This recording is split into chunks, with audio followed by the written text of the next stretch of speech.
cutscenes.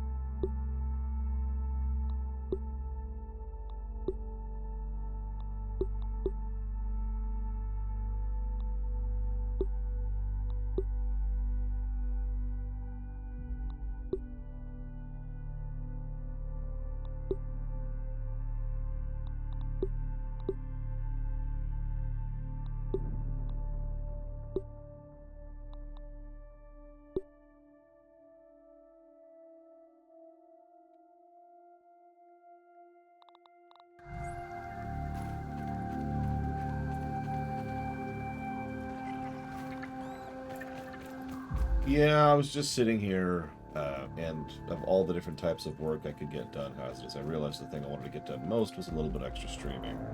So I figured, screw it, I'll just start streaming. I do want to get through Grounded this week after.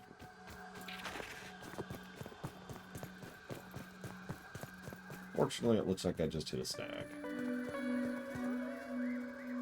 So, that sucks. Now I have to make a decision.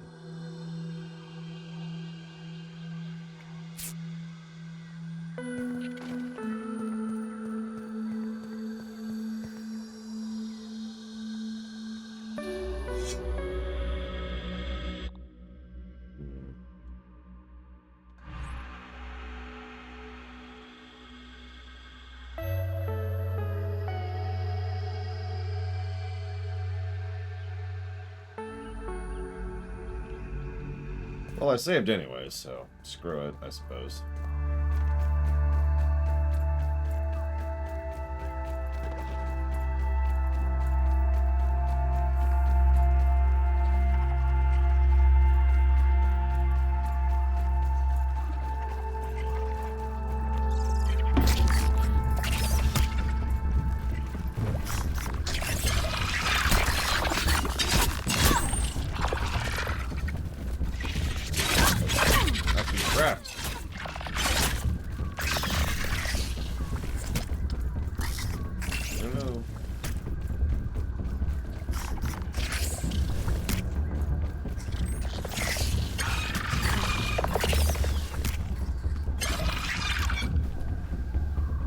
There is no. Oh. Okay, well, that answers that.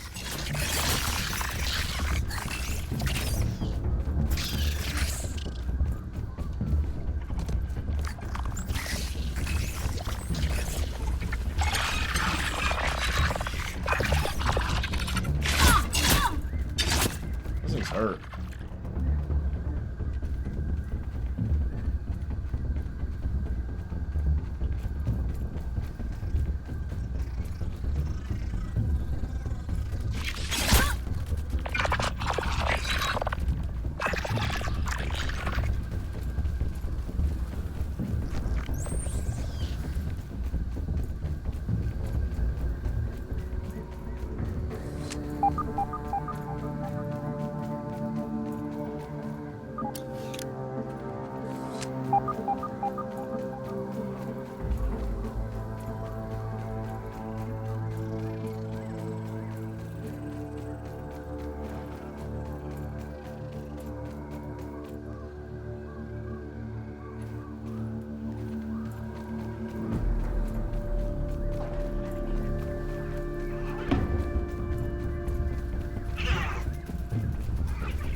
Looks like it's one of those holes, but just not the one I was going down into. But if the enemies are going to hit that hard, and there are that many of them, We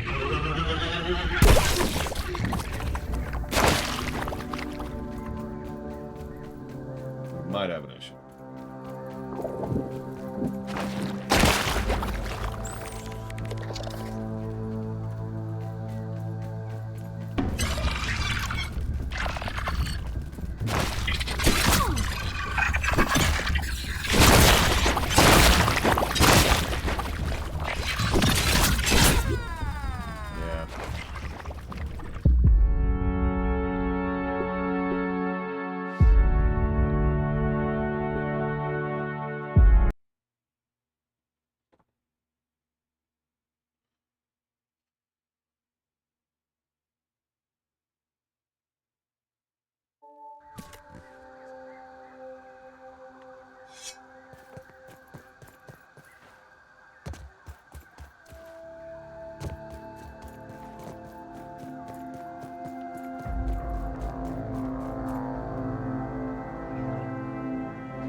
I'm gonna make a couple more suicide runs at it. Let's hitman this a little bit. At least get a vague idea of what I'm doing over here.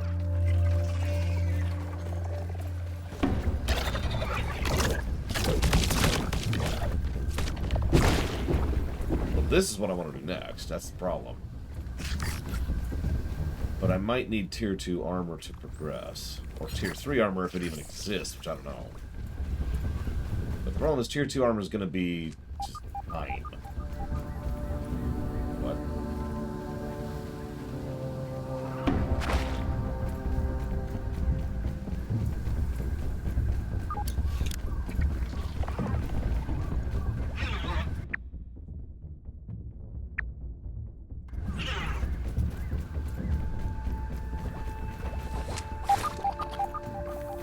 You know, the fact that he calls it the Haze Lab means the Haze was probably already here, which kind of makes me wonder. Hey, gum! First of all, gross, but second of all, I wonder if we can harvest it.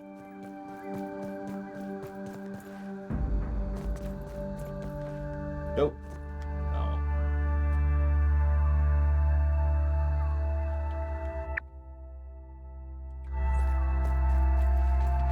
So it's probably down, not up. But I noticed there is an up. Let's try up first. Get up.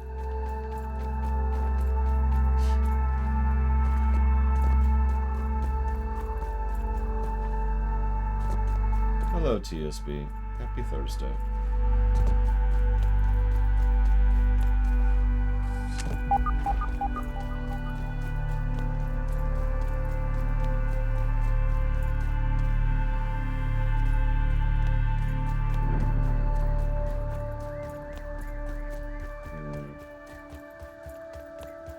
Yeah, it's probably down. That would make the most sense. Doesn't even seem to be anything up here.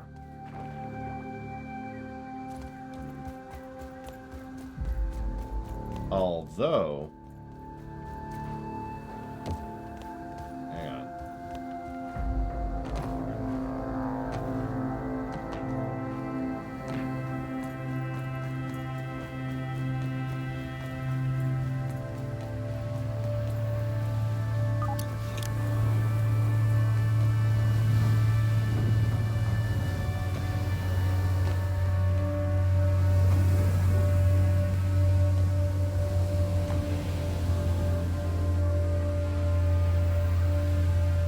Caution, scientists at work.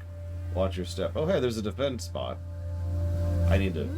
Oh, I'm gonna barf if this wolf keeps spewing that gas. This heinous flow needs to be stopped. It requires gum.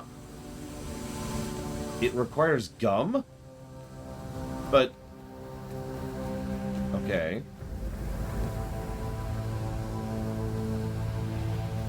Okay.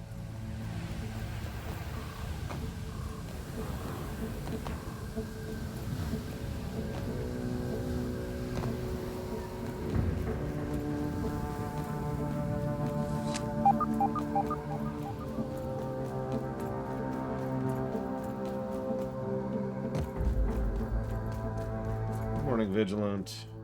Good morning, Zach Taft. What about me?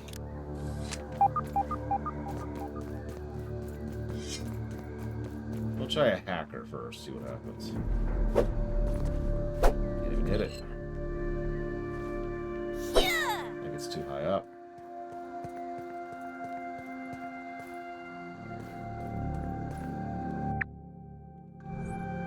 Okay. Okay.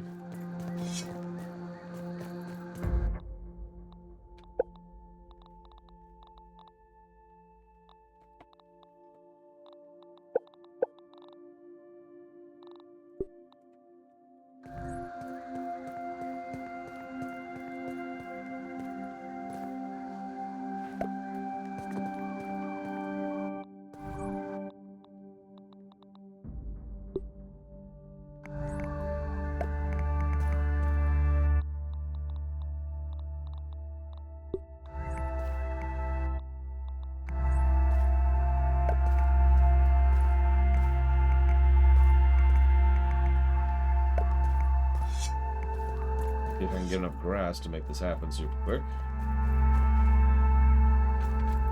Stop. I could go grab one of the pallets, but I honestly think just doing this manually is going to be faster. So, black ant. The whole world is just ants. We have officially found black ants. Repeat, we have officially found black ants.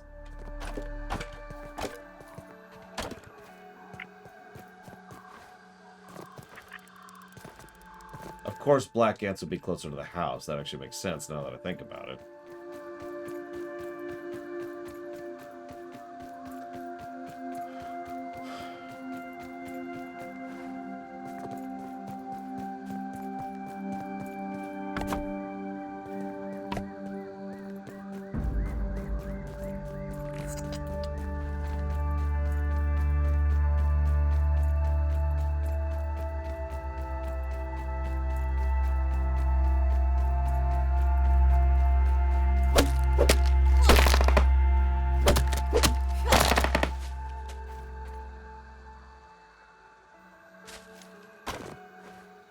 Took a second.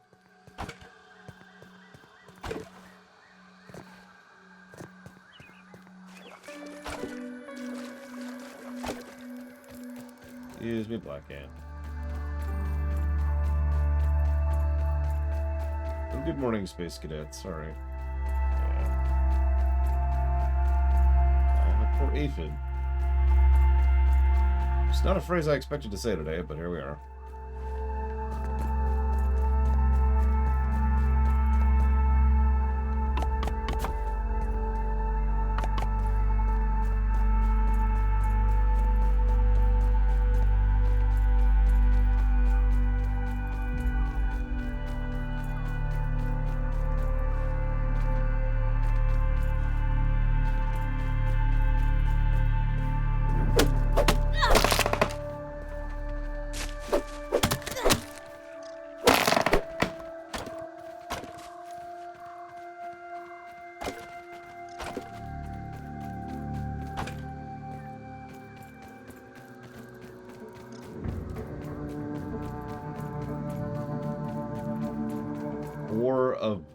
For a dissolution of a kingdom. Which one?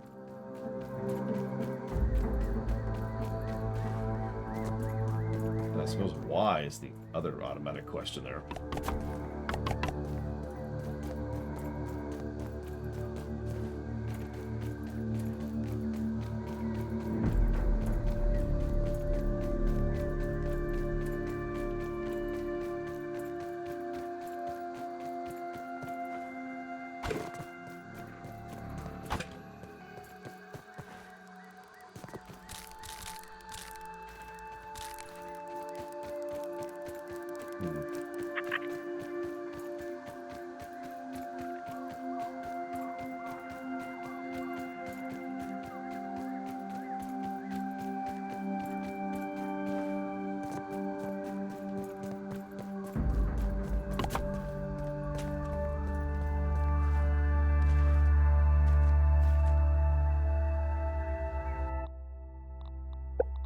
requires a level 2 shovel.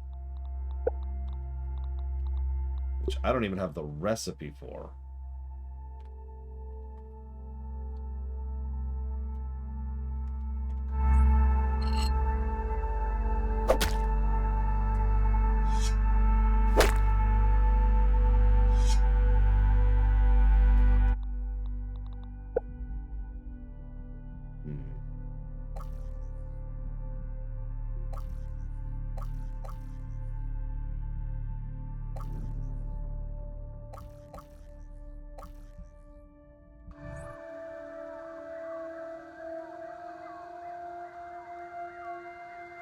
Okay. Okay.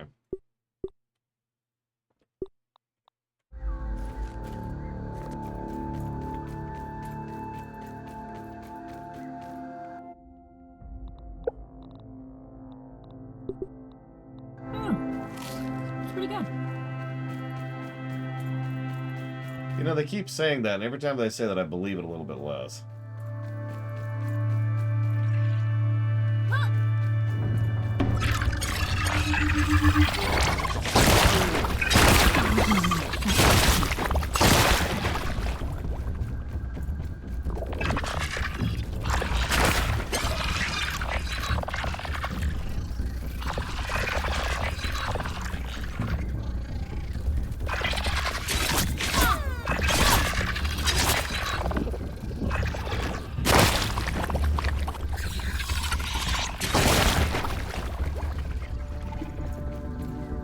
I have no idea, Inosians.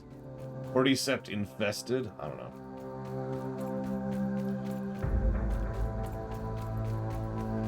I'm not early. What are you talking about? You're early, Crazy Norse. I was just sitting here and I couldn't find the motivation to write. I wanted to get something done, so I just decided to start the stream early.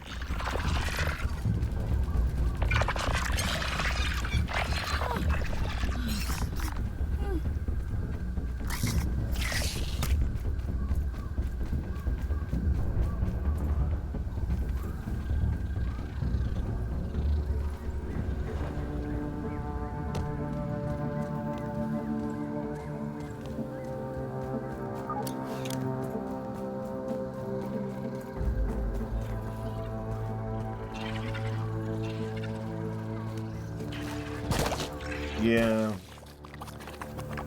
I'm not even sure where to enter the Haze Maze, which is kind of my next overall step, I suppose. Thought I had something I could do, and then I realized, or rather found out, that I need a pattern that I don't even have. What the crap hell-ass balls? So I just got a notification on my stream that says, hey, remind your viewers to follow. This would be a good time to remind viewers to follow you so they can catch your next stream. What the crap ass?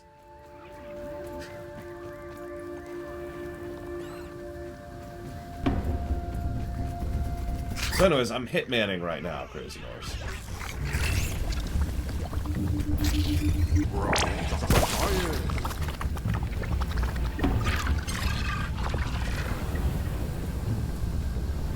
Yeah, no kidding. Whoever made this garden does not know anything that they were doing.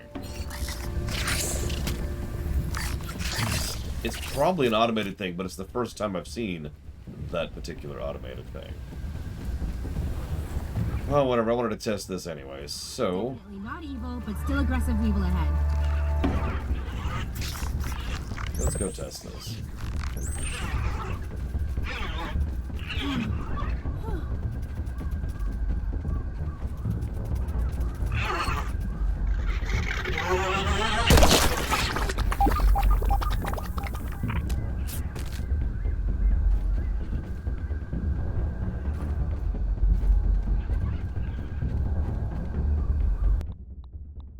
Oh yeah, by the way, can confirm. Oh, okay. So, I don't know what moist means. I guess I can just... Yeah, what's moist do? Doesn't tell me. Of course it doesn't. The hell does moist do? So, I want to test how fewer or how easy your enemies are when there's one person instead of 4. Let's see what happens.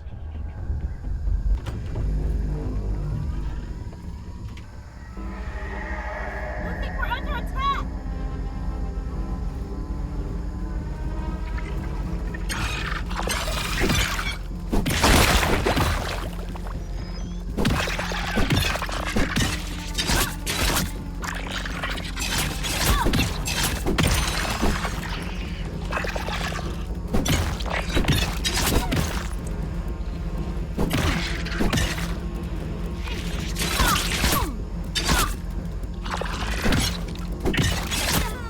And we're dead.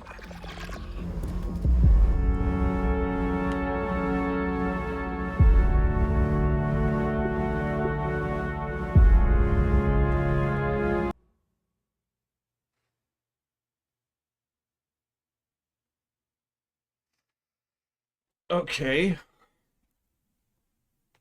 Yeah, I guess we'll never know now. Because we're turbo dead.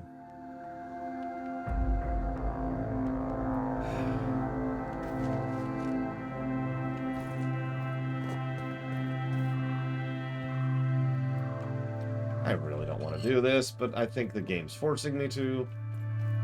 So, I'm gonna go do this. Shut up, game. Nobody likes you.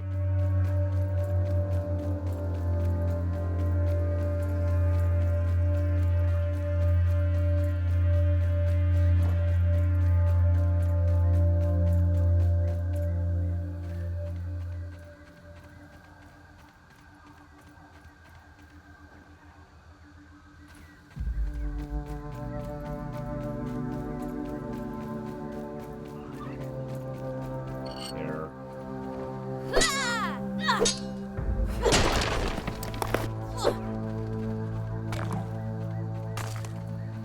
I still don't know what marble's used for. I haven't found a use for it yet, but you know.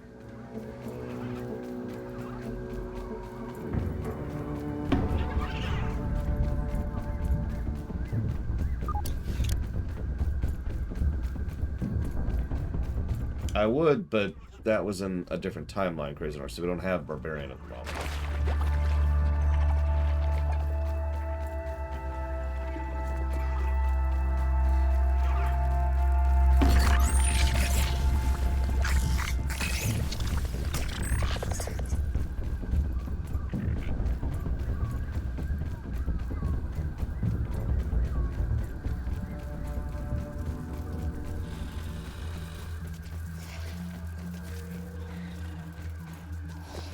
Oh, that makes me sad.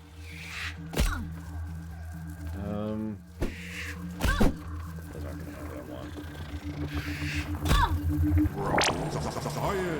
Nothing like a little science, as I always say.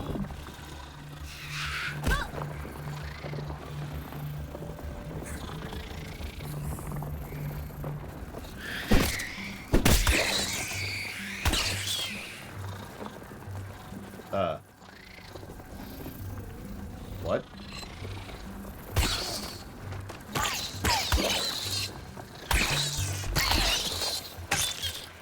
Okay. Done.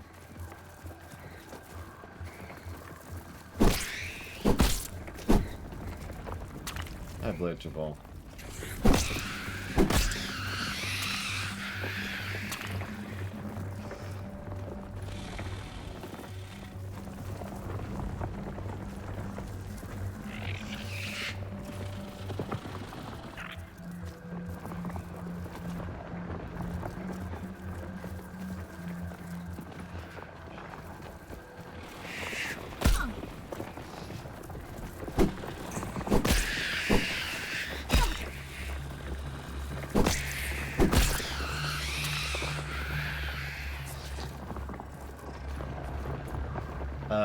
Okay, well, I guess I'll have to do the thing I want to do the least. Just give me a second to let my eyes adjust to that. Which is to go down into that.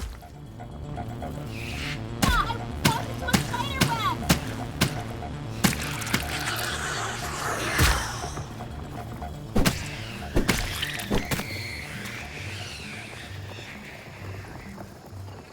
mean, honestly, whatever.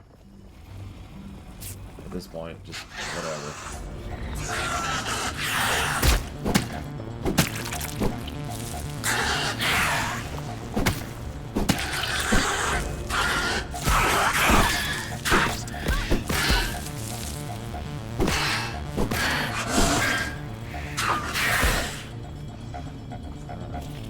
Oh, that's the hamster. Aww.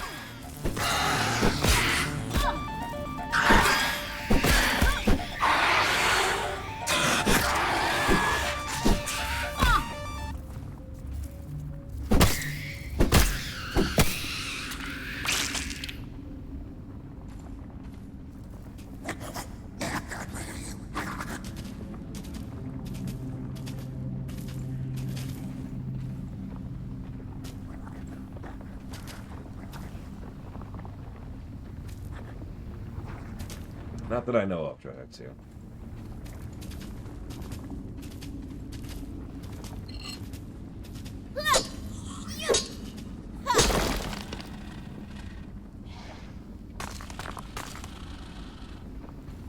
Oh look, there's more gum down here. Which is a shame, because I still can't harvest it.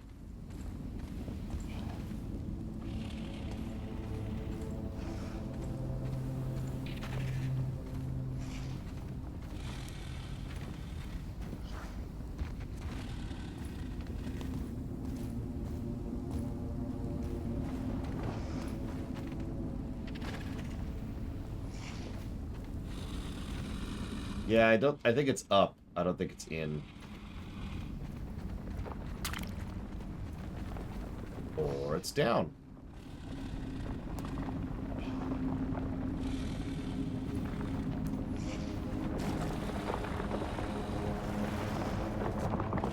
Over's an option.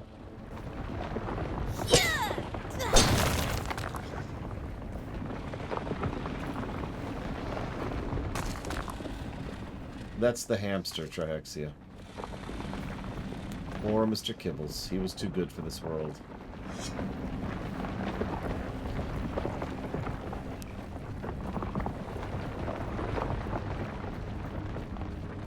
In the future, I'm gonna look back at this exact moment as the moment when everything went wrong.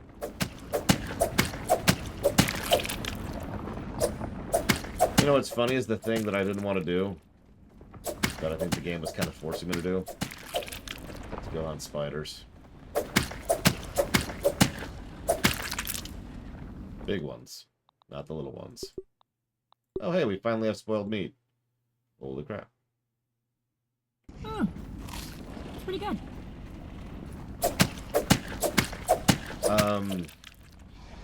I believe we're about the size of a tooth. Please tell me that's not a wolf. Is that a wolf? That can't be a wolf because it's asleep at night. So surely... Surely... Screw it, whatever. Die! It's a wolf! It's a wolf.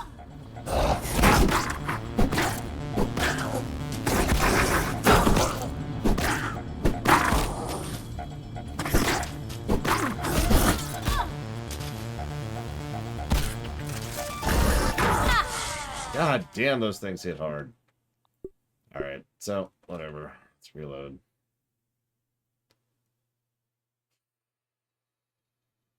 Okay.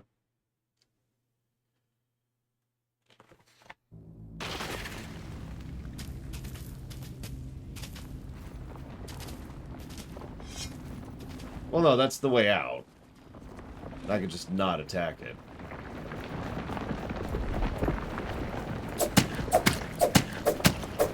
But yeah, we apparently do not have the whatever we need. Oh, speaking of which. Barbarian. Increased damage while... What? Can someone look at what Barbarian does, please? Please and thank you.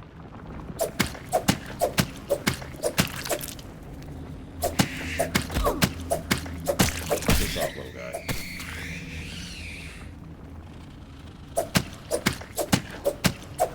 Correct, Michiru. If you want me to play this game without Arachnophobia mode on, well, there isn't enough money that you have to pay me to do that.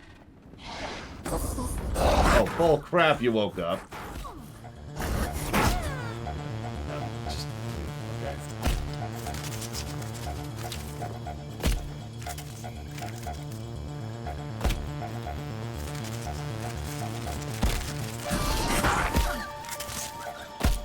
It really wants to kill me, doesn't it?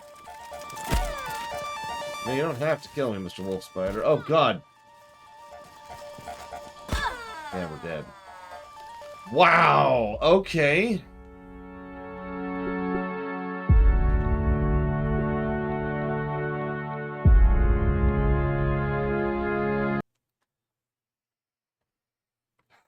Alright. That's cool.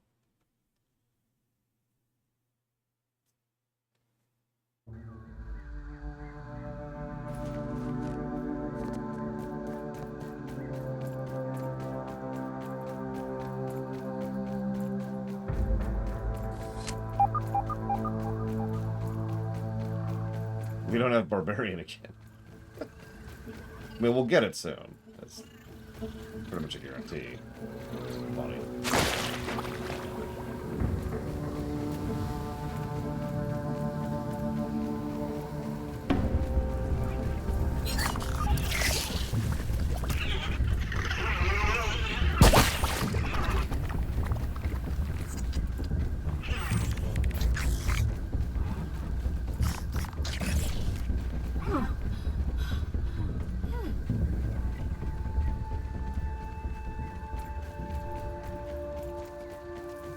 Careful around here.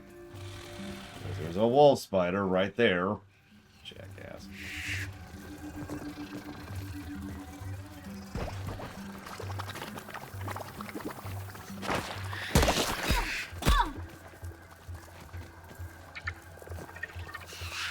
Okay, this is a hell of a chasm to cross. I guess we're gonna have to go the extremely long way around. Yeah, wow, okay.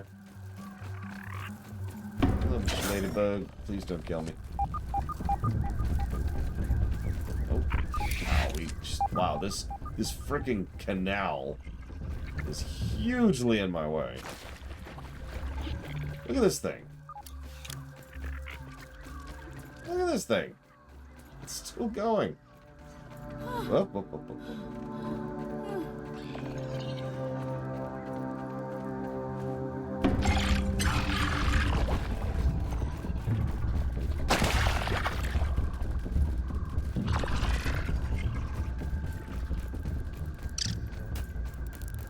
We're out of Haze Land, so that's good. Now let's go kill spiders. Not wolf spiders, though. We apparently can't deal with those yet.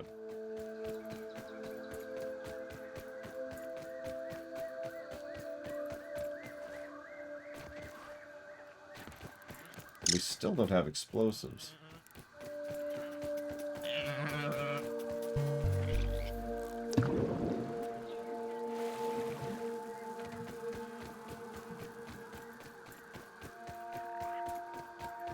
Part of the reason I didn't want to pull this trigger is because our base is on literally the opposite end of the entire yard.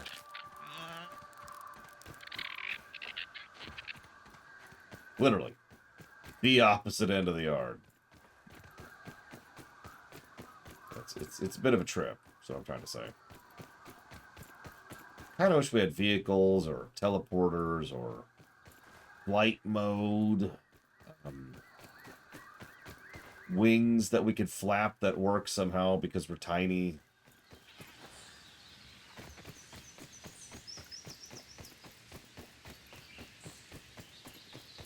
Evo could carry us to places. She's like, stomp, stomp. And there's like this, everything's shaking wildly as she's stomping around. I've only answered it about 4 times so far. I was sitting here feeling unmotivated and wanted to get some work done, so of all the things I could get done right now, the thing I wanted to get done the most, that I was feeling capable of doing, was streaming. So here we are.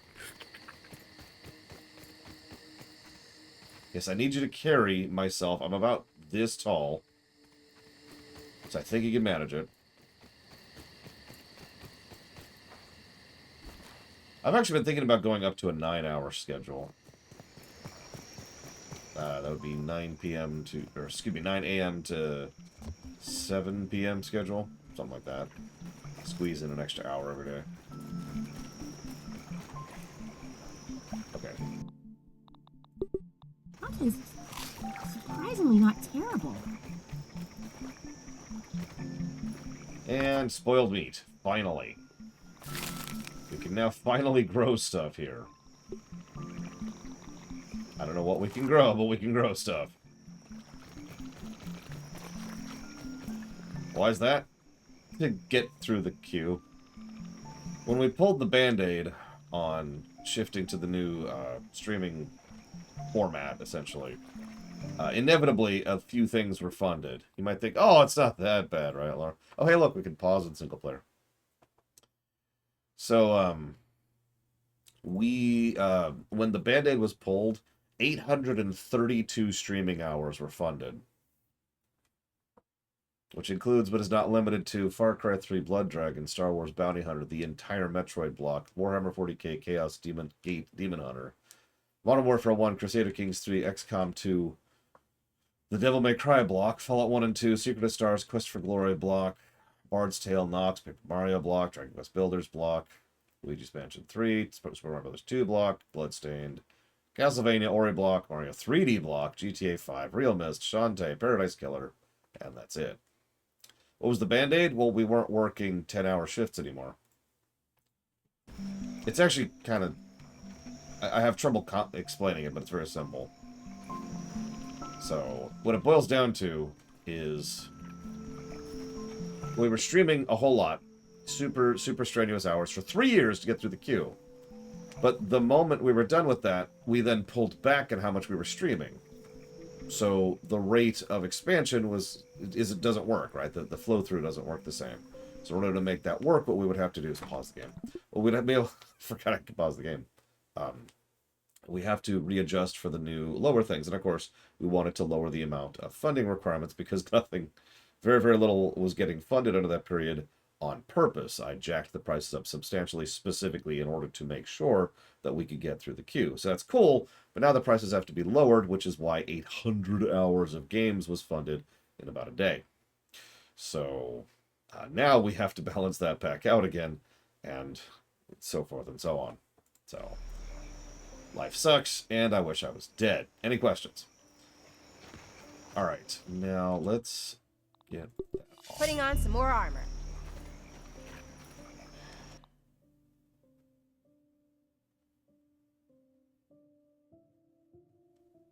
So I need to hunt spiders. And nobody looked it up for me, so I'm going to look it up myself. There's weapon variety? I mean, there is. There is weapon variety. It's just we've got two-handers, one-handers, and bow. And that's it. That's the weapon variety. Okay, Barbarian. There it is. So what Barbarian does is it gives you a chance to enter a rage state for 10 seconds, which gives you a damage buff while raged, and prevents you from blocking while doing that. So, cool. And honestly, probably worth grabbing for me, since I just keep using a two-hander. But that's it. There's also Blade Master. There's a wizard thing. Parry Master, Sharpshooter, Assassin.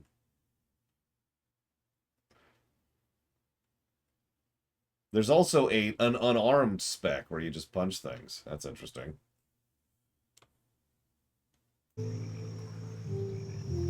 What did I come back here for? Inventory.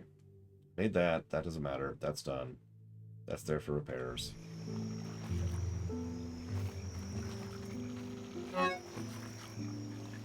Just gonna dump that off right now. And honestly, ditto. Alright, it's nighttime, the perfect time to hunt giant spiders.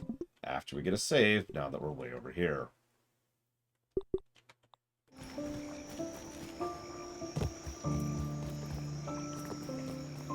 A smithing station? Okay, sure, no problem.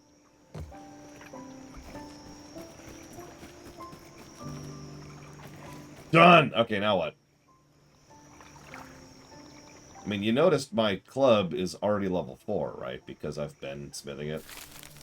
The only thing I'm running out of is whetstone, of which, you know, we just don't have any.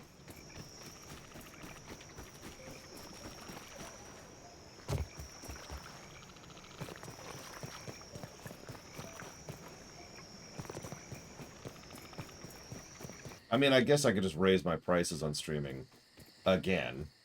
That is the easy answer there. Because there's only two things I have control over. The price of a stream and how many hours I stream. Those are the tools. Good morning, Uncle Magnus. Good morning, Magnus. I we actually drop it.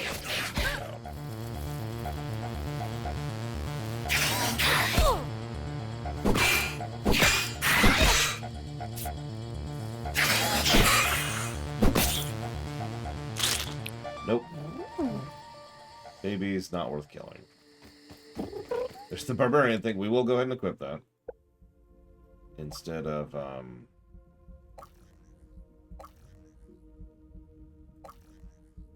guess max stamina.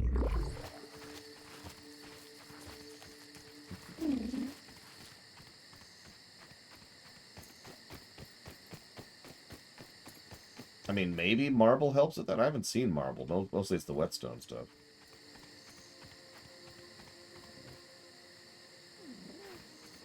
Whatever. I need Spideys. Spideys. The only time you'll ever hear me say those words. Bring on the spiders. Ah, so the idea is games that are bolded in the queue are games I have never played. Hence, Premier runs. Instead of Classic runs. I've always made it clear when a game is a Premier run versus a Classic run because it will be a fundamentally different review. Like, literally, tangibly, there will be pluses and minuses that do not exist in a Classic, or excuse me, in a Premier run because I don't know all the stuff. I guess that's why they call you a stink bug. Good morning, Dark Day. Do you mind? They're spiders, not mites. Go away.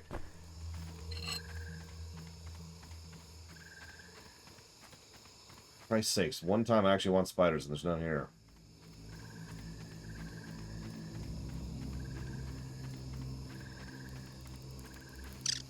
Tiny piece of junk.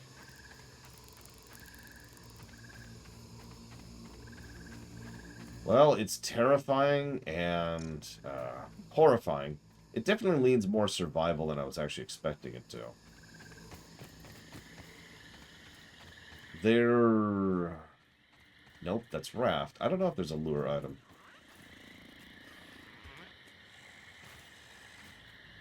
Hello.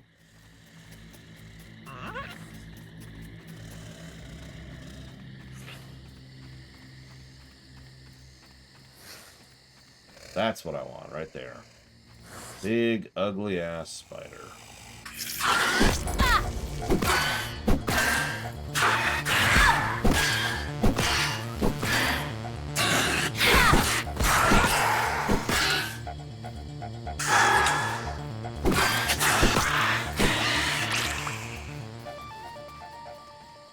No, I haven't seen any human, period, actually.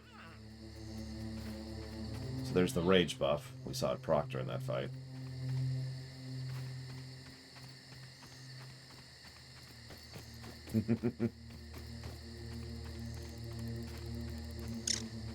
Yeah, the chickens aren't top chicken.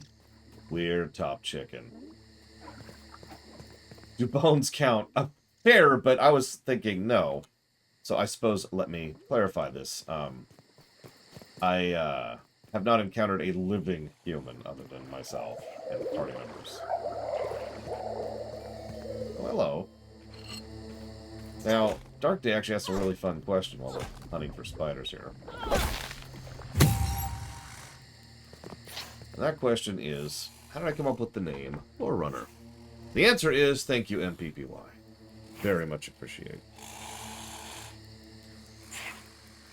And if you want to jot that down towards something in particular, please let me know. No, the Haze Maze beat me. Pokemon Arceus Legends. You got it. I mean, honestly, yeah, so the idea, the term Lore Runner comes from Speedrunner and Challenge Runner, which are two terms that mean exactly what they sound like. The idea was I wanted to encompass both sides of the job, both sides of the mentality.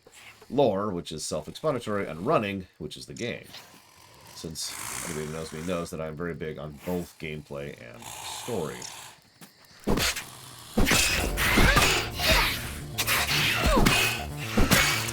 That is a decent damage boost, the Rage.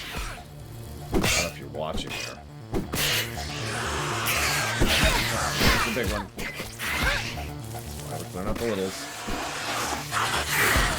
Yeah, I mean, the other side of it is, of course, we wanted something to be a little bit easier to type and say, since Arceus Gaia is bad at both. I made up portmanteau several Greek words. Aphid on the move. Okay. Oh, sure, I'll free you, little Aphid. Very carefully, so I don't hurt you. There you go. Be free, little Aphid. You're welcome. Oh, I'm stuck in this web! Oh, yeah, sorry, we're in single-player mode at the moment. Although, if you've got time, I might switch it back. I don't know. You really want to help me hunt spiders. So, let me talk you out the process here. So, the Haze Maze has enemies that hit like a goddamn truck. So that sucks. But in addition to that, I need a level 2 dig shovel, which I don't even have the recipe for. So that sucks too. I'm going to actually check the lab and see if there's something about that when I go back. But what I'm trying to make is level 2 armor, which should, if I'm reading the stats correctly, be about twice as much armor as I'm getting from the Grub Vest. I think it's locked behind science. I'm not actually 100% sure. But let me check something really quick here. So Spider Hood, take Spider Fangs, which I have none of. All of this is going to take berry leather too, but I've actually got access to berries. Spider Chunks. And Spider Chunks. So I need...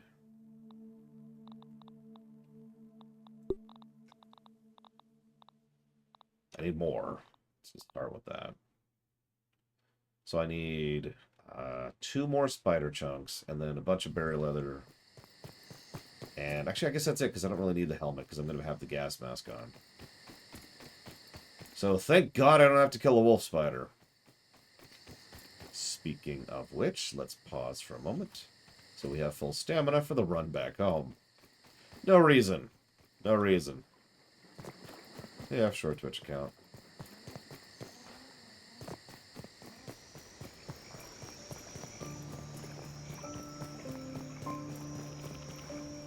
I mean, how can anything bad happen in this wonderfully peaceful music? It's really foggy tonight. Look at this. Really see it all tonight.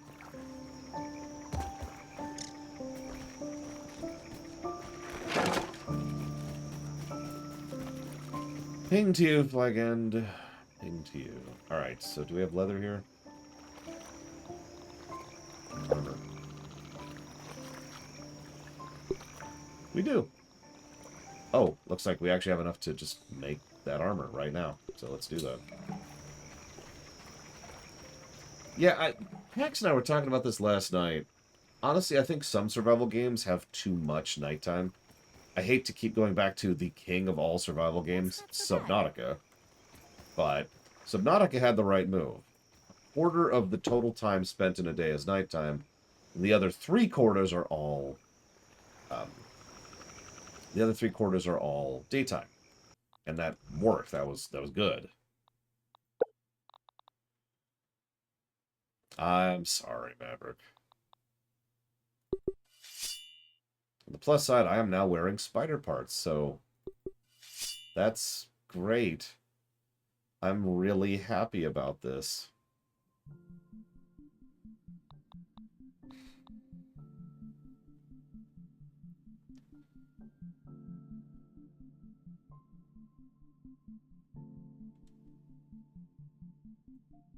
Do not appear to be twitching. There's an absence of twitching. I mean, we can't get the set bonus. We need the gas mask. Hope this is enough to keep me safe. There's no ifs, ands, or buts about that. We need the gas mask. Which is good, because I don't want to go kill a freaking wolf spider. I don't think I'm even capable of killing a wolf spider, to be completely blunt. I'm going to put the grub armor in there really quick.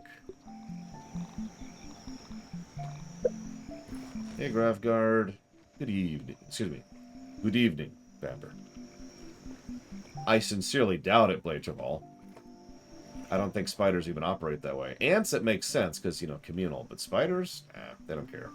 Let's get rid of some stuff here while I'm thinking about it. It's not that much. Need to figure out what to grow. What is there to grow? I guess mushrooms? We don't care about mushrooms, though, do I? No, Maverick. We've already been in there. I mean, what I could do is save and then go basically commit suicide against the boss. The boss spider. Because that's what it would. That's what that's going to involve. Is going to just commit suicide against the boss spider. Yeah.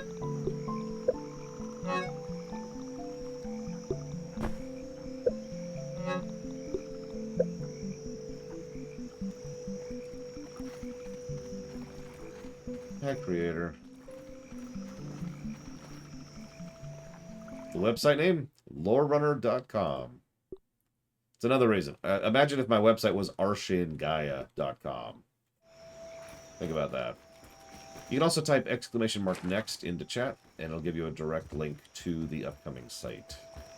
Or page, whatever, you know what I mean. Oh my god, it is so foggy tonight. Look at this. I can barely see. Hang on, let me do something with my monitor. There we go. Jesus. Hi, Robostal. There's a wolf spider in here. Somewhere.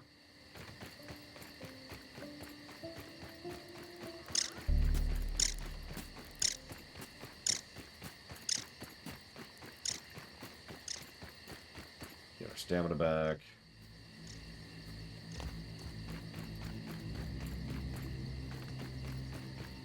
Well, Zithmias is a little bit of a geek, so that makes sense, Evo. I mean, he's the one who fell in love with Morrigan, after all. Alright. So let's see what we got. So that gives us food options. Curved stuff. Lots of curved stuff, good god. The ability to build underwater. There's fall damage, cooking stuff, there's the zip lines.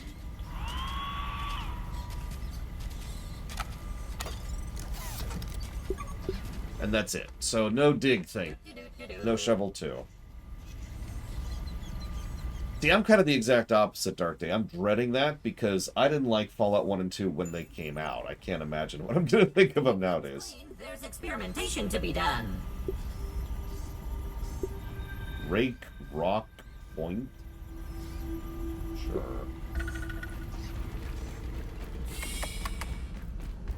Okay, well... there is actually a story mode. We are trying to get all these tapes, to give them to the robot to find out that the robot's secretly the villain. Sorry, spoilers. I'm kind of joking. I don't actually know. I have no idea what the story of this game is, other than what we've seen on camera. I've actually been able to walk in pretty unspoiled, but I'm pretty sure the robot's the bad guy. Probably the final boss. Oh, no, 3 I liked well enough. I just think it was a little bit too padded and the DLC could go to hell. But I was overall pretty positive about Wasteland 3. Because Wasteland 2 I didn't care for. That one didn't work for me. Oh yeah, and I bet I could just go to sleep as one person. I'm not going to, of course, but I could. Let's see what we can find. Hello, Pinka. Oh yeah, there's definitely an evil corporation because this is an Obsidian game, and that's how that works.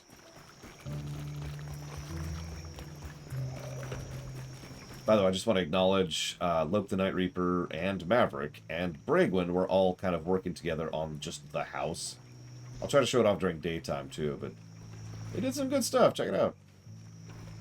We've got lighting, we've got a second floor, we've got a staircase, we've got a roof, we've got an upstairs bedroom, we've got a window overlooking the pond. This is pretty good. This is good stuff. I kind of wish I'd built it, admittedly, but I literally asked them to build, and so they did. So there's no one to blame on that one but myself. I'll probably try to build something at some point just to really dig into the building mechanisms. There are not dragonflies. I don't know if there's dragonflies. I have not seen dragonflies. Let me say the most accurate way I can say that. Does the game have an option to turn the night off? You know, that's actually a good question. Hang on a second. That's not going to be here. Okay, so what we're going to do is we're going to save. And then we're going to quit the game. Then we're going to start a new game. Then we're going to go down to custom. Alright, so all recipes unlocked is an option. Whether or not bugs exist at all is an option. Whether or not quests exist at all is an option. Bugs ignore players. Whether or not building integrity is something that the game checks for. So this is Minecraft mode right here, where you can just build whatever. Whether or not you take damage. Whether or not there's friendly fire. Pets. We have pets in this game. Whether or not your pets are invincible. Whether or not you have hunger or thirst meters. Whether or not you have a stamina meter. Whether or not equipment has durability. Whether or not food spoils. Whether or not you can pause. Whether or not the factions react. And whether or not you drop. So it looks like night and day is not actually one of the options, unfortunately.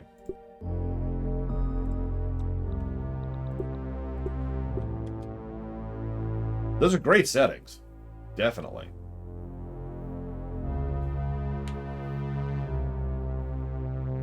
Yeah, so, funny fact, Maverick. Pax and I, our 2-player co-op game was satisfactory. Hey, there's the wolf spider. Hi, wolf spider. Until we realized that the game is still very unfinished. Long story. So we put the game down, and we picked up Raft instead. And now we're playing through Raft. That's a trip game, by the way.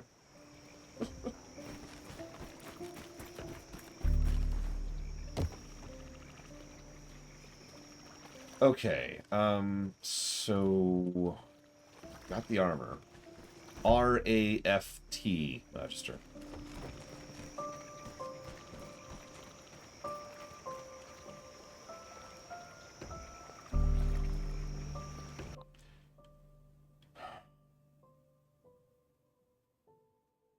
Why don't I get a few more potions?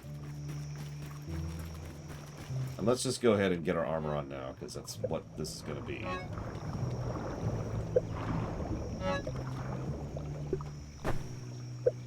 Let's just put on the mask, because this is what we're going to be.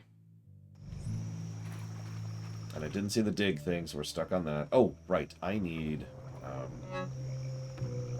a thingy-mabobber. What is that? I do like potions. I'm actually going to take that potion. I'm going to take that potion, too. I don't know what that potion is. That's a beefy green machine. Oh my god, did someone make something with our muscle sprouts? Oh god, can we plant muscle sprouts? Hold up. I need to see if I can plant muscle sprouts.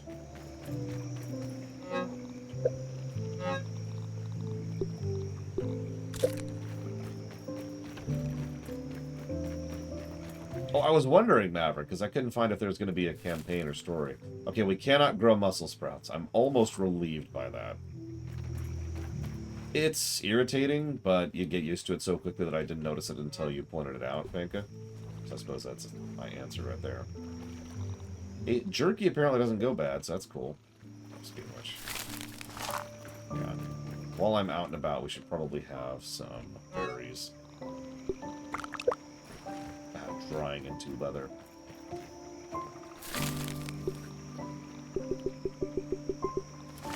Okay. Well, no, it's probably just because I'm trying to pay attention to everything else, Panko. You don't have to be looking at every tiny detail on the screen, whereas I'm trying to take in everything, right? So, hang on. What does this take? Oh, we got tons of that. Yeah, let's just kind of upgrade that a few times here.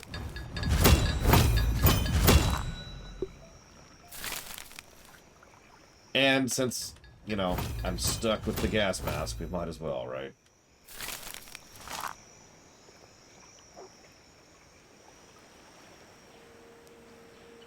Appreciate it, Maverick. By the way, Satisfactory is actually already in the list. And somewhat funded, but yeah, nobody's put money towards it in forever, which I'm actually okay with. Because of the aforementioned 1.0 problem. How do I see, like, my defense somewhere?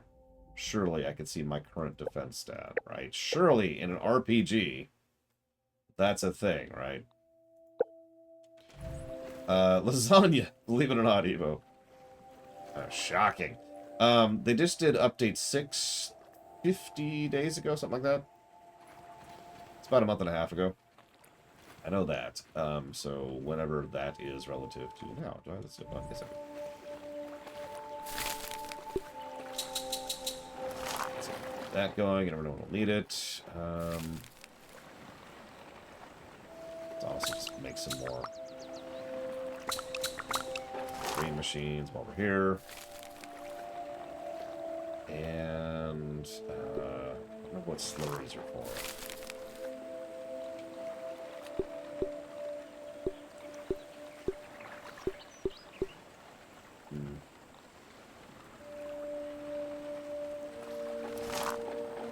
I have played City of Heroes. No, I didn't like it, before you ask. But, unlike a lot of games I don't like, it was just purely an example of a game that didn't gel with me. City of Heroes is a game that should still be going to this very day. Something I've said many times. And it's something I stand behind, I feel like adding. Hello. That's interesting. Sap. Of course it requires sap.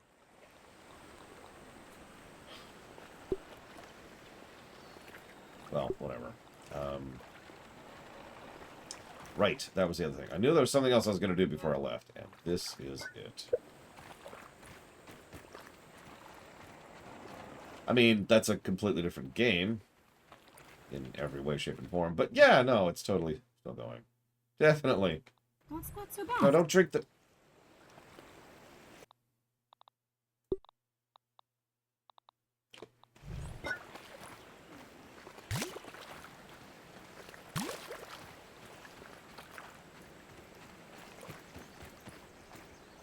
Okay. It has water. We have water. We have food. We have healing items. We have buffs. It is daytime.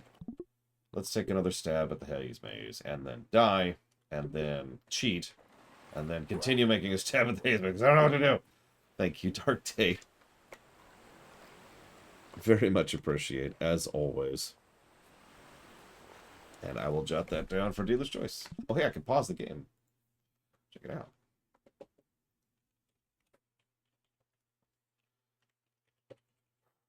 Thank you.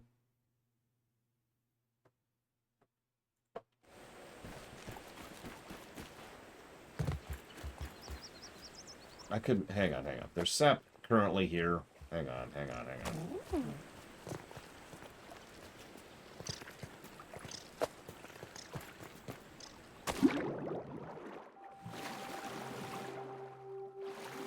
Oh, for God's sakes.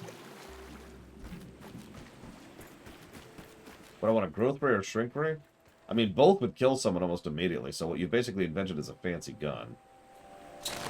There, okay. Now we're ready to go.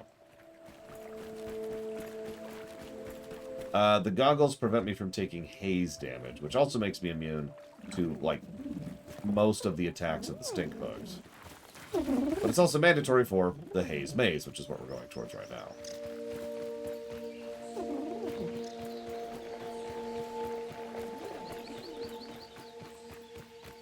Yeah, I was debating making a sap catcher, but I don't know where to put it. As weird as that probably sounds.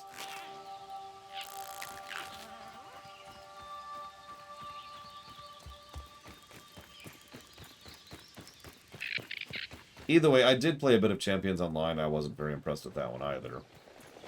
But I've never heard of people who are like, oh man, Champions Online is super awesome.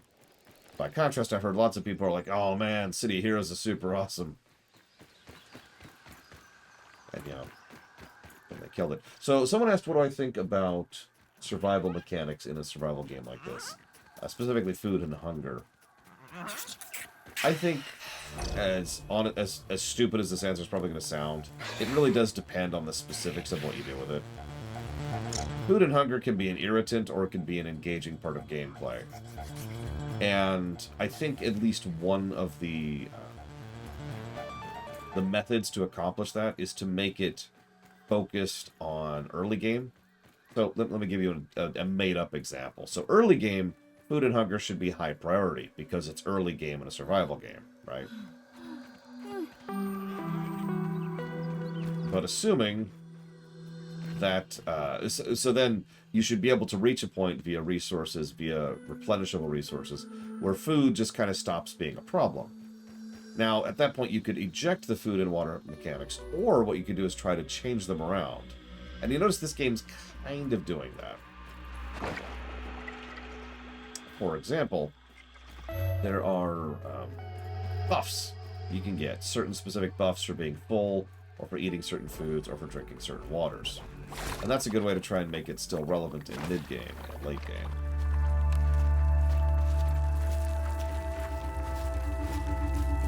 I mean, whoop, okay, I actually didn't want to do that. This is off to a good start here.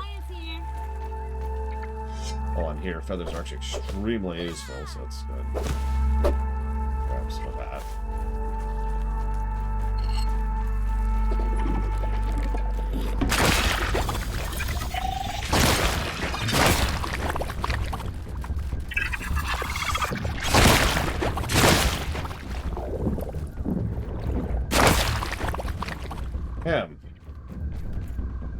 So, that's one way you can make food and water work in a game like this. This game, again, kind of does that. Not all do. Alright, so now I need to figure out where to enter the haze maze. That's, ironically, the biggest problem I'm running into, because I've already found several hazy areas. In fact, I'm in the haze area right now. You can tell because the gas mask is currently activated. But I'm not exactly sure where I can actually get down to the lab. Does this game have an endpoint? Hypothetically, yes. Similar to Subnautica. I'm not sure if it'll end with us growing, or if it'll have like a and then you can keep going mode, but most good survival games do have an endpoint.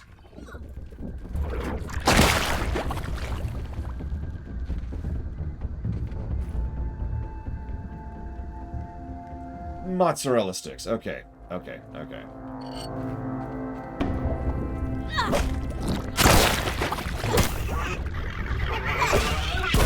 I'm gonna blame Evo for that.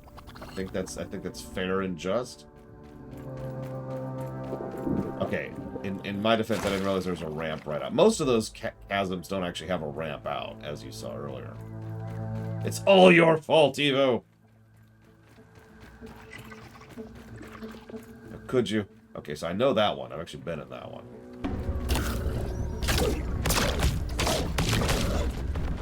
Yep. Leave me alone. Leave me alone.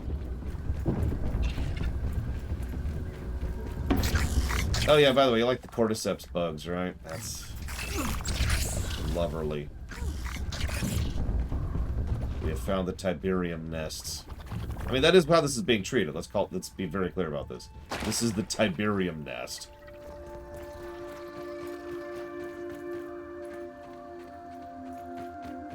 So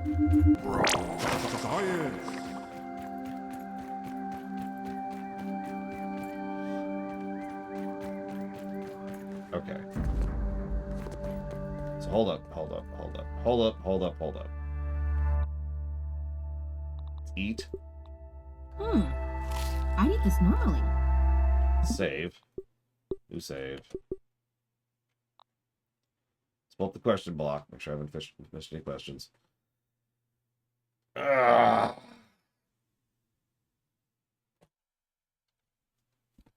So Dark Day asks, I can merge any two fictional worlds together. The classic question. Let's see. So I can go with something that gels well with everything else, or something that has the total opposite of gelling well and causes tremendous contrast.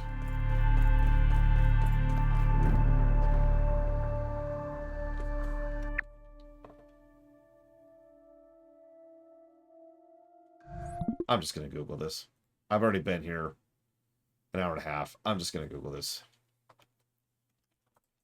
Entrance to Haze Maze. I'm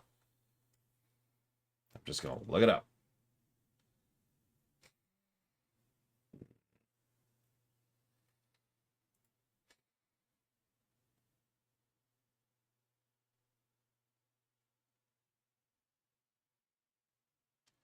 Okay, so the main entrance requires explosives. Kinda glad I looked that up.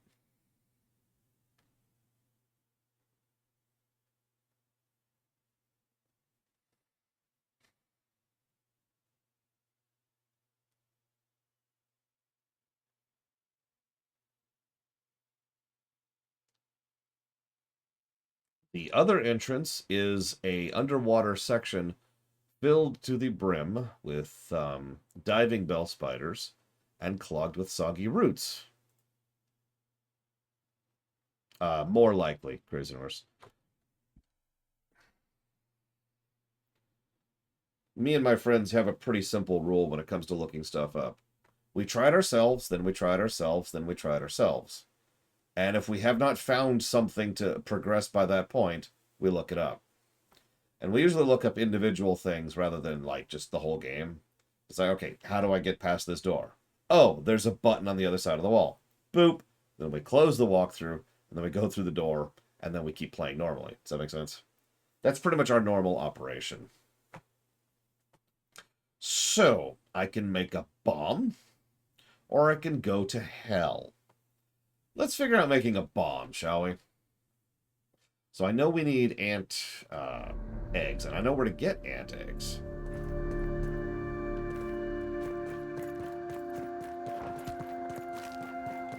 Take the bombs to hell! Look, this isn't Doom. Although... No. Sorry.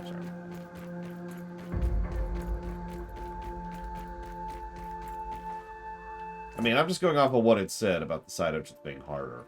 Probably because it's underwater, filled to the brim with spiders, and requires a specific dagger. Or, excuse me, a specific grade of dagger.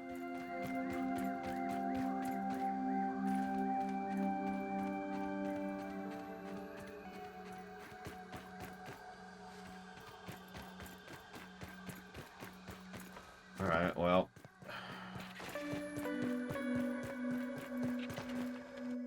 Let's see here.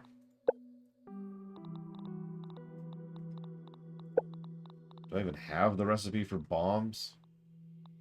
Oh, I do. What do you know? Fungal growth, red ant egg, and dry grass. Well, I know where fungal growth is, although I'm not sure how to harvest it.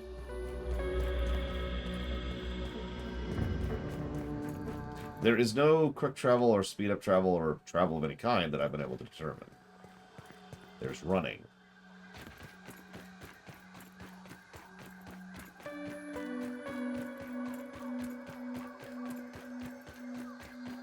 Yeah, cooking robot. Yep. Telling you, it's the final boss. There actually is a glide ability, but it's just to prevent you from taking falling damage effectively. No, I do not, Zach Taft. I'll probably let chat decide on one.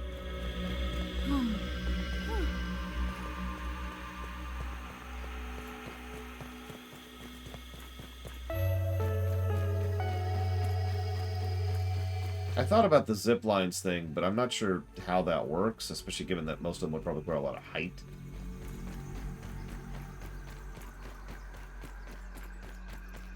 And yeah, tufts go away relatively quickly.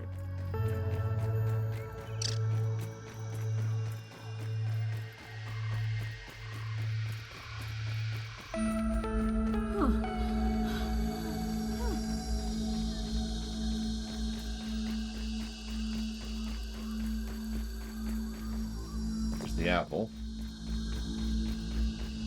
The big apple, one might say. God, what a freaking mess.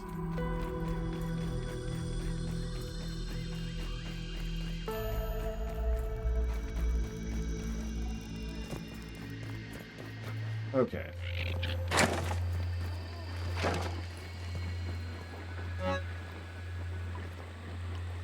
There's... I knew I brought a canteen with me. Hey, what do you know? I'm not crazy. Alright.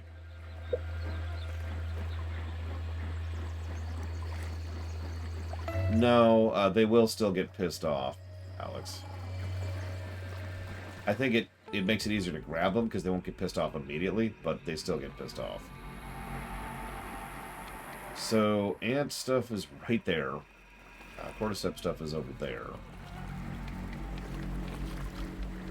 I never actually finished this thing.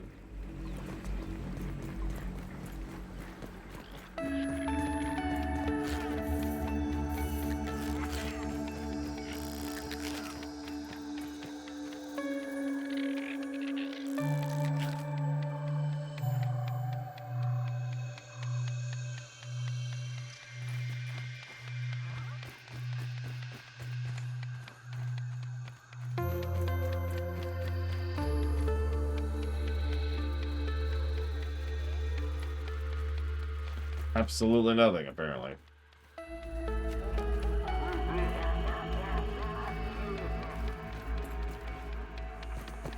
Okay. I guess I have to make a bomb, so let's go make a damn bomb. Let's do it.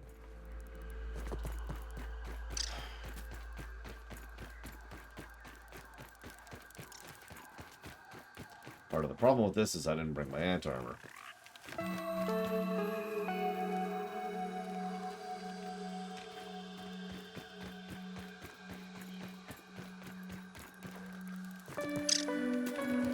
So, this should be interesting.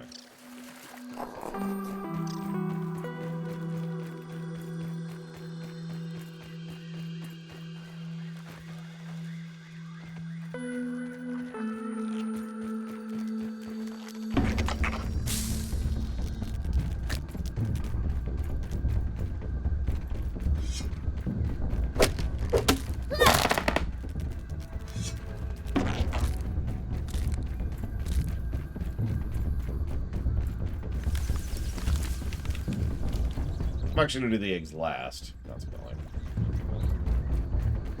It's irritating, but whatever. I need to figure out how to loot some of this cordyceps stuff.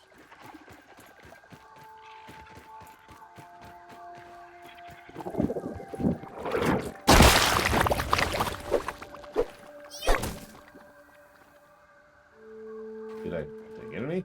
No?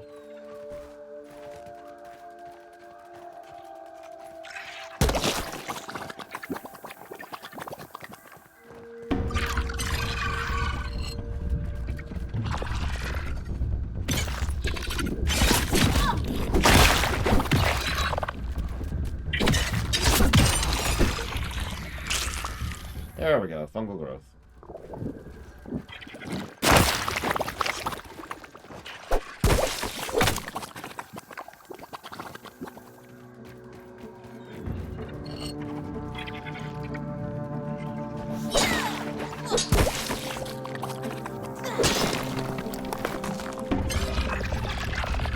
I discovered sturdy marble. That's...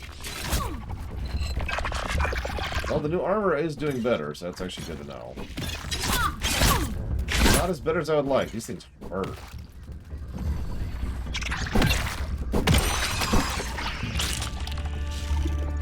But whatever. We got some fungal growth.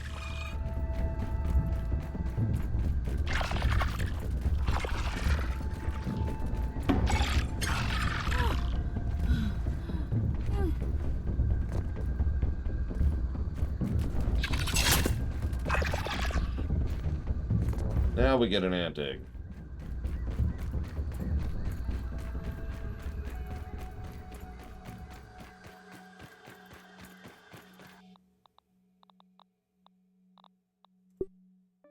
Requires a workbench. Hang on. Hang on. Now we make a workbench. Or sap, sprigs, and flanks. So, sprigs and sap.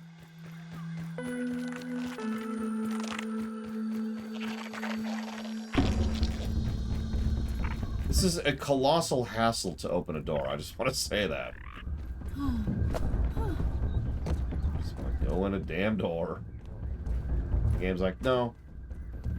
Like, can I do like an ancient puzzle? No. Can I fight a horrific boss? No. Okay.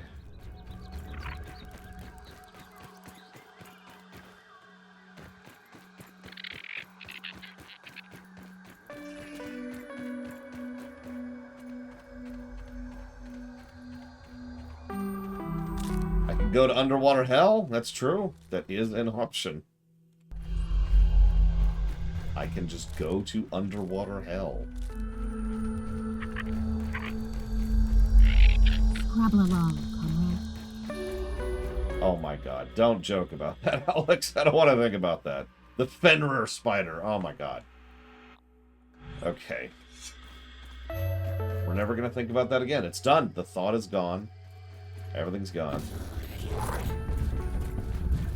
Would you just screw off? I really actively do not care about you right now.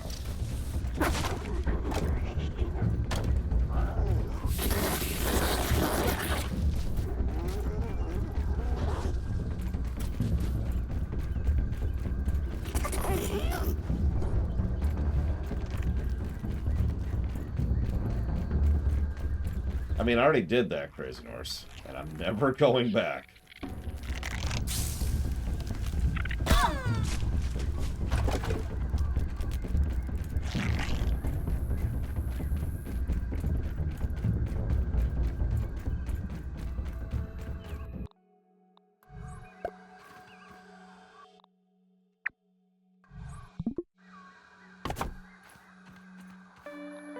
Not even a little. I, in fact, have negative interest in the Avatar films.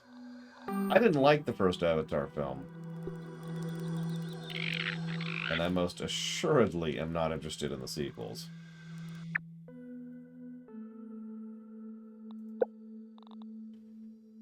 I also have a bit of a personal grudge against the first Avatar film, but that's unrelated. I don't care for it regardless of that.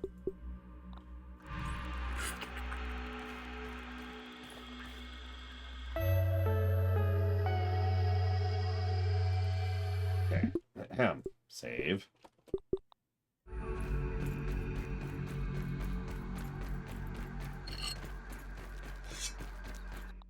Hold up.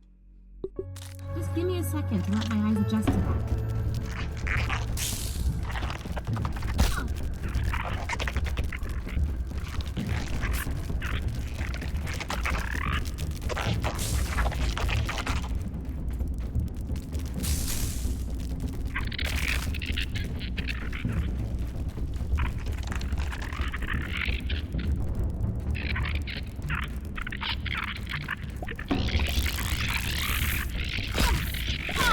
Sorry.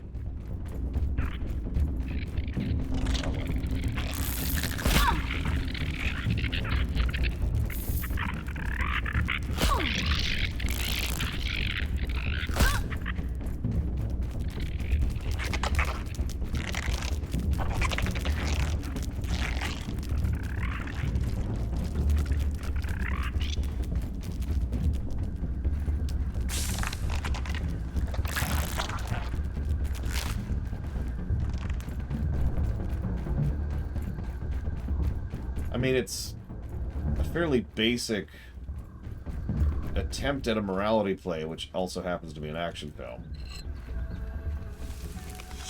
With some subpar acting, if I might be so bold.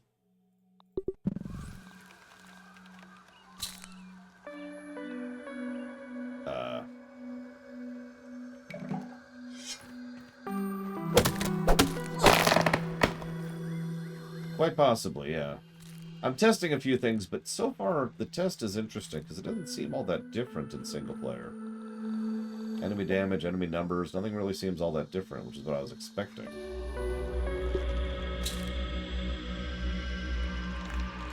The other ant egg, I'm just going to drop on the floor. There you go. Have fun, ant egg.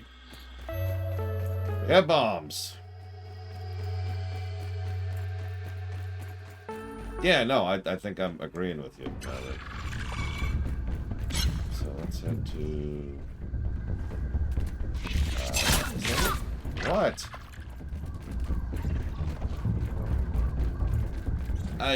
Sure, we'll research the last egg. That might be a thing we can do. Where are we at? Turn around now. Okay. We have literal seconds. We can make this happen. Maybe.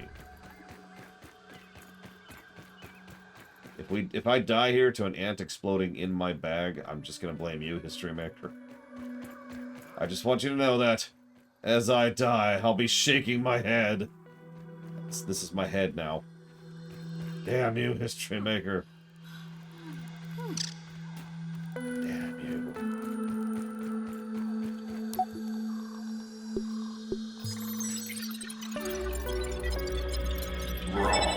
Science. Well, no new recipes, but worth it for the science. And now we drop these suckers again. Have fun, little bugs.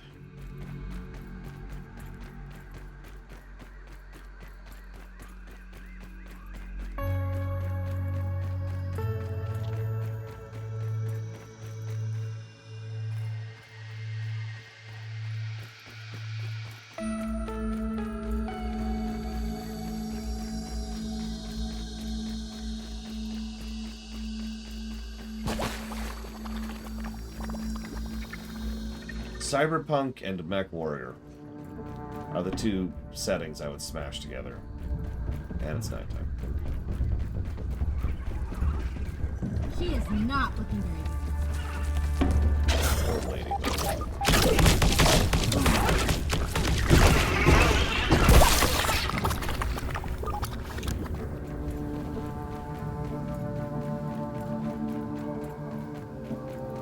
You know, you'd think the place where the haze is, aka the, anti-bug spray, excuse me, weed killer, would not be encouraging cordyceps, but how do I know?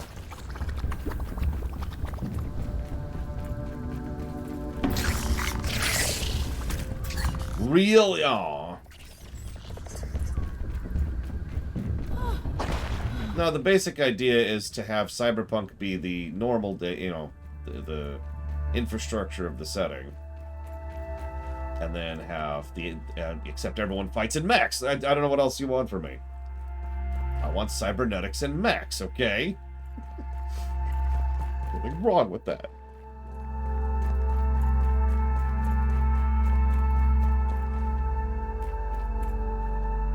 Don't judge me. Alright, so where am I going?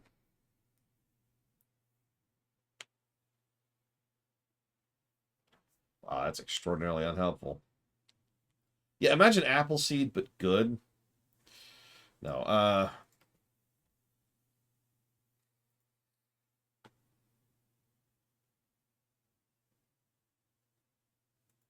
well, there's the entrance to the Haze Lab, but I don't know where that is.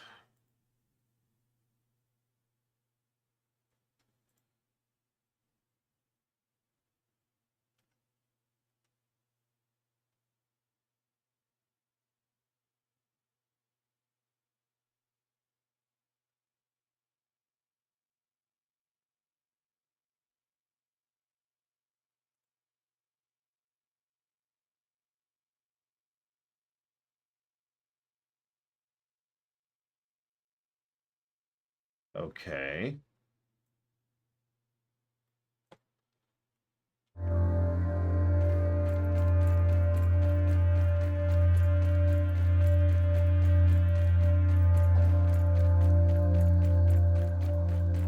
Seem to be safe.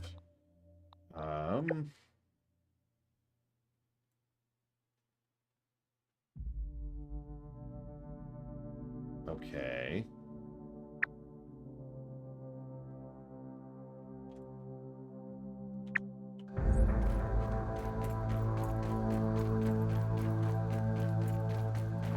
So you don't know Primus, of course, Evo, because pure evil, obviously. But at a point in the story, for a fairly lengthy portion of the story, actually, Snarg started his own company of mercenaries to replace the Adventurers Guild.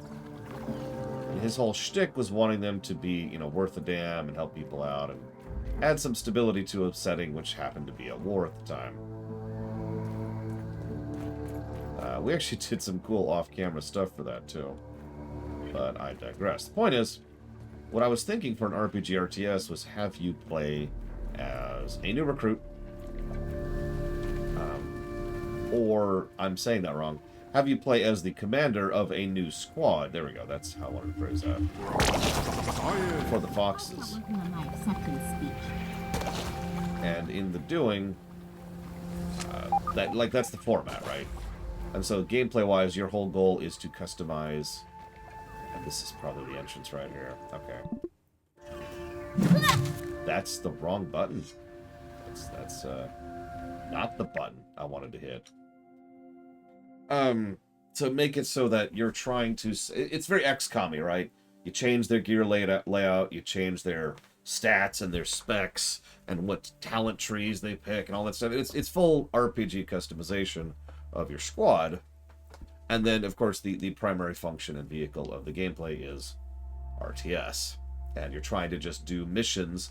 Not all combat missions, of course, because that wasn't the Fox's goal. A lot of these are just assist missions. Sometimes you're rescuing someone. Sometimes you're trying to get resources to someone in order to help them or save them. Sometimes you're trying to just do a medical outreach, that kind of stuff. And that would kind of be the overall structure of it. Now, let's see how badly this goes. I'm gonna get the molar, because of course I am.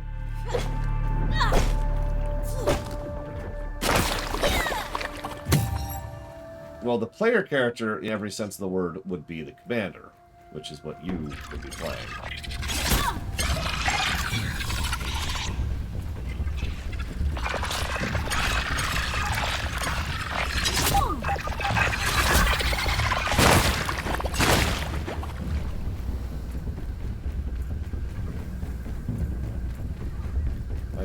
Going the right way?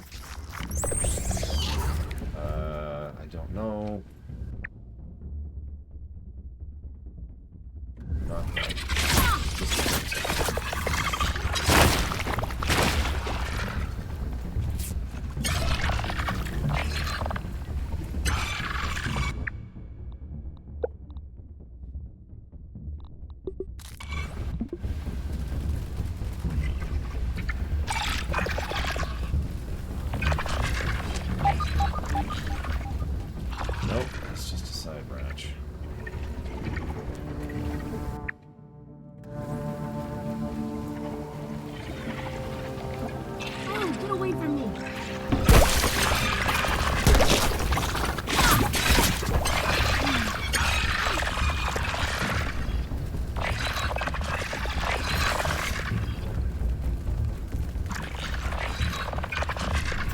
I am not very well versed in 40k. There are probably people in chat right now who can help you out with 40k better than I can.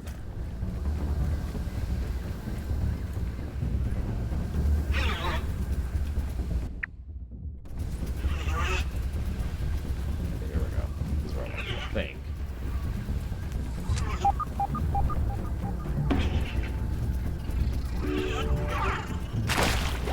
There's the explosive. Okay. We found it. That's how explosives work. Oh god! How do... Ah!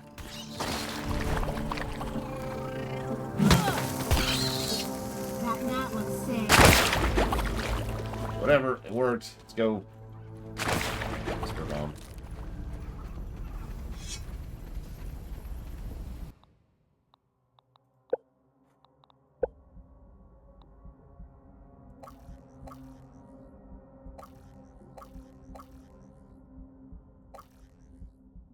Grass harvest speed. Locked. Locked! Oh, it's okay, okay. I haven't decided yet, History Maker. It works. It's just kind of its own thing, I suppose. Okay.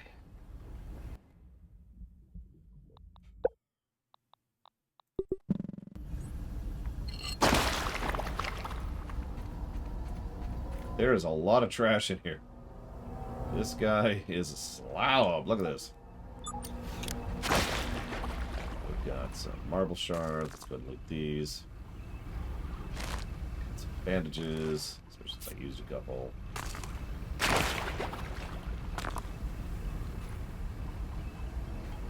What? Why? Extraction during covalent space reduction, time anomaly, raw science loss, wet ham. Compounding transcription errors, oh no. Perceived age over days. So apparently the more you shrink, it becomes an exponential problem. That's cool. That's even worse.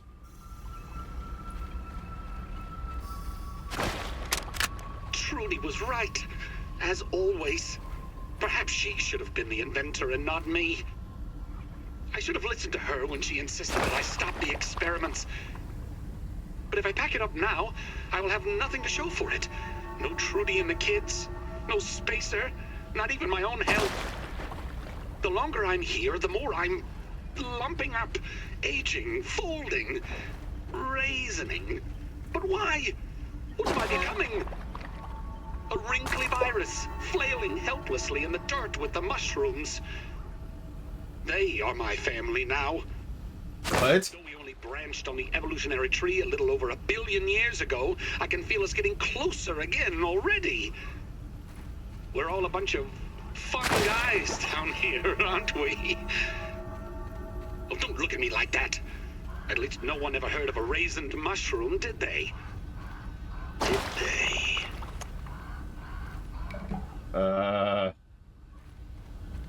Okay, Wendell. Wendell, what can I say in this letter we haven't argued about the last few years? Is there even anything left to talk about? It breaks my heart to admit it, but we need a change. I'm sorry, I can't take the tears anymore.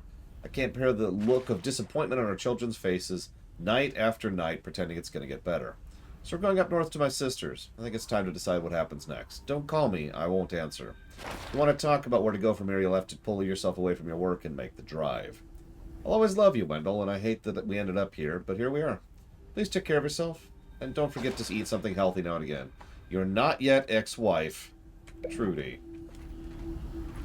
Okay. It actually has a long and complex answer, but Bragwin came up with a wonderfully simple bullet point of it, Evo.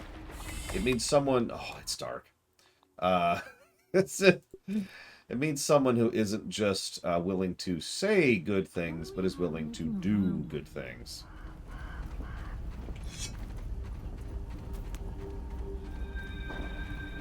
Notice the haze maze is, of course, completely filled with haze. Because why wouldn't it be?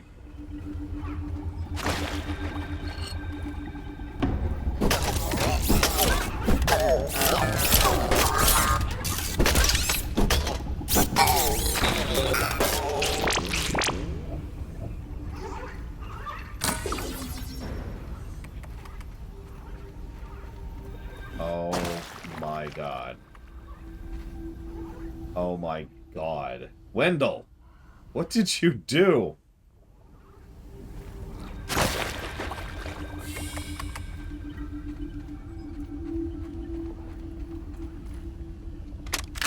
Attempts to reverse cell age in mushrooms seem to be going well.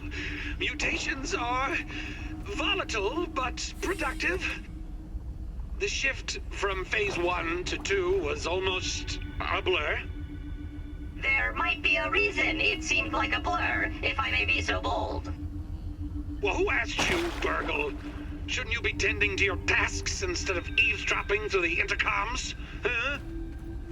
Now, where was I? Oh, yes! My friends! Marasmius aureatus here. The answer is hiding in that moist, supple flesh. And once I have it, I'll be back to normal Wendell in no time. Just like it was before this all fell apart. I'll walk into that presentation room and show those ominent schmucks I belong. How do you like that, Director Schmechter? Trudy and the kids will come back. Everything will be back to normal. I just need these blasted shrooms to reveal their secrets to me. Forgive me, Dr. Tatali. Did you say you wanted mushrooms on that?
I was just picturing that, Crazy Norse.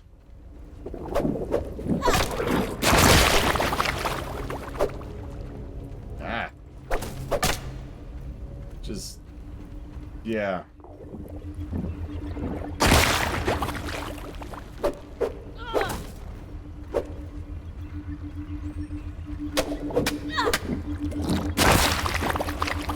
Apparently the infested bugs are getting pissed off that I'm killing all of their infestations. A lot easier than that.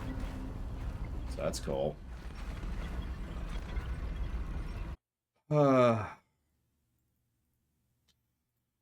Thank you, Eternus. As always. It's pretty good so far. I'm liking it so far. I mean, the positives kind of speak for themselves. I haven't thought of a lot of negatives yet. So whatever that's worth.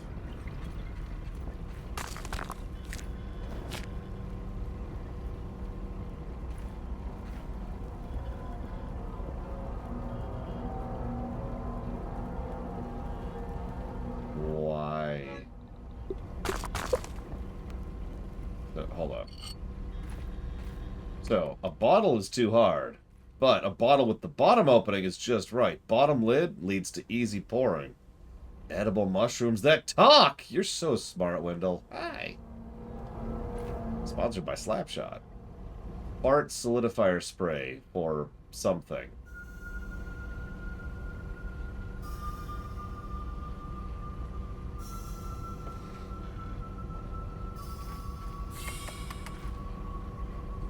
Well, let's do the extremely terrible move and turn on the power. We've just unlocked Hell's Gates. Perhaps literally.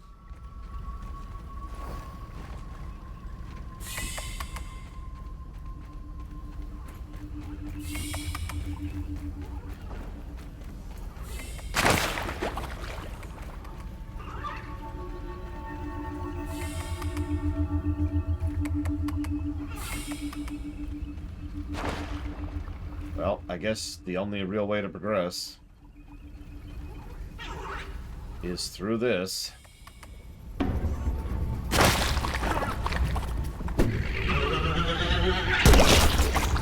Through the Baneling Nest.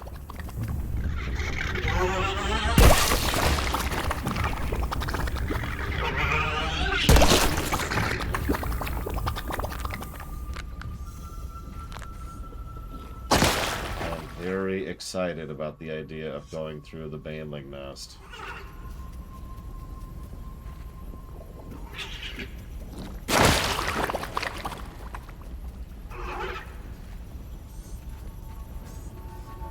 It's okay, if I don't breathe for the next hour, I should be fine. Science.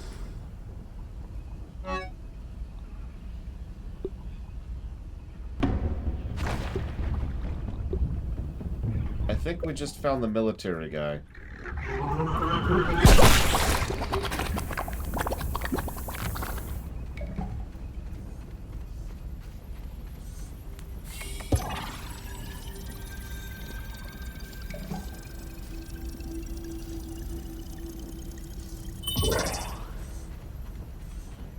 Making sure it's open from both ends here. Okay, okay.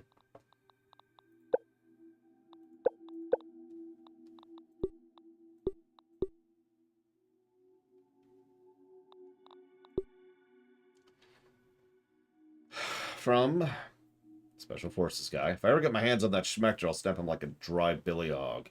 He was breathing down the commander's neck for months about that wackadoo orc project. Jumped up his bones so bad about it being the future of warfare. Not sure how I drew the short straw, but ended up getting voluntold for what seemed like a pretty normal mission. Occupy an established base camp at the drop site, lay groundwork for orc operation, babysit a pack of pencil necks in an untamed wilderness, do some light recon, don't spill the beans, don't make contact. Simple enough when the fine print doesn't read like a horror novel. The reality? Wilderness is some fired dude's large hostile yard packed with nightmare predators and crazy experiments. Your base is casually visited by a 400-foot child, and none of the nerds you're stuck with want to work together, so you're stuck on your own out there. Small arms and light weapons don't work at this scale. Hope you're good with sticks and stones.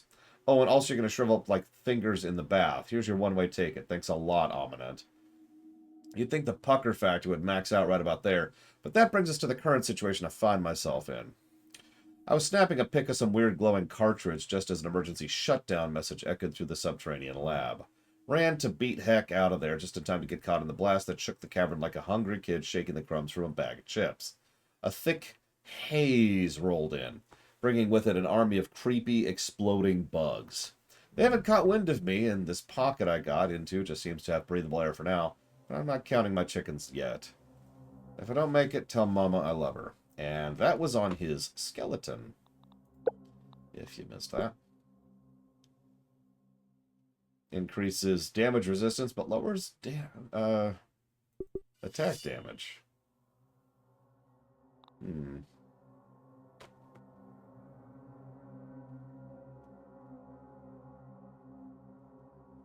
Well, let's leave that on for now. And drop that. We don't have space for that. And eat that. And drink that. Good thing I'm hungry. And eat another one. Yeah, I was going to say, we're going to turn on the defense thing in a place where we're constantly taking explosion damage. But hang on, I'm pretty sure that I'm dead. Well, let's double check first. How do you...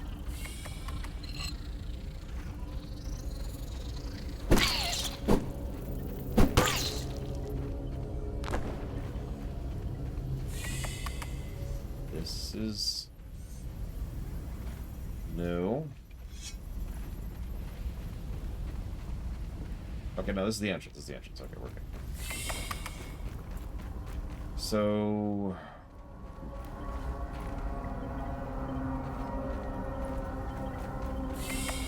this can't be right. This can't be the only way to go. Because this looks like an alternate entrance. In fact, if you notice, we could open this door from the other side. But there's nothing else this way. Alright, well, let's go through hell.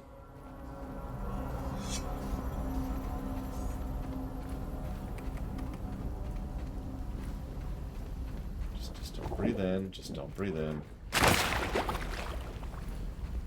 Everything will be fine. And there's the underwater passageway.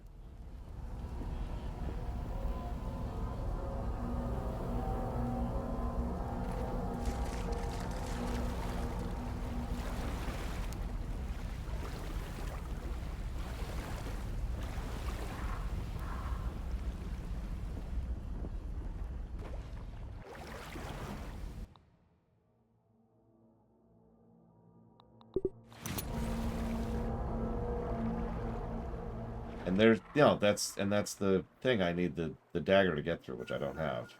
This is why we didn't take the underwater route. Oh, here we go. So this goes this way.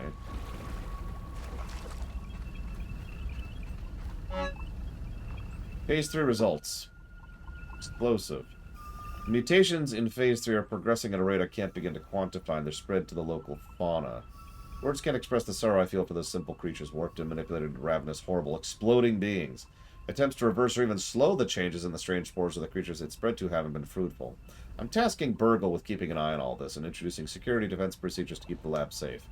Catastrophic as it may be, my confidence in raw science as a catalyst for growth and change is sealed now. I mean, that's... Close the door. Close the door!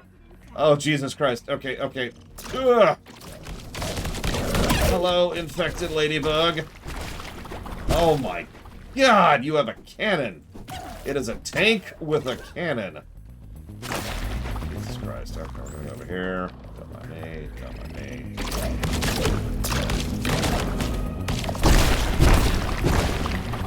Cannon that shoots delayed explosive. That's even better. Come on, Berserker trait, don't fail me now.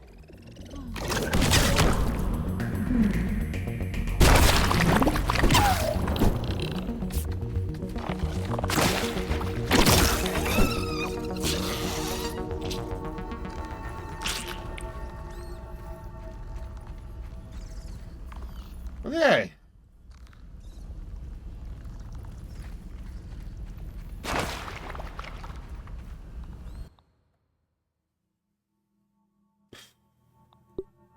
Let's drop some stuff, because we're getting a little full.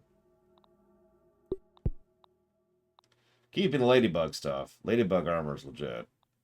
Ladybug parts are legit. I'm probably going to drop that, too. And what did we just get? Truffle tussle. Let me Google this.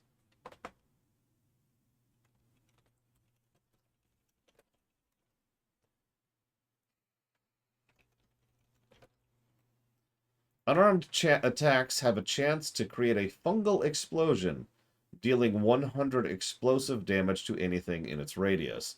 This only occurs when striking a creature.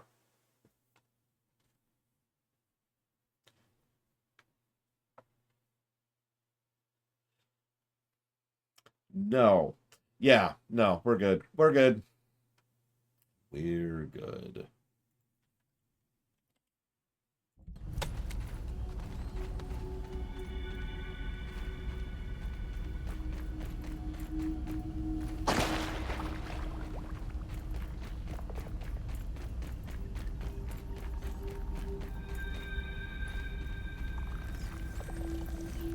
Light.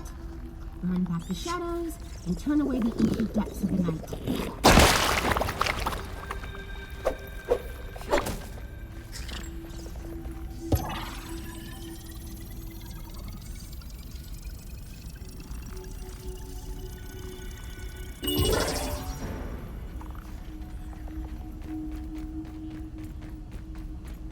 What did I miss? Other than the Horrifabug. Actually, that's just a family. Or the other Horrifabug. There are Horrifabugs everywhere. I will agree with this.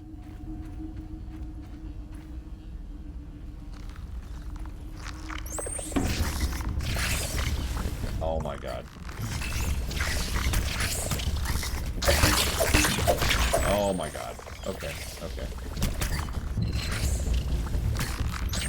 Give me a minute, History Maker. I have to fight the entire universe really quick. You know what? She decided not to do that. Previous round. Granola. And that's it. Okay, bye. Okay, bye. Run. I can't do damage to these things sufficient. There's a lot of them, so we're just gonna nope out of all of that. This has gone poorly. Very, very poorly. The essence of failure, the pinnacle of its craft. Local fauna? Berserk! Mushrooms? Exploding! My condition? Like a baby toe after a long bath.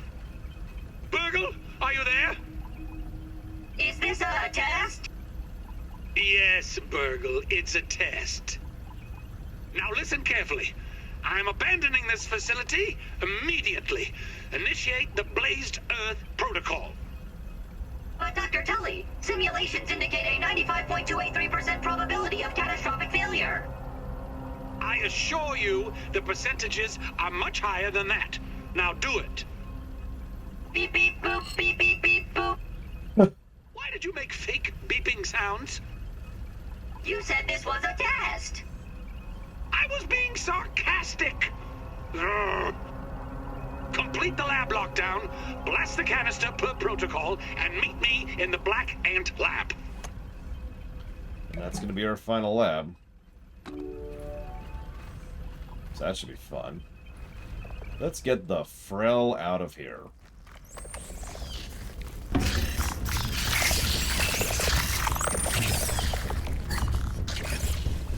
When we come back with a real human-sized torch, and by torch I mean flamethrower, and just go to town on this stupid yard.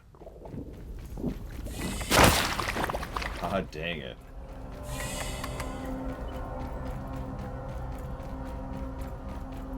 Just waiting for the first bird to go after these insects and get infected with the super fungus. Yeah, really quick. Oh, yeah.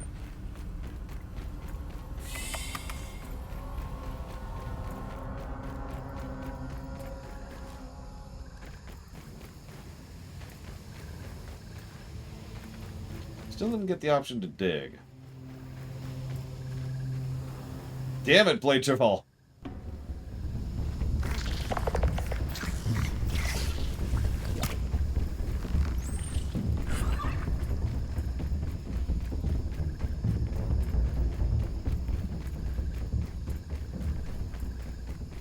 Yep, nope, it's just gonna spread and spread and spread. So, thanks for that.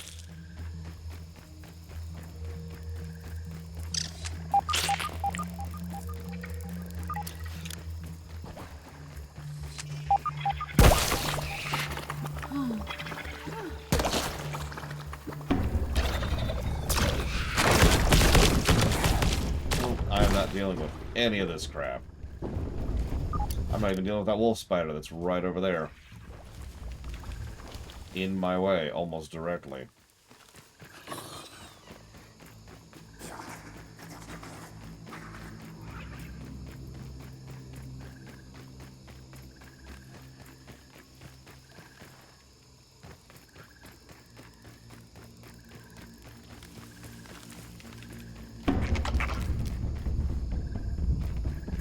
Okay, I think we're out of immediate danger zone. Now that I say that, I'm going to die to something I haven't even anticipated yet. What do you want about? Okay, so thoughts on the mutation systems. So, I forget what this is actually called. If I'm not mistaken, Outer Worlds used a very similar system, which I did like over there. It's where you do something, and doing something gives you the chance to get you a stat boost. Or a stat boost plus a detriment. It feels very similar to the, I forget what it was called, system back in Outer Worlds. No, it's not nighttime yet. The wolf spiders should be out and about. I mean, wolf spiders sleep at night. That's why there was a wolf spider out and about 5 seconds ago. Oh god, kill me.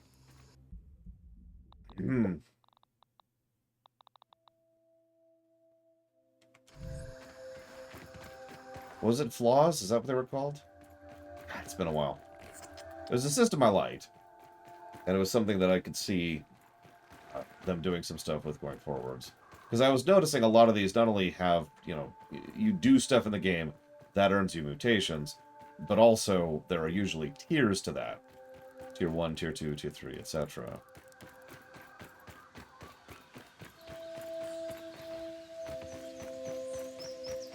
Either way, it's a neat little idea. Probably going to be positive worthy. It's not quite build gameplay, but it's like halfway build gameplay. I don't know. Also, while we're here. Putting on some more armor.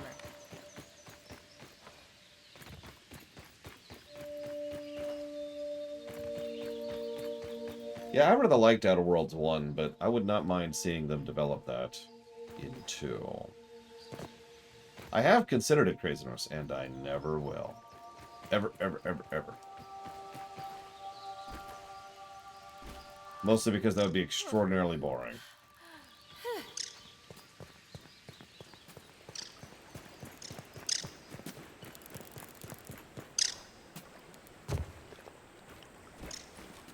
Okay. Dump off a few things.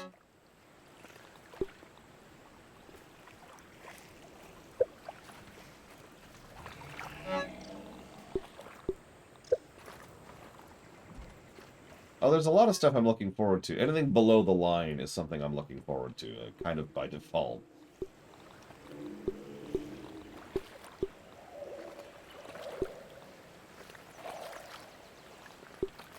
Anything above the line, I'd have to double check to see if there's anything above the line I'm really looking forward to. There might be. I don't know. I guess I can pull it up really quick. Lord. Look you. I'm very curious how Secret of the Stars is going to go. And Chaos Gate Demon Hunter looks like it might be pretty cool. And that's it. Everything else I'm dreading. Super dread. Turbo dread.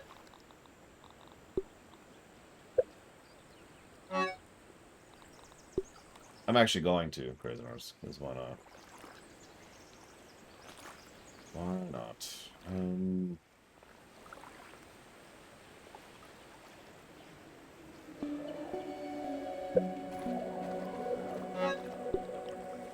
That while we're at it.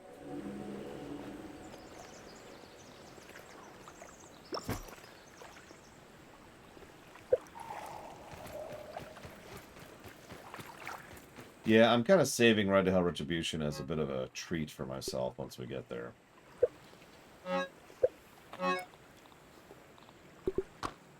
I just realized I haven't been making food because I got so used to, during the multiplayer thing, not having to. Pretty good. And that's not really like a, oh, I wish people were making food for me thing. It's more like when you have 4 people and 2 of them are primarily focused on food and base building. You get more food, and then food going bad becomes more of a problem. Oh, absolutely not, Crazy Norse, no. I am actually really looking forward to playing Subnautica again, which is funny because I'm playing this. But, I don't know, Subnautica feels simpler, but a little bit more polished than this. I'm not even sure if it's going to score better, because this does technically have more to it. Like, the density of this backyard is kind of crazy in how it's designed, even though it is actually quite small, all things considered. No pun intended.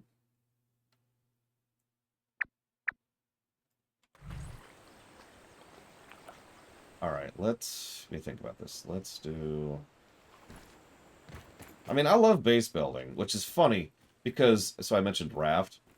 So, everything other than base building has quickly become my job. I'm in charge of purifying the water. I'm in charge of catching and cooking the food.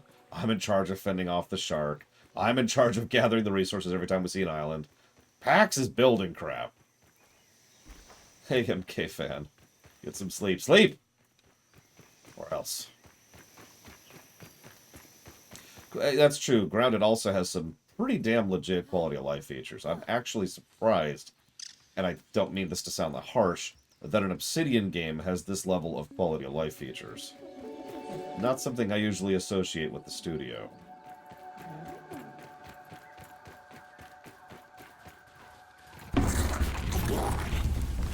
Go away, stink bug. I assume that's stink bug.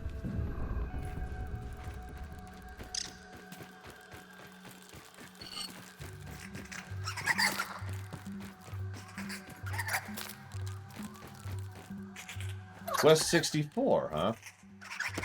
It's an interesting request. Did you know Quest 64 is the second worst reviewing game we've ever reviewed so far?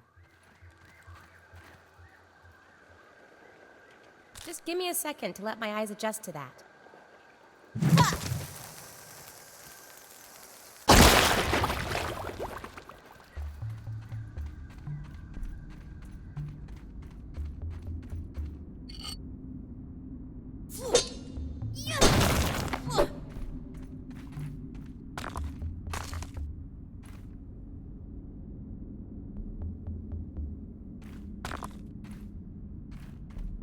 It was... I mean, I can make fun of it now, but in all honesty, Quest 64 was really, really terrible. Good God. Just... Oh.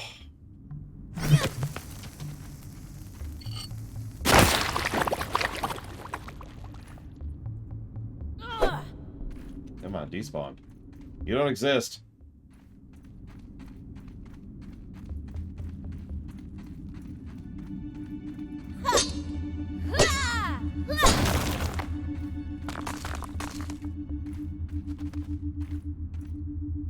Rock cracker. Science! Eureka! I've always wanted to see that. With friendly fire off, I imagine the answer to that is no, but I'm not taking any chances. I don't have that many bombs to test it. Oh my god, that freaking memory card. Frickin' memory card.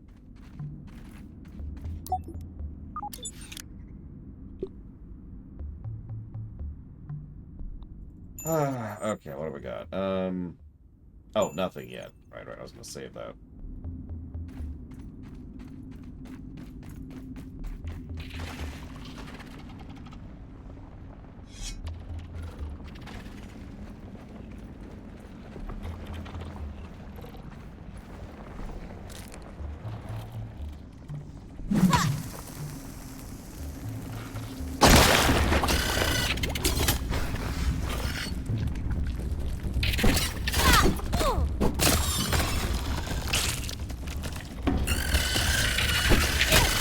Oh my god.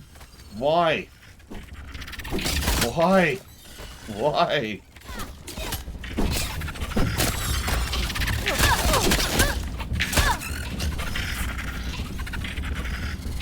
Why do larvae attack in packs? They already hurt and have lots of health.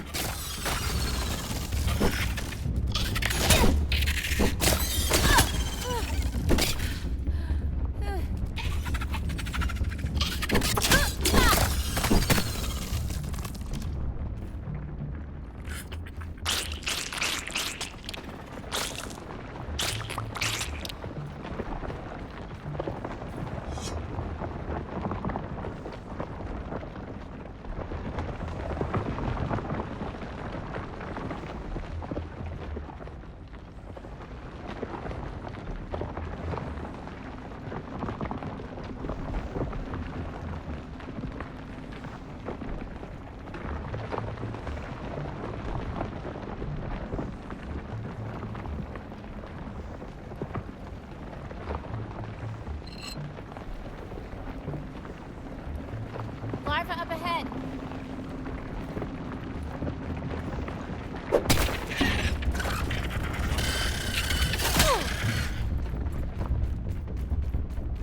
Yep, those are just more larvae.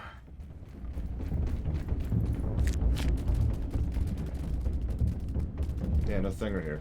Weird.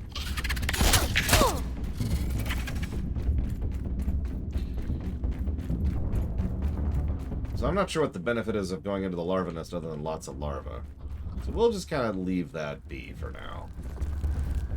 And nope the hell out of Dodge.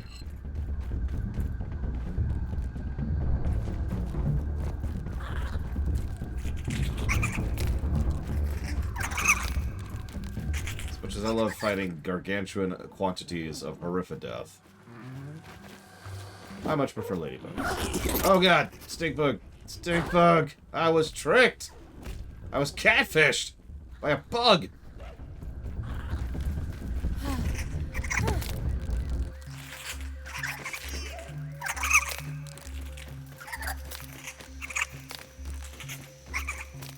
I have no idea what those things are larvae for. I really don't. What the hell's a good coworker? I've never even heard of that concept, MK fan. Is that legal? Wait, you must not live in the United States. Okay, that's what that is. That makes sense.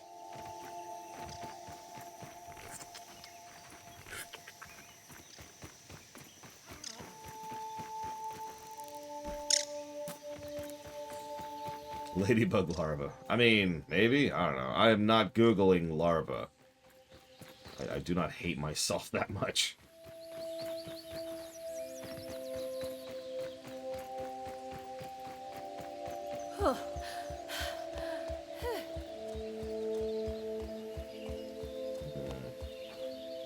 Why is it a daring rescue? Why was someone kidnapped? Hang on, I need more info, Evo. Someone was kidnapped. So it's a ladybug nest. Oh, jeez, that's great. Okay. Hey, Burgle, ready to reveal that you're secretly the villain of the whole game? Because you are.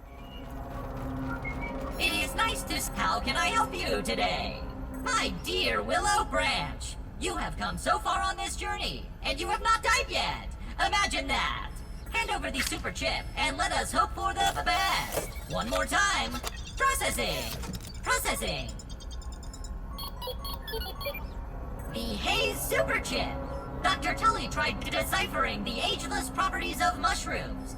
Disaster struck before he was able to finish. All of these great memories are coming back. Well, well, well. Some good news. A piece to the Ambiggen cocktail recipe is now restored. But not all of it, unfortunately. And I have some strange memory fragments of a Java-matic. Does that mean anything to you? Coffee maker? A coffee maker. Interesting development. Although I cannot say I love the taste of coffee, and I certainly have no clue how this fits into the equation. However, we are making progress solving this mystery. But we are still not done. There is one more super chip to go. Had another dream. Ah, more of your fragmented memories. Let us stack them together like the ingredients of a burger. They are a common side effect of the shrinking process. The memories, that is, not the burger metaphors, which are simply how I am programmed to understand the world. How can I be of assistance? So something about Project Orc? Project Orc? That is certainly not something that Dr. Tully ever discussed with me. Uh-huh. Ominent requires its scientists to use code names for their projects. Eventually, the marketing department gets involved to spice it up. I heard one scientist just used American state names in chronological order. Laughing out loud! What a magnificent scheme! Did you just say? But I digress. Whatever Project Orc is, the name does not sound good. Scientists were experimenting on me when I was tiny. If they were following the Ominent Practical Science Manual, it is likely they were documenting side effects of the shrinking process, of which there are a few. Short-term memory loss, constipation, dehydration, among other minor ailments. But as for the long-term side effects, nothing to worry about, my friend. You are looking fresher than a non-frozen meat patty. Ha ha ha ha! He really does sound a lot like Claptrap. If nothing else, it's the same style. Same voice pattern and same voice modulation. Might not be the same actor. Aha! That confirms it! There are two spacers, just as Dr. Tully surmised. One in the yard and one at Ominent. He had a hunch that they continued his work on the spacer after he stopped working for them.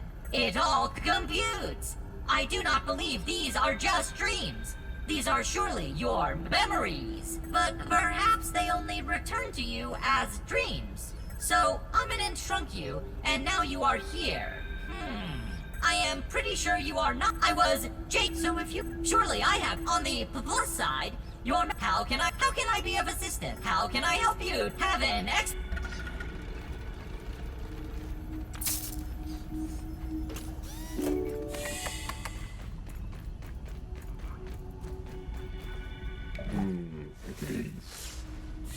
Oh, right.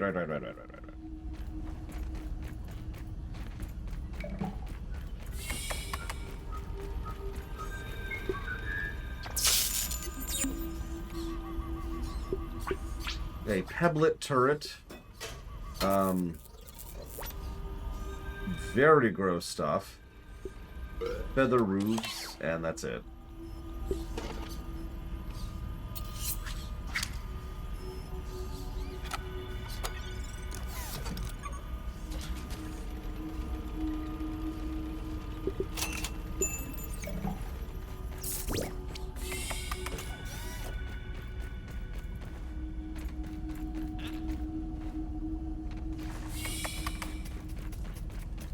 Where, Mystery Magger?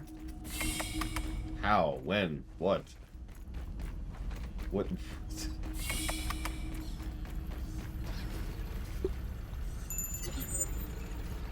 Nope. That's it. I mean, I guess I'm gonna grab that, sure. Except I can't, so. Nope, we're done. Moving on.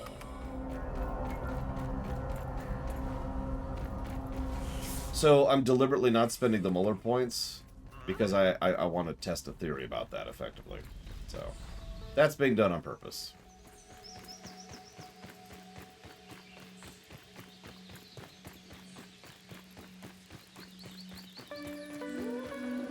Well, it sure sucks that I can't afford it then, History Maker. Okay.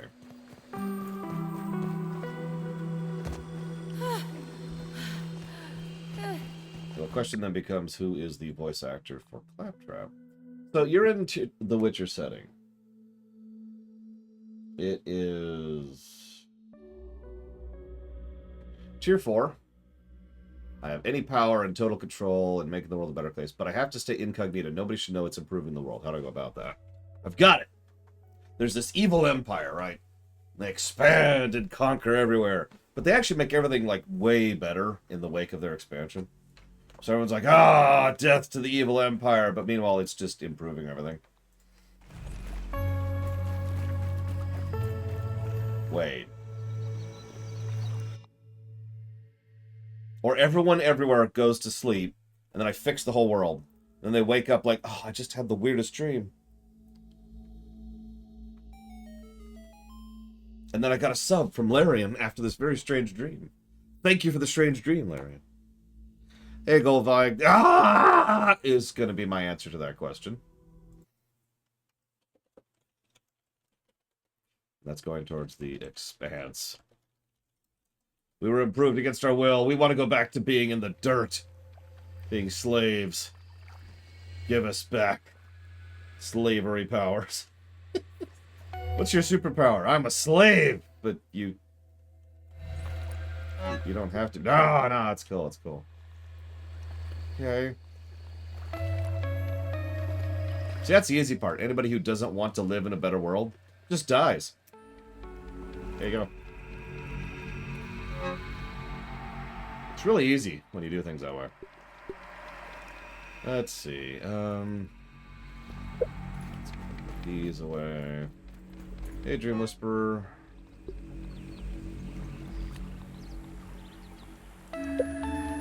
Wait, no, I've got it. Oh, I gave up on the larva lair. I am turbo not going in there, especially since I have no reason to. Ooh, that noise. Okay, there's something I've been wondering about for a bit now. Give me a second.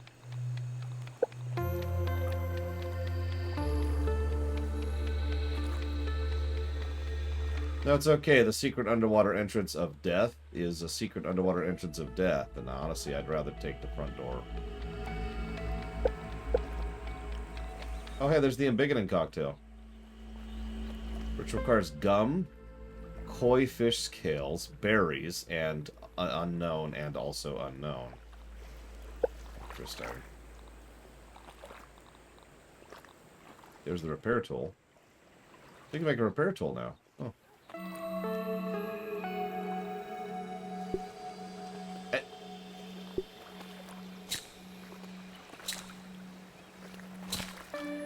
Correct, MK fan. Good memory.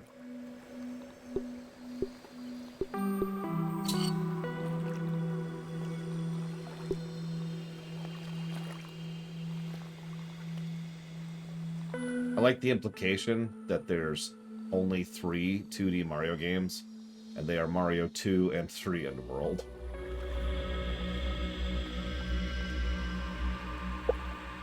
Yeah, Gum lets us stretch out into our full form.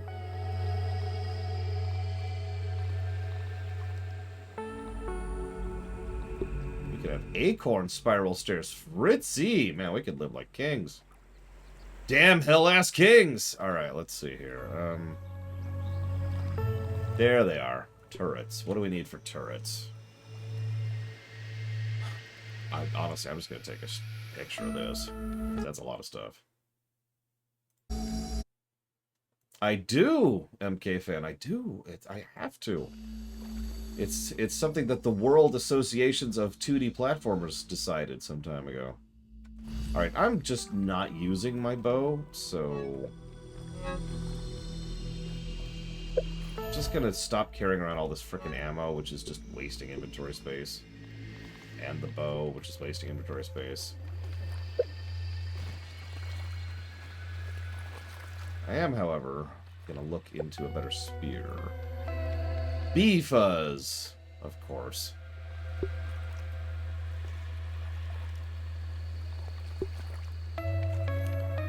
Okay, so I've decided not to look into a better sphere. Just improve this one. Nope, okay, that's not happening. Alright, well, we're just stuck with the spear then. That's just our life. What do I need? I need acorn shells. Burn back the shadows and turn away the inky depths of the night. What else do I need? Lead, silk. So we've got silk. Actually, hang on. Think about that.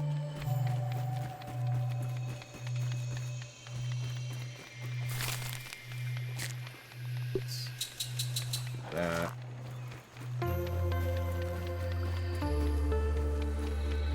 The mosquito was for the rapier, not the spear. Although I suppose the two are equal, so whatever. Oh, actually, you know what? There's something else I've been meaning to do for a while now. I'm just going to commit to that really quick before we start making this other thing. Here. Here? Yes. Sap catcher. Acorn top and weed stem. Acorn top and weed stem. Grab some sap over here.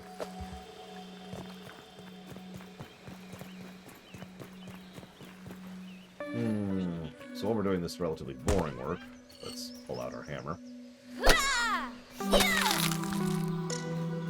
Oh, sorry, if it wasn't clear, Evo, that was my answer. Not the mind control thing, obviously, the evil empire thing. Maintain a front of total conquest. And of course, with the level of power I would have, which is not total power, but it would be quite a bit of power, I could actually do exactly what I posited. Everyone would be like, oh my god, we must unite against the Iliani Empire. That's what I'm going to call it. Now, you mentioned that, so I'm assuming what you mean is like the branch that leads into the base, which is exactly where I plan to put it. If that doesn't work, well, we'll figure something else out. No, I imagine the scientist is long dead. Like, I would be legitimately shocked if we find the scientist alive at any point in this game.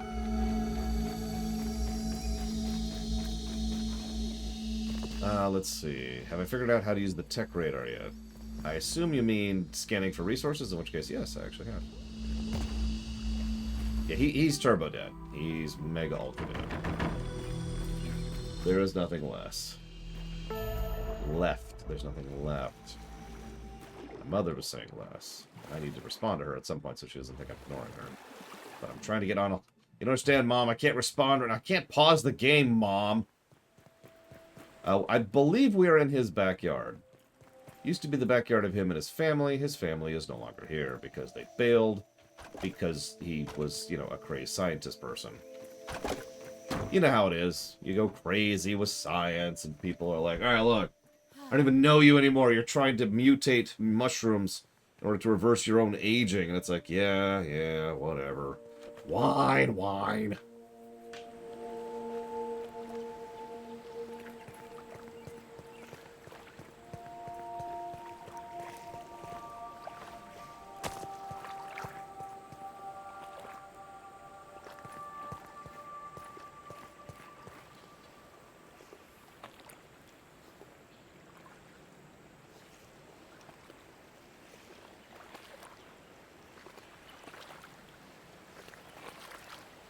And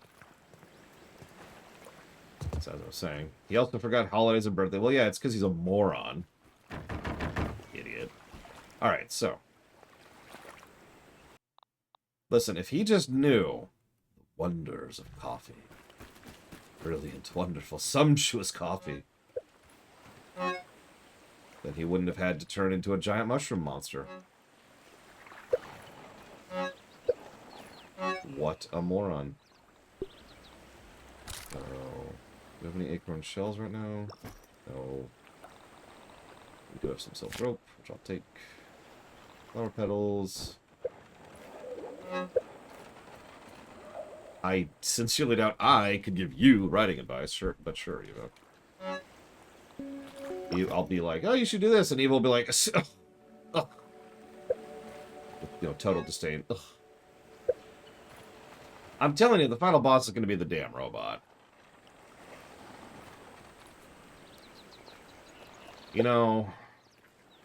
I'd make fun, Crazy Norse, but that's not really a joke. Alright, okay, let's just make a few of these. I do, actually, Dark Day. I'm not sure what the command is in chat, so rather than that, I'll just pull up the review page. Right, I suppose I should do that. Sure, that's a thing that might as well happen. I mean, why not? That's perfect timing, really.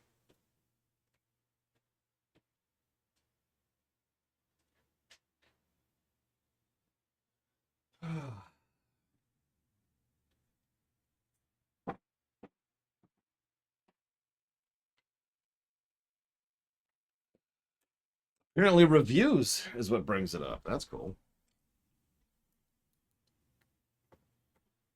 Alright. Okay, we have audio. We get to mute ourselves.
Dr. Schmechter, these... Director.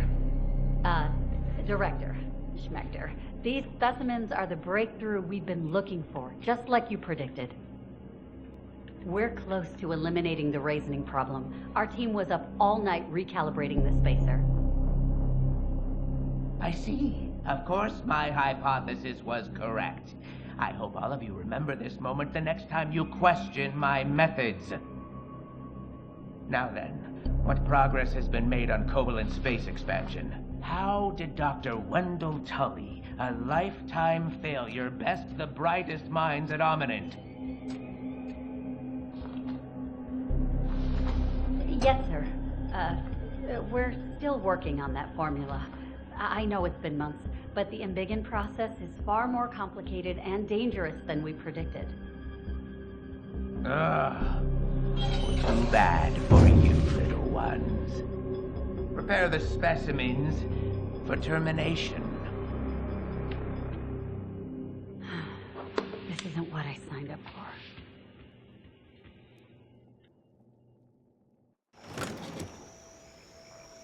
You know, I thought I got teased about my name a lot, but this guy has to have it bad.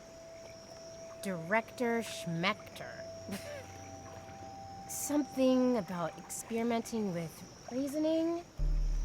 Time to pay Burgle a visit and see what he knows.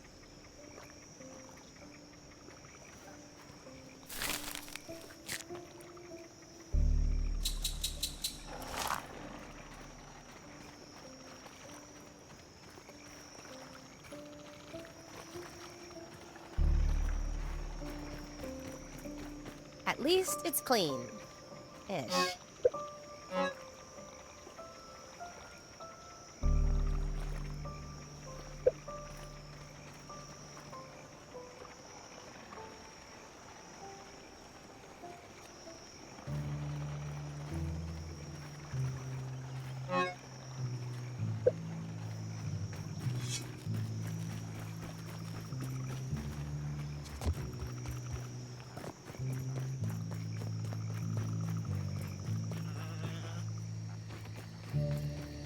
Everybody who wants to say happy birthday to Lore Mum, feel free to say so now. I'll convey happy birthdays.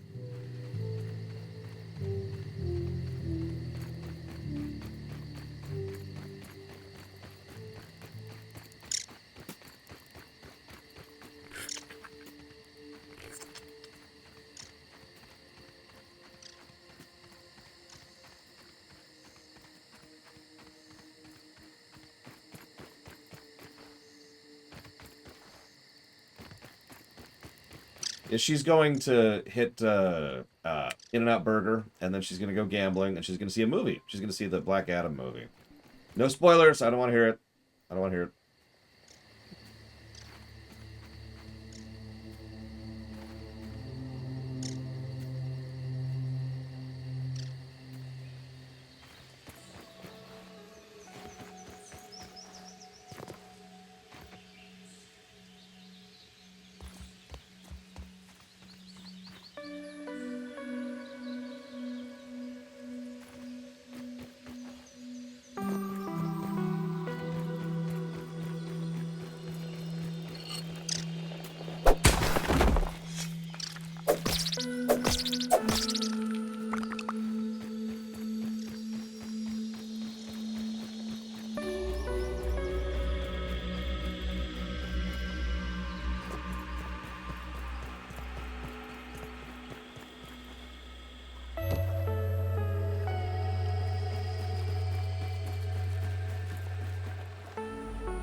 Okay.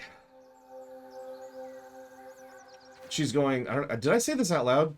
She's going to In-N-Out Burger. She's going to Black Adam. And then she's hitting up the casino. Because she likes gambling. I'm just going to do this. And she's sounding a lot better. So she recently, and by recently I mean just literally a few weeks ago, started getting a new sleeping medicine. Now, that doesn't sound great, but it super duper is, because it's been working. And she's been getting a lot more rest, and she's been feeling more rested. And she... oh my god. No, give me some of those. Give me some of those. Hey, Aunt. What's the news? Oh my god. Behold, the cookie sandwich.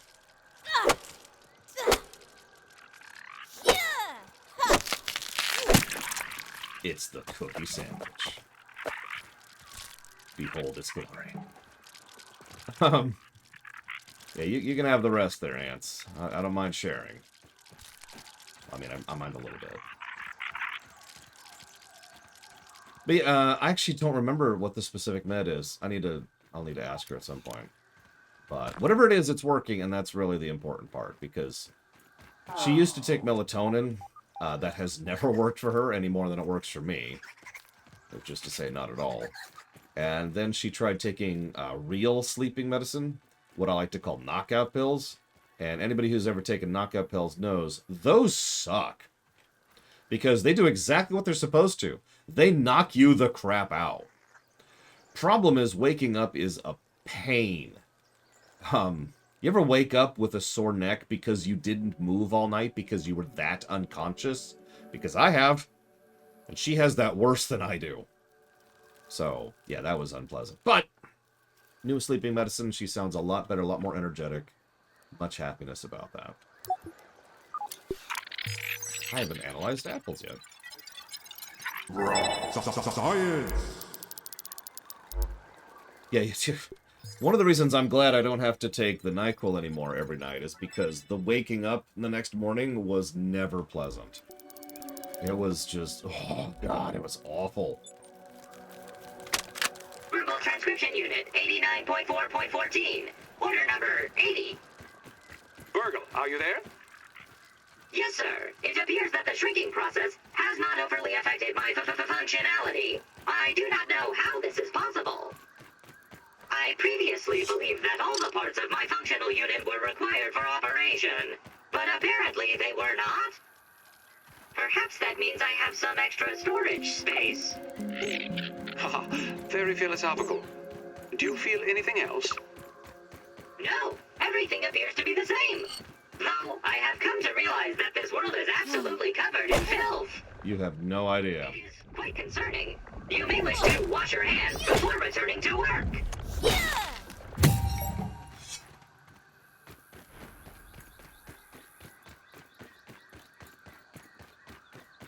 Yeah, no, I've noticed that, Crazy Norse. It's kind of become a trend at this point, this far into the game. Still, the extra science is always nice, and we do need more to be able to afford that advanced thing. My sleep has improved. Yes, I actually mentioned that during Polemic Day. Because I used to take NyQuil, and then I took ZQuil, and now I don't take anything, and I just sleep now. Wake up. I even stopped using an alarm in the morning.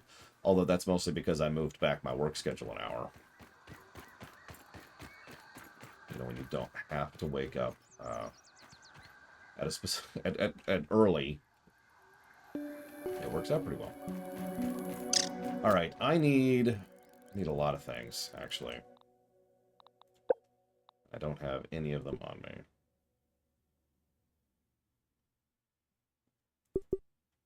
I know I'm a picky eater, but still. Yeah, melatonin, and now I could be wrong about this, so please correct me if I am, but last I checked, melatonin was primarily useful if you are the kind of person who doesn't get a lot of sun. Like, if you get sunlight, if you go outside, then you don't need melatonin, right? Which is probably why it's never worked for me. Hello, wolf spider. Goodbye, wolf spider.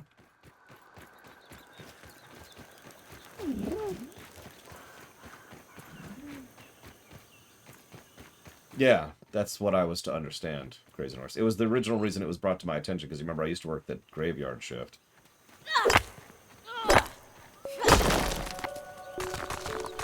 Pebbles, pebbles. I'm also going to need a weed. So let's get as many pebbles as we can really quick.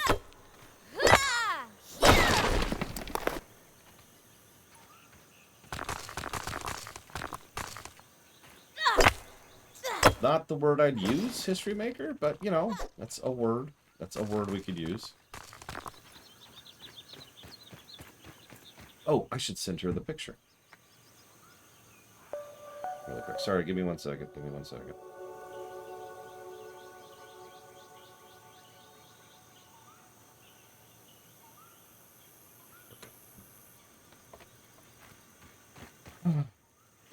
So I got a few questions there I noticed while I was on the phone with my mum.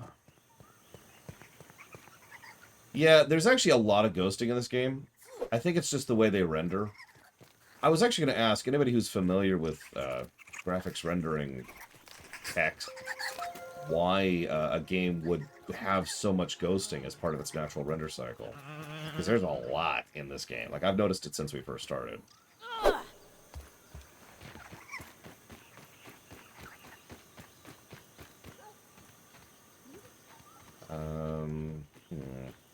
Let me think.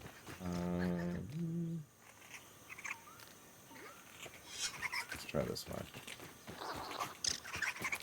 Oh, it's an upscaler. That makes sense. That makes sense. Hang on.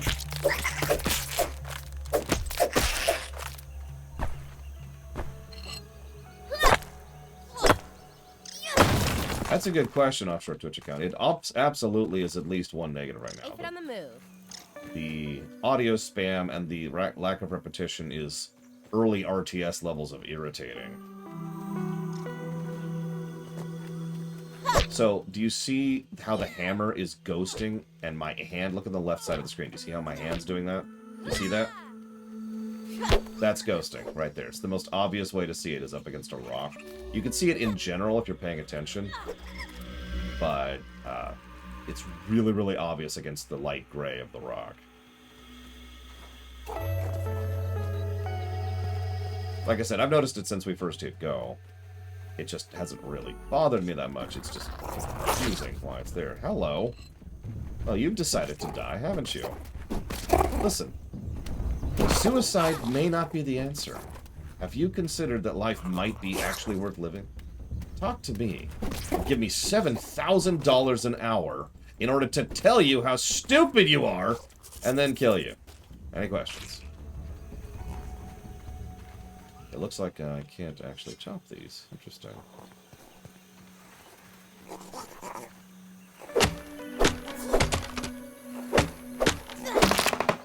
It's not a bug, it's just how they're doing the graphics rendering. I don't know if that's how deliberate or undeliberate or anything that is. It's just, it is. Inventory full. Of course it is. I'm just gonna eat all this crap. Just get out of my inventory. Just get out of my inventory. Get rid of all this stuff. Get out of my inventory. Get out of my inventory. I have limits. Or I guess I thought I did.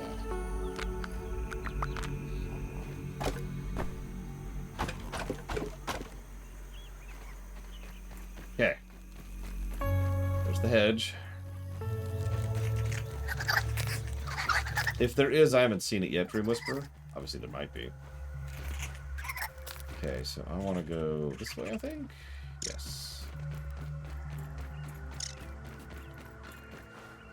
See, beetles don't bug me. Bugs bug me. Wait.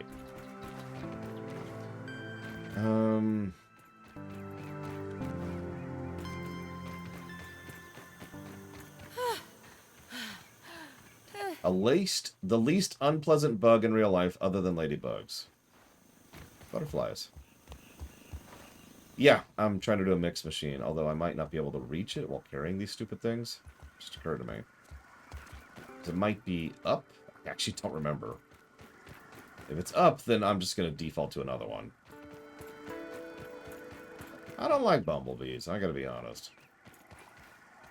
I don't dislike them, but I certainly wouldn't call them positives.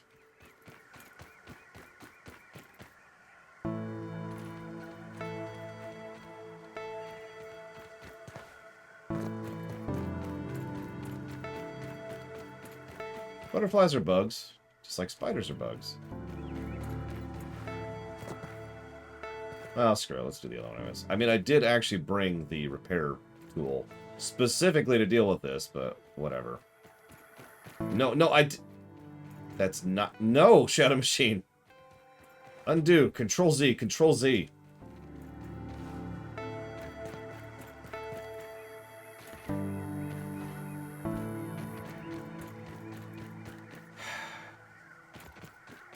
Yeah, but I don't think I can reach it. So I'm gonna give up on this. Because I just realized I would have to carry these through at least one, whatcha-fig. Oh god, Takoida's right. Damn it! So we gotta do one more. Control Z! There we go. We got 3 in. We're good, we're good. Yes, take all the bits back. Take all the money back. Is it? I don't know what to believe at this point. No matter which direction I go, it's going to be a long run, so I guess we'll just go commit to... Actually, you know what? Let's just save some time. This is single player now.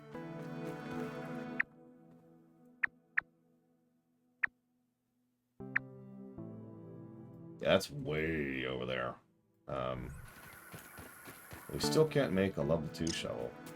But we saved, so we won't waste time, technically. Thank you very, very much, Shadow Machine.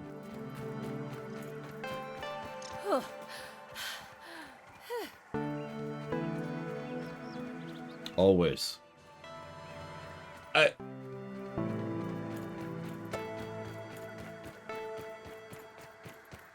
That's fair. Well done.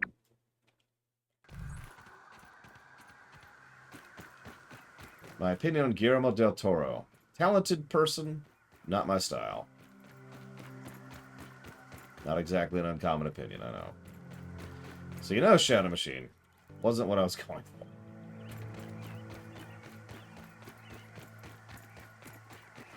I was about to say, what the hell is that? It's literally just water.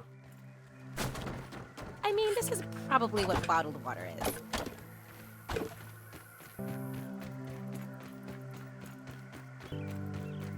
Yeah, Guillermo del Toro is one of those... It's a combination of a director who is unflinching and trying to do things his way, but it's okay because he actually produces good work, right? And the reason I mention that distinction is because there are several directors, especially in Hollywood, who are unflinching in wanting to do things their way, and they produce crap. I can actually name 2 examples. Well, I can't name them because I don't remember their name.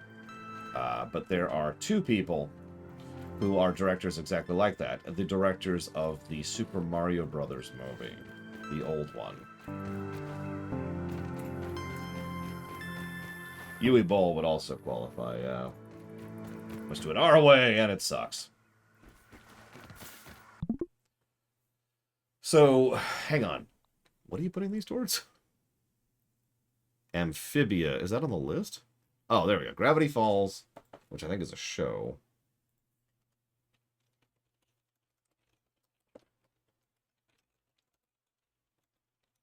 And Amphibia, which I have no idea what that is. But thank you, Shadow Machine. Oh, Amphibia is also a show. Got it. That answers that. Let's put that down under Streamations. Whatever it is. No, I'm comparing them to Yui Bowl. That's terrible. Alright, so. Although that's probably unfair to Yui Bowl. Alright, I wish to build a pebble turret.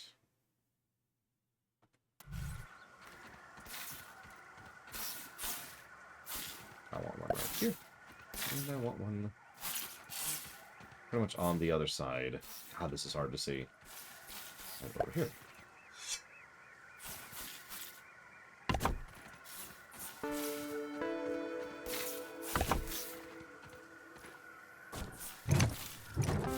Oh, these are manual? I thought these were automatic. Well, there's no point in having more than one then, I guess.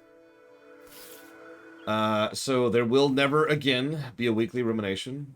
Weekly ruminations are being completely supplanted by the Streamination format. So the next Streamination will be a show called Justified.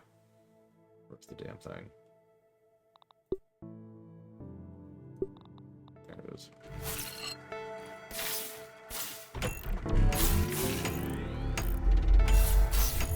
Well, I found that out 3 seconds ago, Von Falkenstein.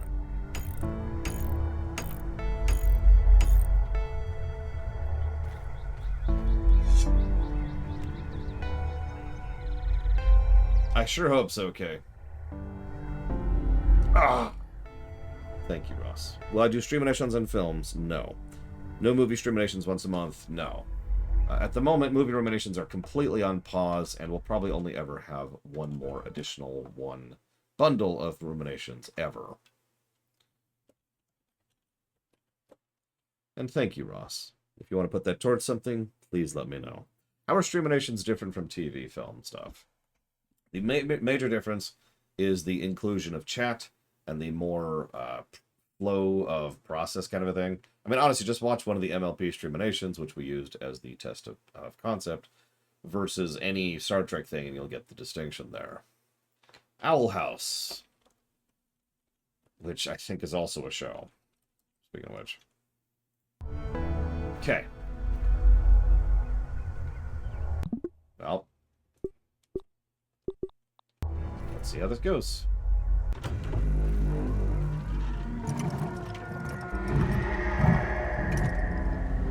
Ironically, now it'd be cool if I had multiple people, because then, you know, 2 people in the turrets.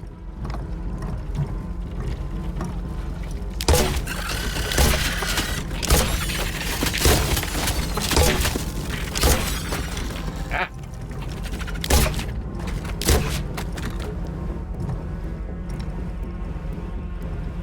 When I say I like Justified, I've never seen Justified before. If someone donated $200 to do a rumination, would I? No. That sets a dangerous and deadly precedent which we cannot allow.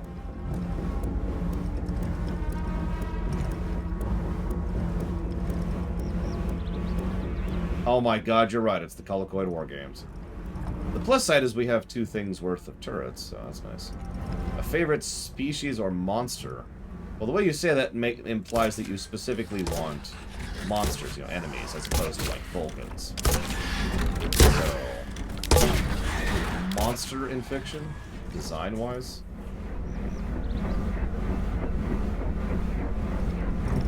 Favorite monster. That's gonna be some of this debris that's getting in the way of aiming. Hey, we just got some spider parts. That's nice.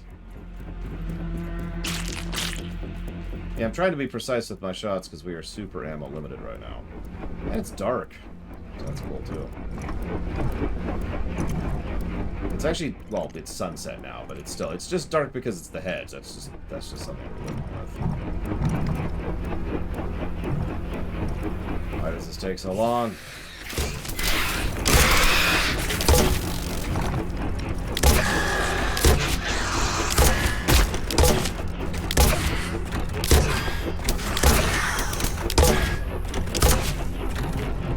2 shots in this one, so that's great.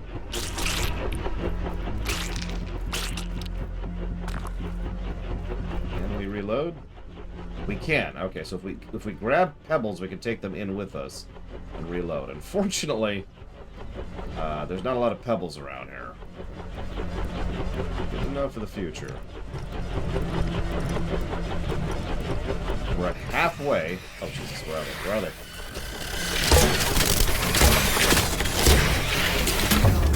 And we failed.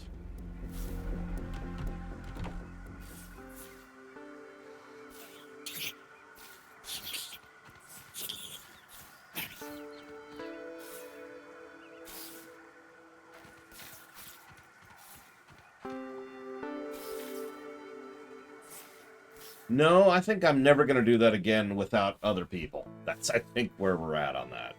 That does not feel like something that should be done with one person with one turret. So let's undo that. Let's just rewind here. Because screw all that noise.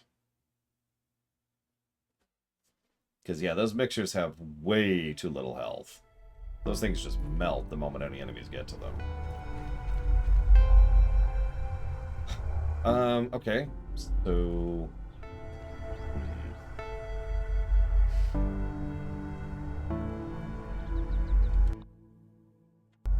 Alright, I know what I'm gonna do. I'm gonna leave those there for now.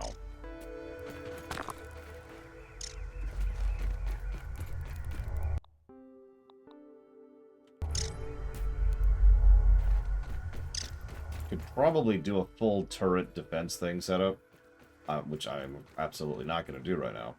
Well, we probably could, but I stand by what I stated. I am not going to bother until I have a bit more of a setup, and honestly, I'm not even sure there's a payoff to that. In fact, what I should really do is actually Google what the payoff is for that and see if it's worth my time.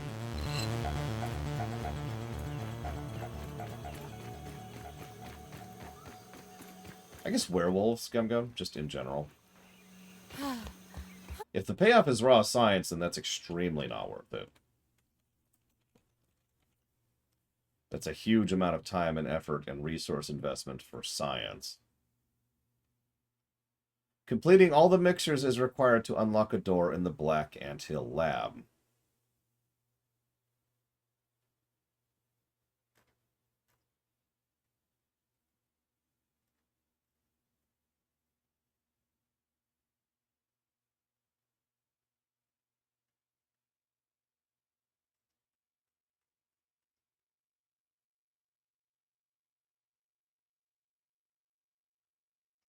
Yeah, I'm looking up what's in behind that chest exactly.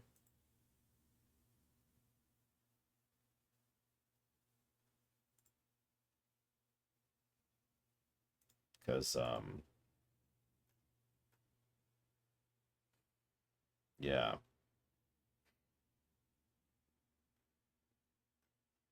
Here it is. The Prod Smacker. The Prod Smacker is a two-handed Tier 3 tool. It looks similar to the... it looks like a taser. It behaves like a club, but has a special ability when performing a charge attack. Once it makes contact with an object, it will make an electrical explosion that damages anything around it. It is not craftable, only one exists.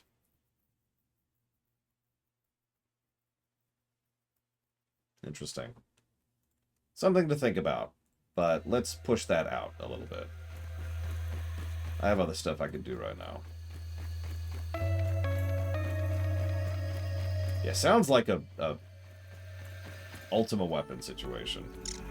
Super useful. By the time you can have it, you probably don't need it. By the time you can use it, rather. Okay. So, there's a hostage. They must rescue them. So Zaydenra, I'm not going to bore you with specifics because I don't even know what those specifics are, but Zaydenra would have a well-executed infiltration plan, right? You know, straight out of Call of Duty or Rainbow Six or whatever, or The Division. By the time she goes loud, they will be completely shocked and awed and dead. and then she will rush in, rescue the hostage, and get them out to the hover chopper as quickly as possible.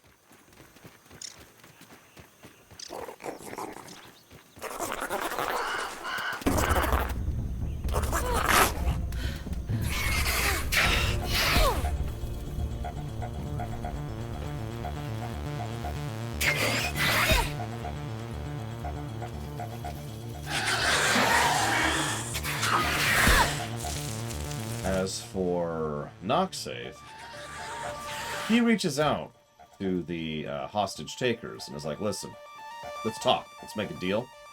And while he's doing that, he has his intel networks trying to find out as much about them as he can. And he uses every little advantage he can to blackmail, bully, and bribe them into submission and destroy their lives completely. Unless, of course, they acquiesce to releasing the hostage. I have actually read quite a few Tom Clancy Rainbow Six books. Most of them suck, to be blunt. But then again, most Tom Clancy novels suck, if we're just being honest with ourselves. Oh yeah, let's check out how this is going while we're here. I was really hoping that would be automated. I don't know why I thought the turret would be automated. I thought turret. Thought that'd be automated.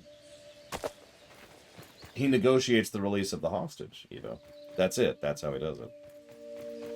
He wins! Ta-da! Let's see. Hunt for Red October. I mean, I liked both the movie and the book. But that would probably be one of, I'd say, 2 novels I've ever liked by him. And even those 2 both have big asterisks on them.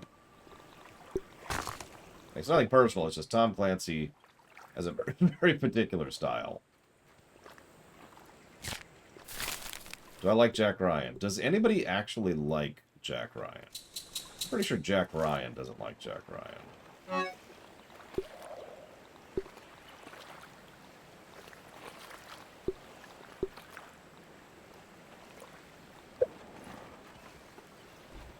Listen, I'm pretty sure this is a sci-fi story about Falkenstein. The moment we shrunk the kids, I think we jumped over that hurdle.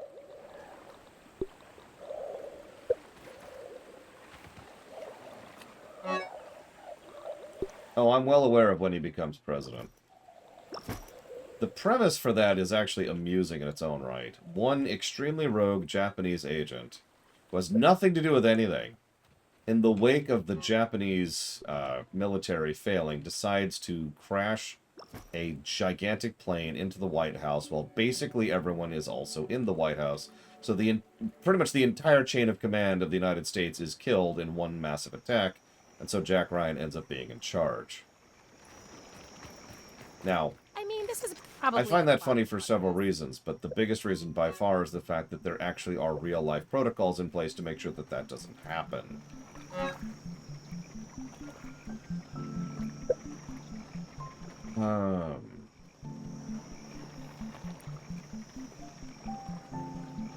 Jack Jr. can go to hell. I was joking about Jack Ryan. I don't really have anything for or against him, but Jack Jr. can go to hell. He is not a good character, in my opinion.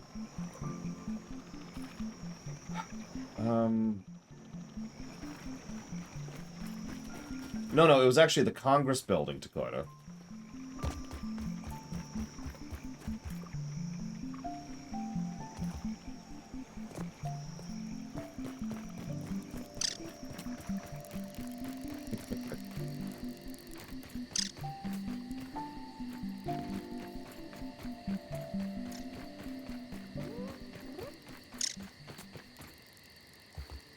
There you are. Nope, that's a ladybug, never mind. Aphid on the move.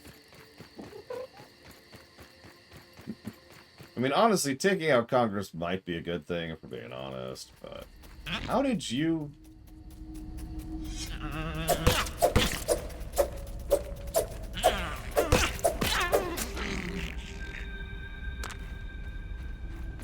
Like I said, it's actually a rule that not everyone should be present.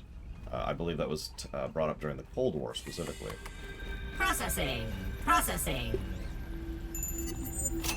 There we go. So now we can make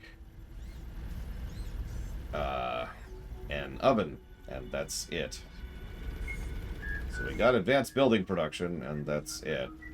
Whatever.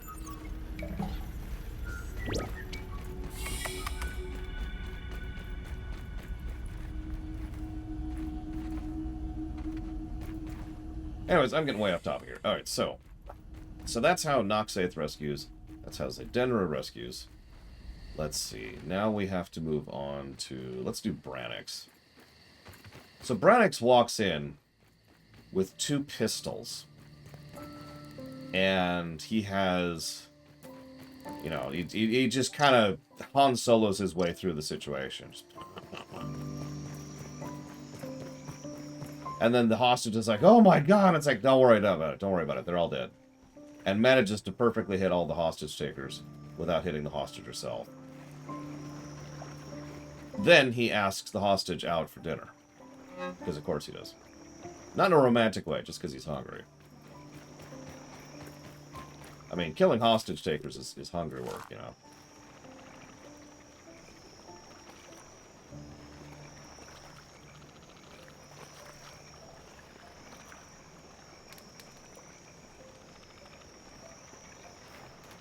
He's hungry, Warp Core. It's been a long day. He just killed a bunch of hostage takers, okay? He's hungry. He's worked up an appetite.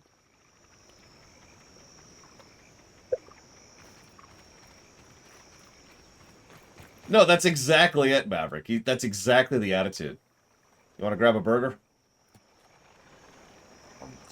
And she's just sitting there in silence.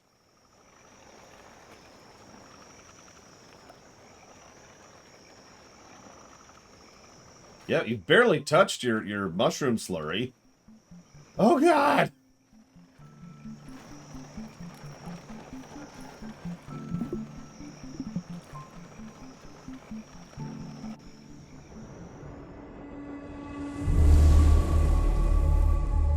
So that's Noxaith, Zedenra, Branix. That leaves Zalanorm and Zuthmaeus.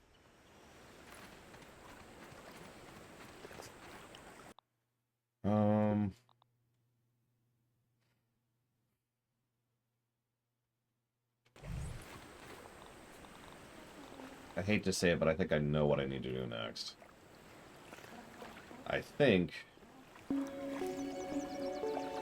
I need to make a spider hood. Oh god, that looks so hideous. What's the set bonus for spider? You know what? I've decided it's not worth it. I'm not making that hood. Never mind. We're cool. Branix is a character of mine. I doubt you've ever heard of him. Virtue of the aforementioned. You know, we've got a lot of water for one person. Alright, let's see if we can make some food happen really quick. Yeah, still has the spider eyes in the helmet. Nope.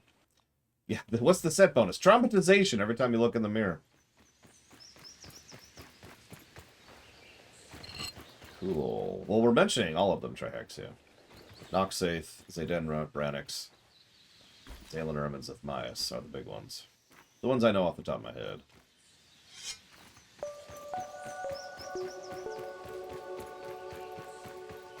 It's not worth it, Crazy Norse. It's not worth it.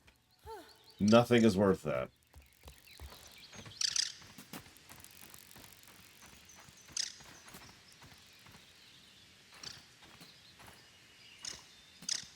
Alright. So, what would Zuthmaeus do? So Zuthmaeus...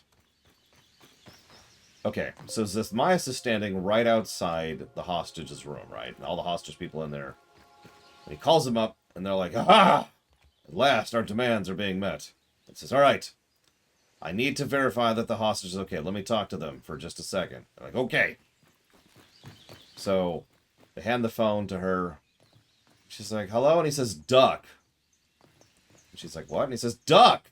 And so she ducks, and then he comes flying through the room with all 3 axes like a buzzsaw, killing everyone but her.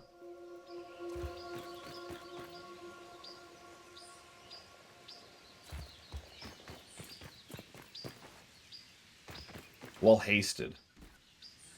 So it really is just...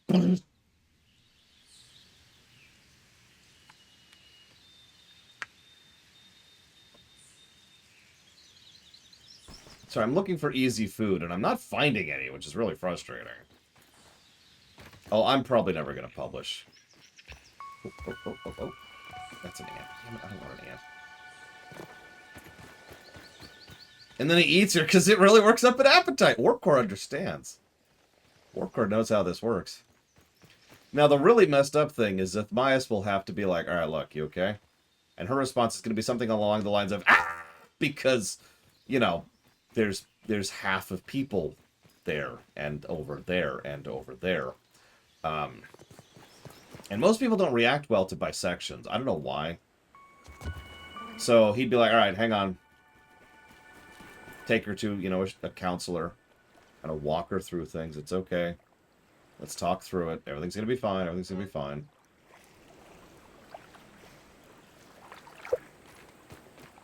This is really frustrating. I don't have food. Of all things to be running out of, I don't have food. Look, he's hungry! Warpcore. Ugh. Alright, fine. Whatever. These things are dumb anyways. Yeah, let's just see how many we've got. I think I'm hungry. There. Alright, moving on.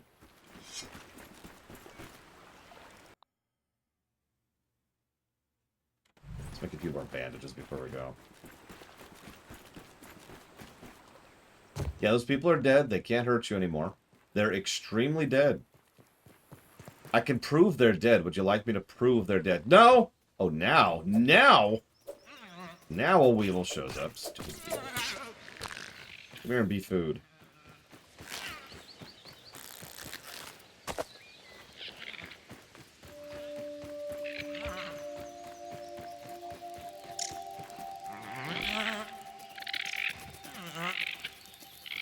Funny you say that, he's really quite organized, you know.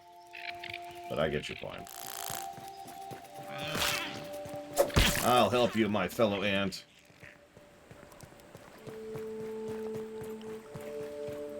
Ant solidarity. All ants are now from Croatia.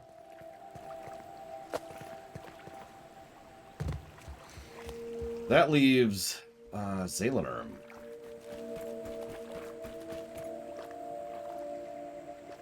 Zalanerm would actually be pretty similar to Zethmias, but like in a different... Croatia, I like it. In a different direction. Zalanerm wouldn't go through like a buzzsaw.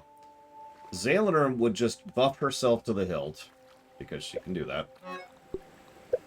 And then open, like smash through a window, and then in a single round, you know, in a second, just kind of kill everybody. Just, you know,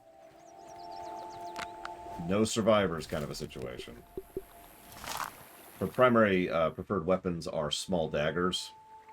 Like, just like, that's not even a dagger, it's a knife at that point. So, yeah, just neck, and that's the end of that.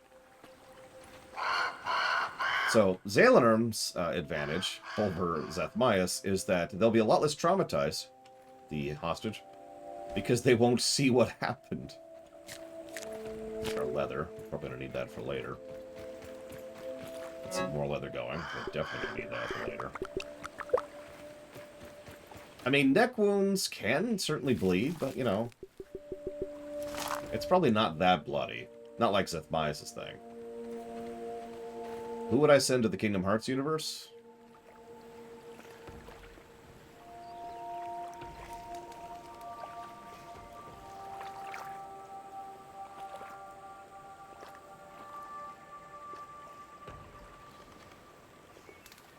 That's a good question. I'm not sure. The most... I was going to say the most overpowered character I have, but most of my characters aren't really overpowered. That's by design.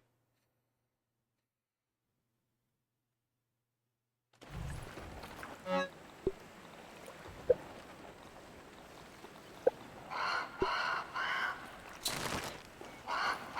we have bandages. We have slurries. We have food. We have water. We could have more water.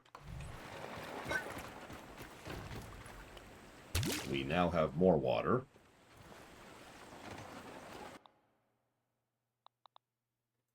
I mean, I have creatures that could beat Superman without even trying within my setting, but they're not really everyday kind of a thing, like Soups is. So functionally, no. Keep the repair thing, you never know. Did I ever get... No, of course I didn't. What was that? Wriggle whetstone, which I don't... What does that require? Plating.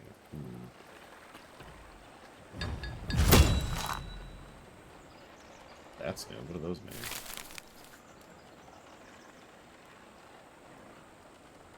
Plus poison damage. Or just more defense. Interesting. We can apparently start branching at a certain point. That's nice to know.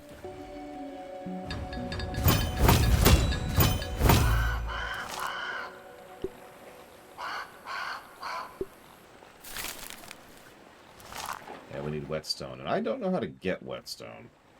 I haven't even seen whetstone.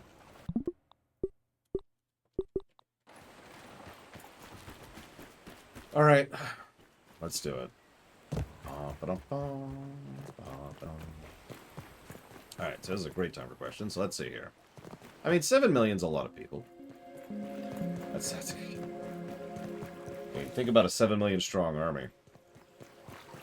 I do have water and stone. Ironically. Yeah, I don't blame you, Ross. Do not blame. Okay, so I think it's all of that answers. So, and I answered that one, Let's see, scrolling down on the list. Examples of a Mario character in video games who aren't Mario. Raynor in StarCraft is actually really close to a Mario character. In fact, one of the major story threads of StarCraft 2 is the fact that he's a Mario in a setting that doesn't support a Mario. In fact, actually, there's a lot of characters that would be Marios, except their settings don't support the existence of a Mario. As a reminder, one of the critical elements of being a Mario is existing in a setting that supports your existence. I know it sounds like a duh, but...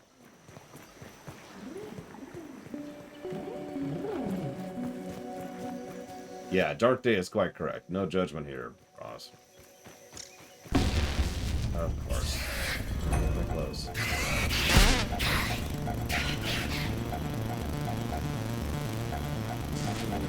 Oh, come on.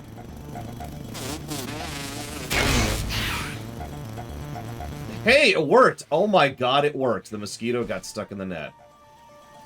I am actually shocked that worked. Oh, he was great as Raynor. And yeah, you're right. It's one of those voice actors who doesn't do much. He just happens to be amazing. It's weird. Let's see. Thrall over in Warcraft is arguably a Mario-type character, and once again, does not live in a setting that supports it. Hi, Bragwin.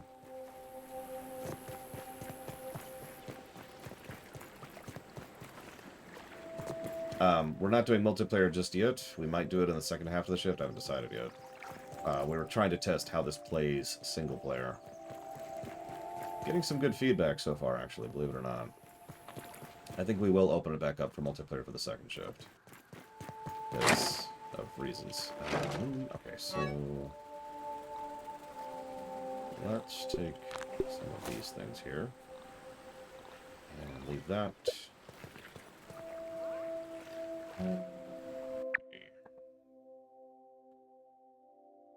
Yep, there's... no, there's the black ant nest down there.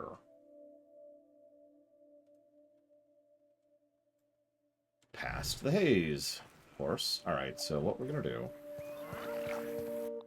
we're gonna hit the wrong button. Go.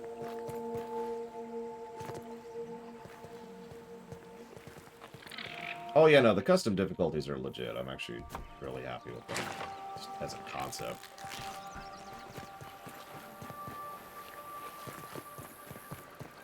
Yeah, this way. We're headed by the swamp, which means we're going to be chased by mosquitoes for a minute. So I hope you enjoy that sound. Let's see. Questions. Hang on, let me do this. Am I going to change the modifiers on priority soon? Actually, I did last night, Panka. So, that is a thing we have already done. I raised my prices just last night. Because, holy crap. Funding way too fast. Lowered that price way too much. Yep, there's the mosquitoes.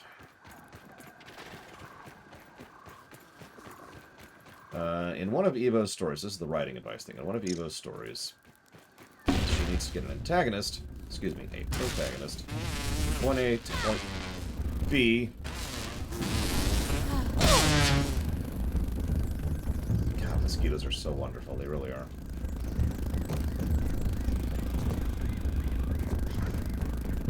She's trying to figure out what happens along the way. There's a war in the area that's brewing. Protag 1 has a large target on her back for reasons. Protag 2 has betrayed his faction to save her from being caught and executed. This sounds like a good JRPG starting.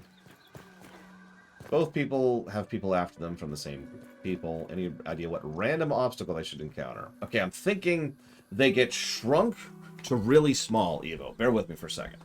And they end up in some dude's yard, right? No, Ross. That's kind of the part that scared me. I funded several things, and then a lot of things got funded, regardless of me, and I was just like, oh, wow, okay. So, price be raised.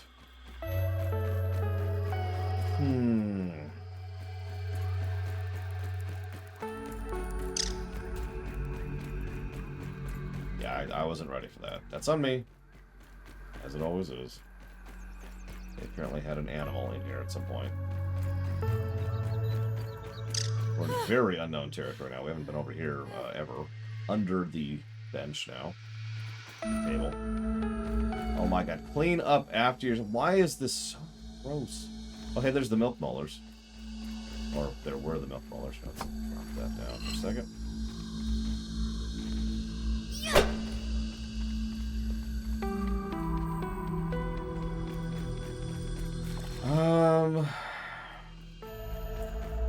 See, I was actually thinking something banal. Let me think about this, because this needs to be constructed just right. So, first we have to break these teeth. Very important.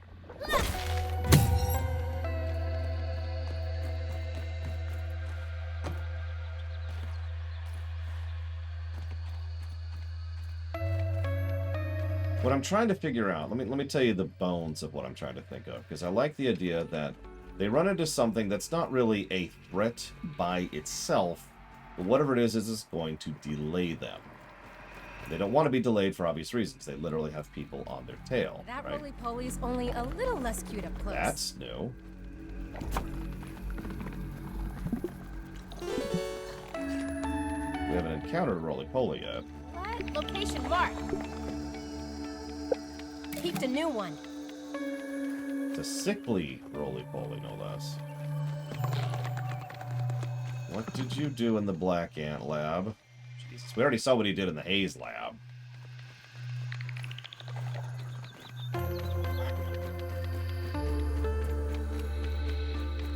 Okay, so to use an example, they're trying to go a particular direction in their fleeing terminology. There's a nice big cliff in the way, which normally would be a slowdown, which is already bad, but because of the torrential downpour right now, it's actually worse, because that there's currently a river rushing through there that they're going to have trouble actually traversing. Like, they just don't have the tools, equipment, skill, or competency to traverse that river, that rapids, safely, because as anybody who's ever actually been down a rapids will tell you, that stuff is dangerous as hell. So they're kind of forced to either stop or try to find some nice long way around. And both of those involve the same problem, the same dilemma, stopping. So now they're just like, Now, the primary purpose of this, of course, is to increase tension and threat level, but you can also use it as a character moment, either establishing him, establishing her, or establishing the connection, if there is one, the chemistry and the connecting line between the two.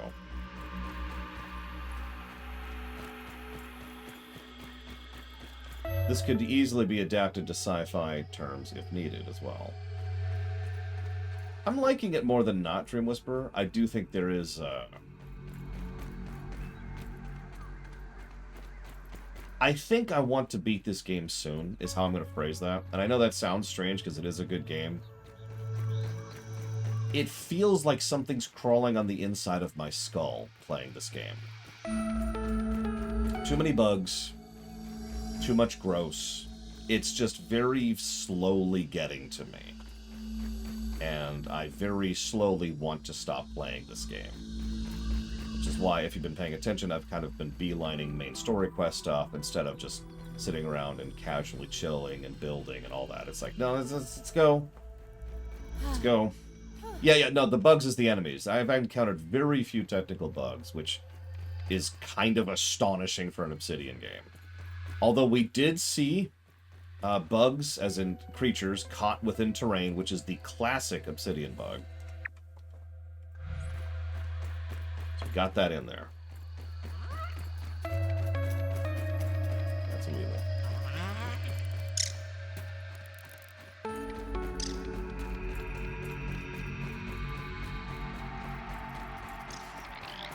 Black ants. So we're in the right direction, at least. What is this red thing that I'm walking around? Don't answer that. I'll figure it out at some point. God, this yard is such a damned mess. Oh, that's haze. That's... Oh, we're gonna skirt the edge of that. So I don't think I even have my gas mask on me.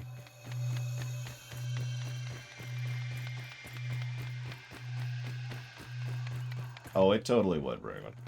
It's okay, I'll make it. I'll do it. I'll do my job. I always do. I am known for doing my job. Or maybe I'm not. I don't know. I shouldn't say I am known. I have no idea what I'm known for. Having an ugly voice. Disliking Dark Souls games. Being the worst reviewer on YouTube. I don't know.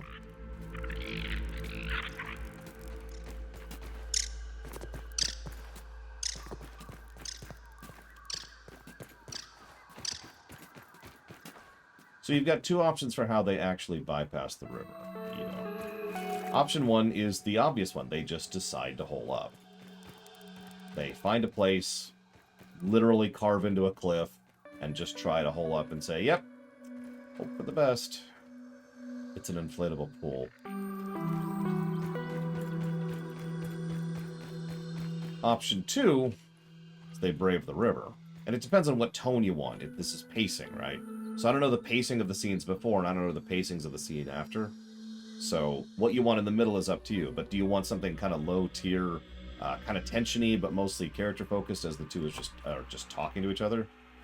Then you go with the they wait option. If you want to have something higher paced and higher tension, then you have them brave the river and barely survive it. And I do mean barely survive. Like, this should be something that nearly kills one or both of them as they try to brave the rapids, because once again, rapids are terrifying. What is that? Ah. That is a locked lab door. Cool. Hey, Claude Anderson. Oh, you got it, Claude Anderson. Thank you. Very, very much. I will jot that sucker down for Entropy 02. You got it.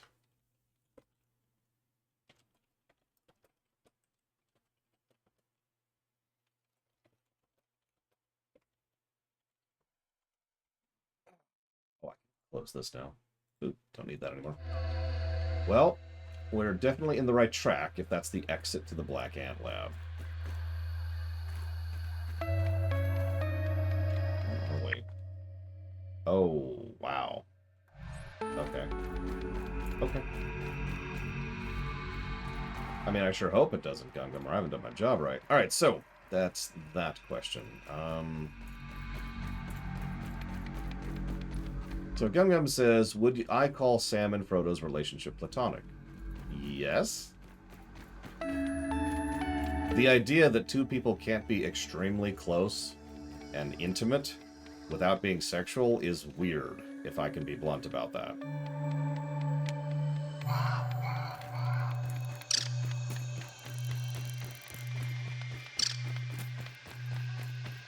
Like, I have nothing else to add to that, so I'm just going to move on. Let's see here. What if someone donated $1 million to do a movie rumination? I mean, if someone donated $1 million, I'd probably dance upside down because they just donated $1 million. Now, I'm only going to get about 400,000 of that, but still, that's $400,000. That's almost enough to buy a house. It's actually not enough to buy a house.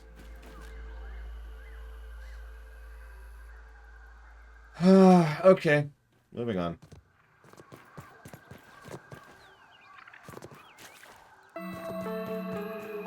I mean, do Sam and Frodo love each other? Abso-frickin-lutely they do. Those two have a severe and powerful bond, even before the adventure, but especially after it. I mean, duh, basically. But there's no hint of romance there, and frankly, there never was.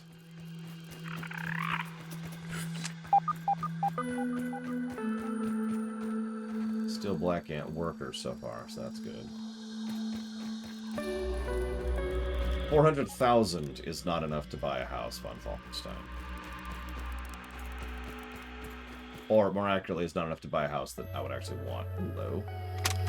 Ominent Practical Technologies, Dr. Wendell Tully, Science Division, log 88.07.01. First test demonstration of the spacer. Director Dalton Schmechter in attendance. Begin recording. Everyone, thank you for coming. Today, I will show you nothing less than a quantum leap forward in technology. This is the spacer.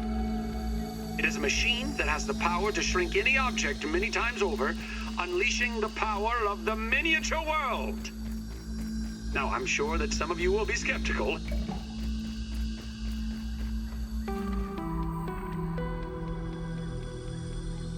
Well, we found the knocked over trash can, which happens to be right next to the Black Ant nest. Ah, look.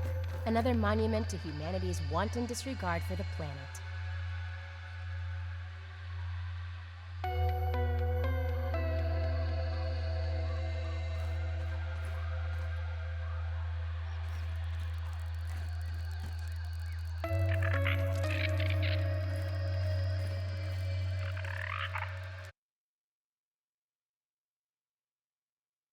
Loner says, how do you come up with names for fiction? Look in registers, big book of names, or string random stuff together? It depends is, of course, my answer. But what I usually do is I establish some basic precepts of nomenclature depending on species or culture or history or time or whatever. And then I go with something that sounds right. If I called someone Elfarinarian, or El Fayeste, or something like that. Don't let the name fool you. That roly-poly's vicious. Then you probably already know the kind of species or the kind of person that is immediately, right? There's implications and intonations. Even if in reality land that doesn't have anything to do with anything. But in fiction land, a name tends to indicate. If I call someone Brock, well, you've also probably got an idea where that's going too. Ominent Practical Technologies, Dr. Wendell Tully, Science Division, log 87.08.31C. Today's gluon trials were a complete failure. Apparatus destroyed, no useful test data. Perhaps Dr. Klein was right. Another year's research down the drain. I had felt so sure of it. For my sake, I need success. But nothing is working. Not the gluon, nor the scabby, not even the confounded napkin bags. But what if I revisited an older project? No.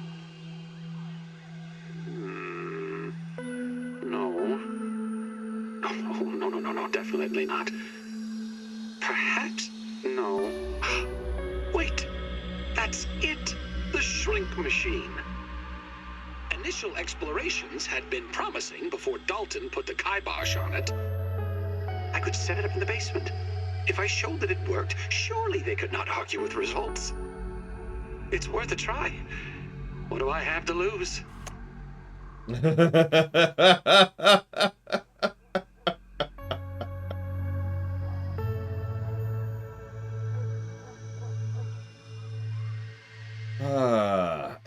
Okay, so. It was against my better judgment to ask you to dispose of my old official logs. I guess the wounds of being fired were too fresh to be thinking clearly. Scouting locations for a place to house our mixer research, I came across your dumping ground, and I must admit I'm still a bit misty-eyed. Simpler times, old friend, simpler times. May this new lab be a shining beacon in the desert, a tranquil oasis in hot sands. And it's nighttime.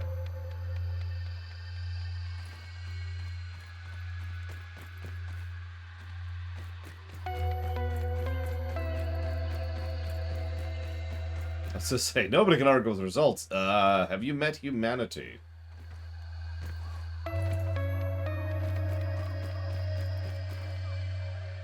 Hi, yes, I've got a check here for you from, Reality. It's quite steep.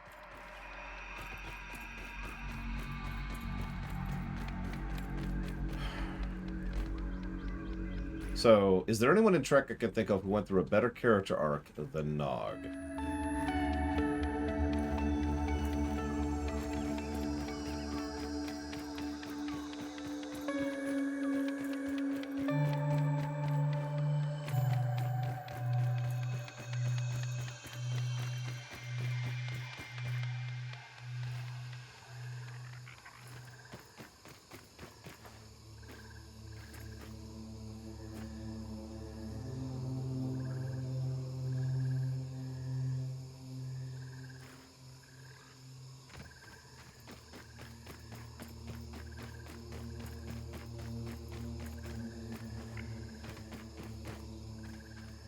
The two answers that are most coming to mind, and I don't think one of them qualifies, are the Doctor and Tucker.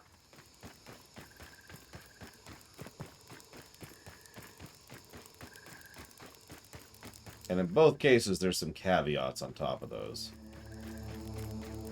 The Doctor has a good arc, except when it's randomly reset for stupid, joke or drama's sake.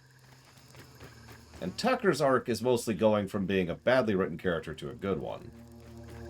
It just happens to coincide with an actual amount of character growth.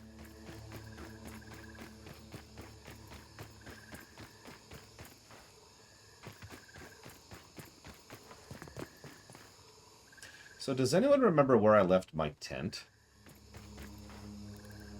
What I call O'Brien and Bashir's relationship? Awesome. It's one of the most wholesome and amazing relationships in Star Trek, and I mean that with total sincerity. Buy the hose? Thank you.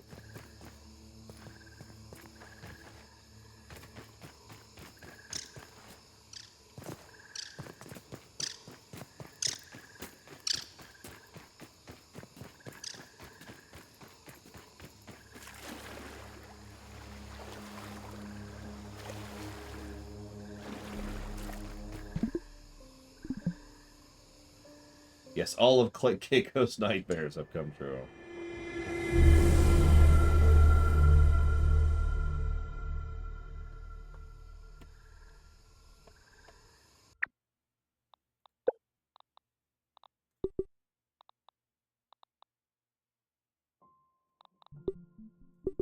Dante's surprisingly not terrible.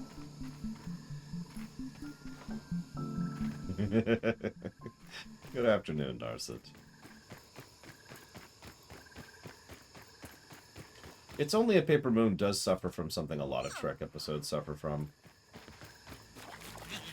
We tend to remember the good parts and kind of skip over the bad. Because there's several issues with that episode, really. And it's mostly about the build-up.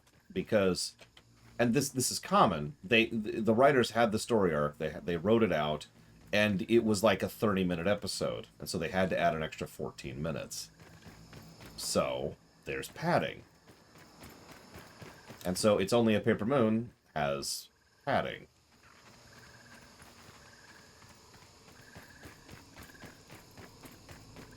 Yeah, they knew what the payoff was, they knew what the build-up was, and so the build-up and the payoff are both legit. And then there's just kind of filler to try and make sure we get there. I think I mentioned this in the room, too. You ever notice how Ezri is just completely incompetent for no reason other than to extend the length of the plot? This is probably what bottled water is. Ezri, the professional counselor, who I know we all joke about that because this is Star Trek, but that's supposed to be someone who knows how to deal with people, not get run around them so effortlessly and cartoonishly. Oh yeah, then there's the thing with Nog completely losing it around Jake, which I do think actually is padding, because they don't really use that as well as they should. That should have been a big deal. That should have been a critical, an apex moment in between the build-up and the payoff. Instead, it was just kind of there. You know what I mean? Well, I'm going to trust Henka here.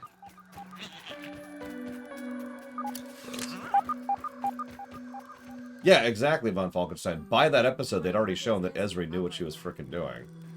At least in several respects. Nechayev? Gum? Although, actually, there's a lot of stupid admirals in Trek. Like, a lot.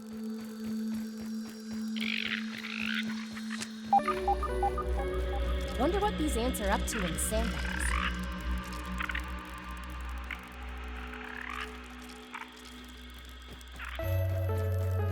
Ah, okay. I remember what that was. I agree with you, Dream Whisperer. It's one of the things that frustrates me so much, because padding... filler... there's good padding and there's bad padding. Let's just call it what it is. I'll go back to something the one Joker used to use as an analogy. There's a difference between adding fat to a meat and adding gristle. Not for the first time, I wish one of the side effects of being shrunk was losing my sense of smell. Yeah. Anyways,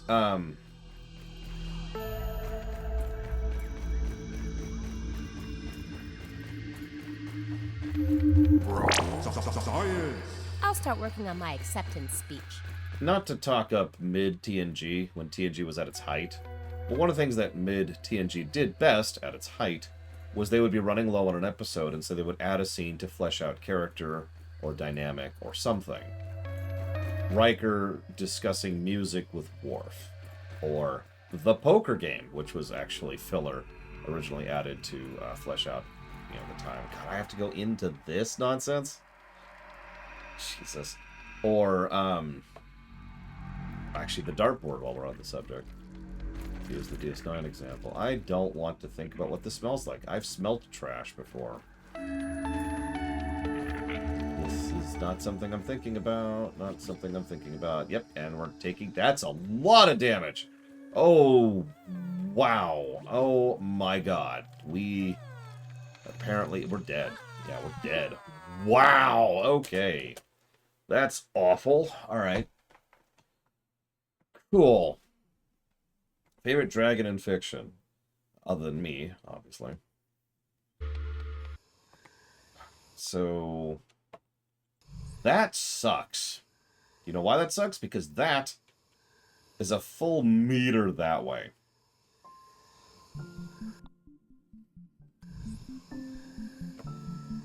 Ugh. Hold up.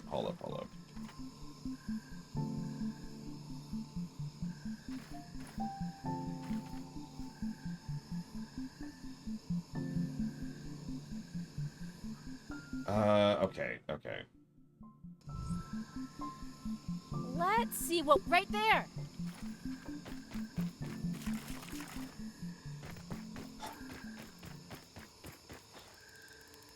Echo has to will themselves into being. I don't remember how echoes are made. I've never really discussed how echoes are made on camera. That's why you don't really remember that. I know how echoes are made, because of course I do. However, the short answer is no two echoes have ever been made the same way. Since they're pseudo-unique beings. In fact, the similarities between them, really, are actually... Wow, the haze is doing less damage than the garbage was doing to us. That's... wow.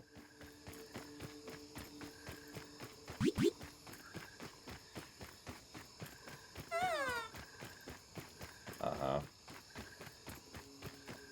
I mean, it's not like the haze is doing a small amount of damage, but it's still doing less damage than the freaking trash thing was. Oh my god. Okay, that's cool. We're cool. Moving on. Okay, so, let's see here. That was my knee. No! An example of how an echo's made. Oh, sure.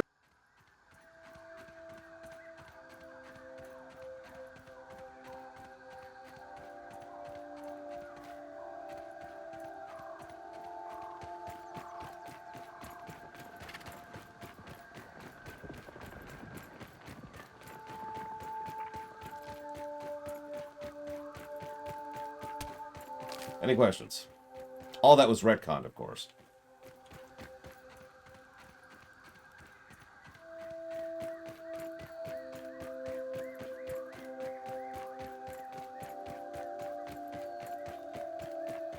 No, it was retconned. The entire story behind Nightmare arguably doesn't exist. I'm pretty sure Nightmare himself doesn't exist anymore. Yeah, there will be a test later, Evo. And every failure means one more terrible romance is going to be forcibly added to your story.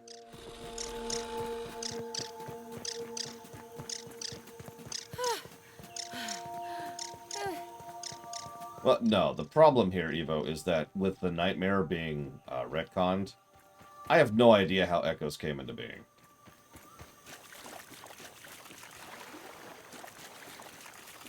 I will at some point... No, it's going to be forcibly added in, Evo. That's the whole point. That's the thread. Do I think All Good Things had padding issues?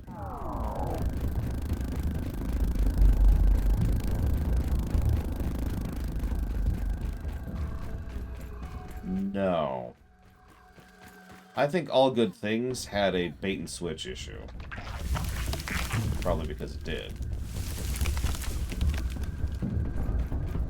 It also has a logical loophole the size of a Star Destroyer, but, you know, other than that.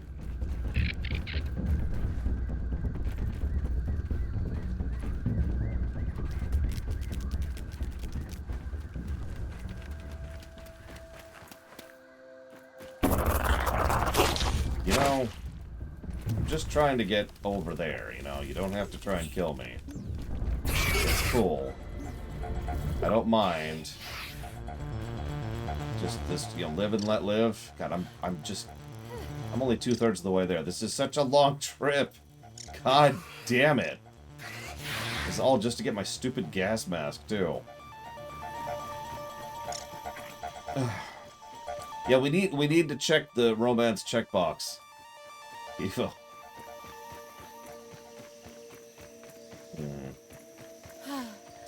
Anyways, let's see what other questions we have here. So, favorite dragon in fiction. I'm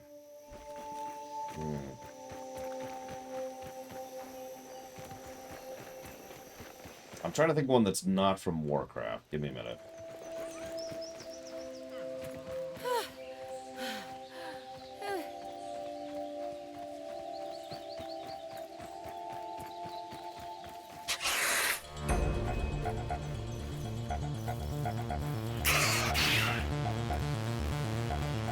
Yeah, Spike qualifies, I guess.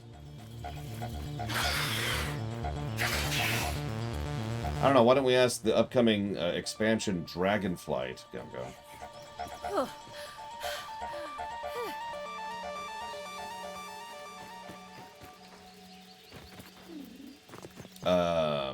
I don't think anything I've written has romance in it. I could be wrong about that.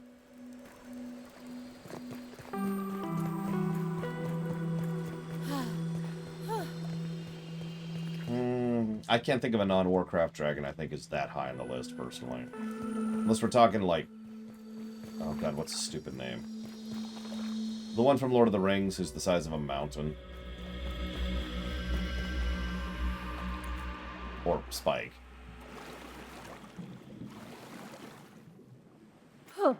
Really, game? Really? No, Smaug is a dinky little thing. He's a baby dragon. He's a drake. I'd eat this normally. That's not so bad.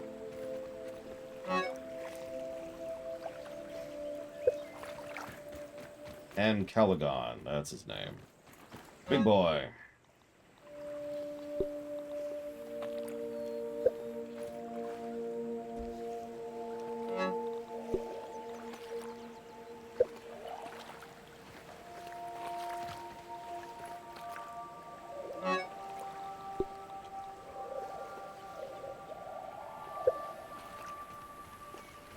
Well, yeah, dragons are measured in terms of how many cities you can kill. That's just old hat at this point. Okay.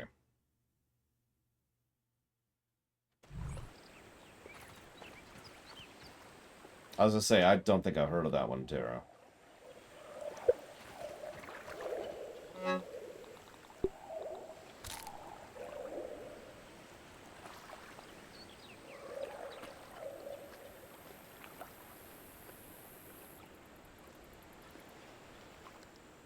I don't know, comma. It might be the first time my audience ever falls asleep from sheer boredom.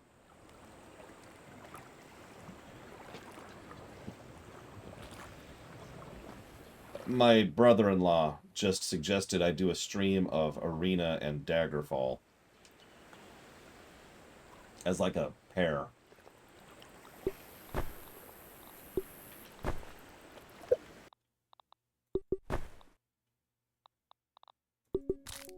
Leave that on.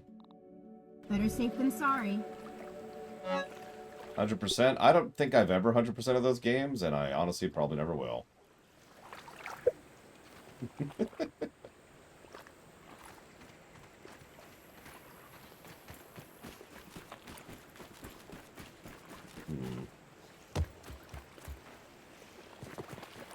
I mean, Daggerfall would be fun if I leave the mic muted the entire time. So I'm just sitting here like, hang on, let me pretend for a second. So, yeah, pretend I'm going through a Daggerfall.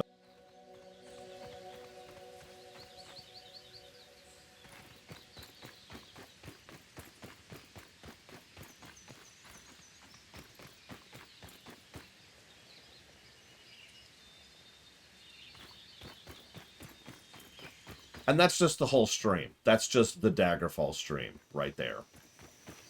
100%. Oh, wow. We actually are overflowing on juice. Check it out.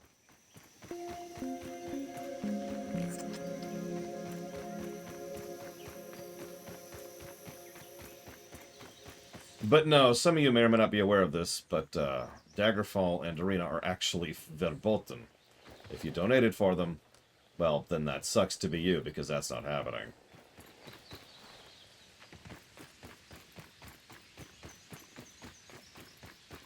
I mean, honestly, Morrowind without mods is going to be bad enough as is.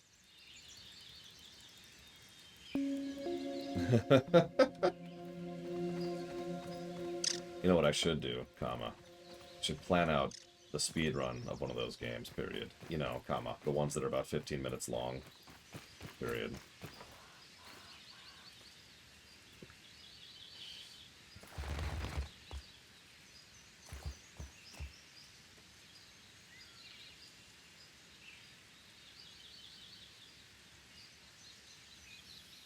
I mean, I love Morrowind to death, but I don't think that game is going to score very well in the golden number.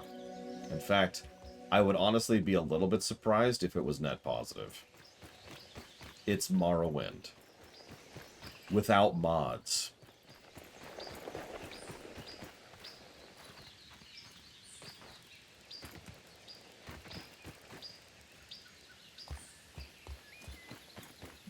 I don't know what else to add to that.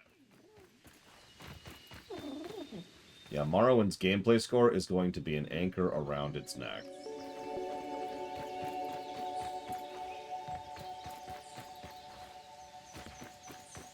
That being said, Morrowind might actually have one of, if not the highest story scores of any Elder Scrolls game we ever cover. Because in addition to the general quality of the writing, the plot is interesting, and most of the characters are interesting, and they do some really awesome stuff with that.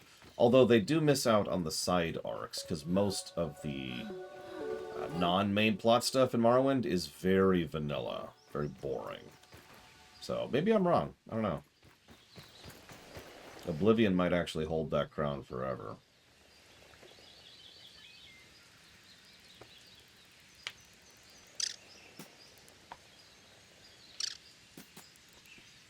Well, of course, Morrowind's utterly perfect, but I only have to say that when John goes around here.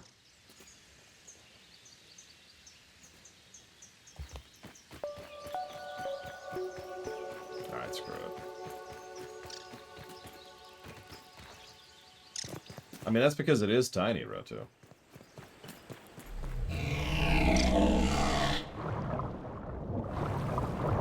I don't think it'll go that bad, Blade Jamal. Hi, Primarch.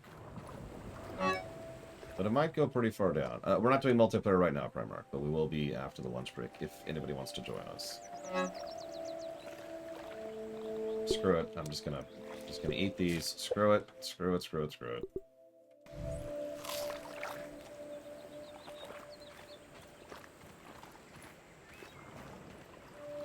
Okay. I've got the tufts. I've got the gas mask. I've got all the items I already had, including the bombs and the light and the underwater light and the repair thing. I've got everything. I've got freaking everything. But just in case we don't... There, okay, where am I going? Too far away, that's where I'm going. I have never played a Naruto game. Naruto game, no. Set up some more berry to be leathered. Silk to be made along the way.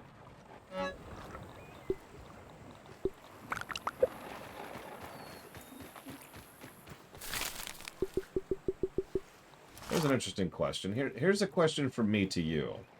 And let me type it. !Q. What are some gameplay positives you can think of for Morrowind off the top of your head? Now we'll save. Now we'll go.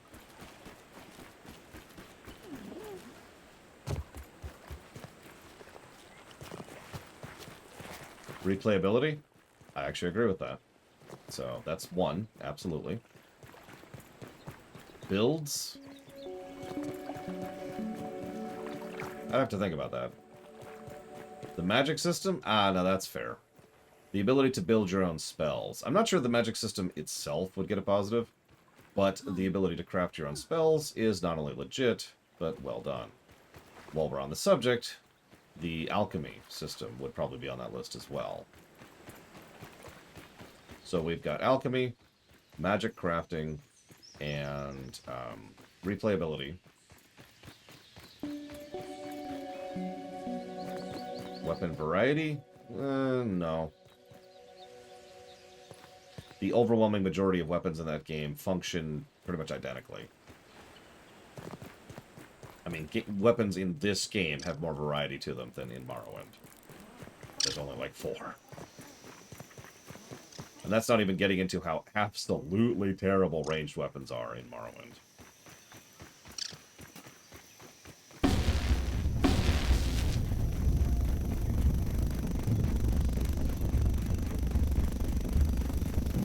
Race variety? Character creation? Although, actually, I will give the tutorial a plus to gameplay. So that's another one.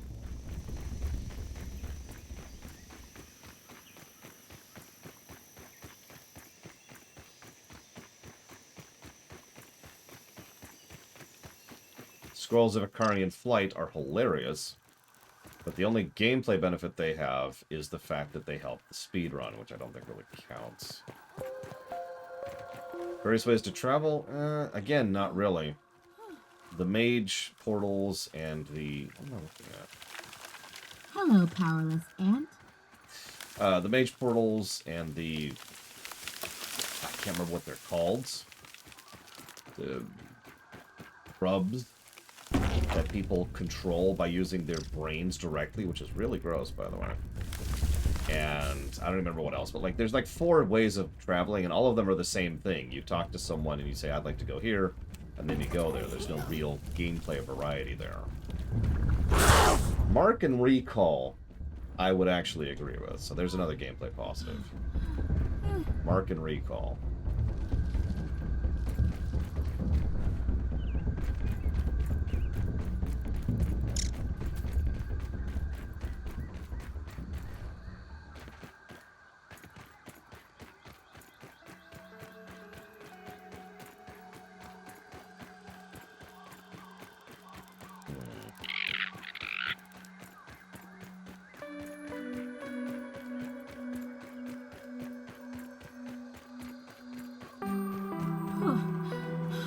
Yeah, no kidding,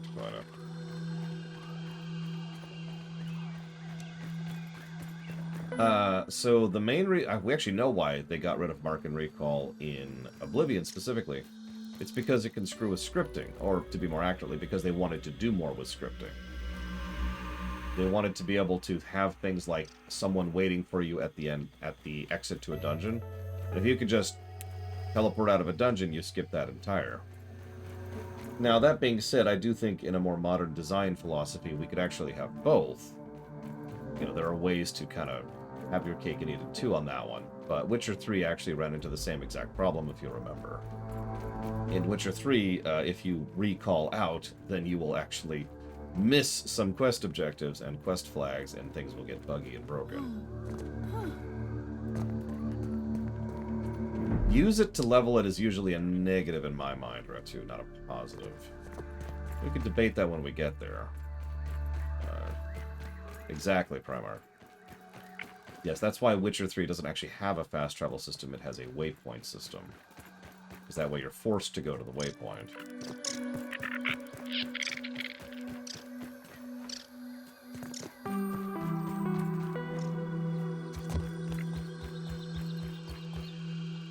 Okay.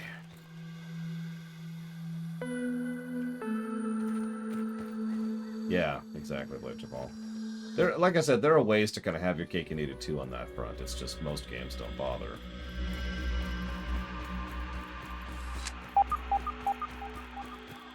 Yeah, I'd have to really think about it to think of it and use it to raise its system that I would actually consider a positive. I'm sure there is such a thing. Just can't think of one off the top of my head.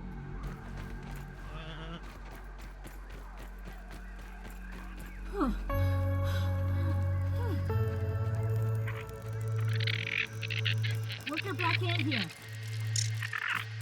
Mind me. Don't mind me.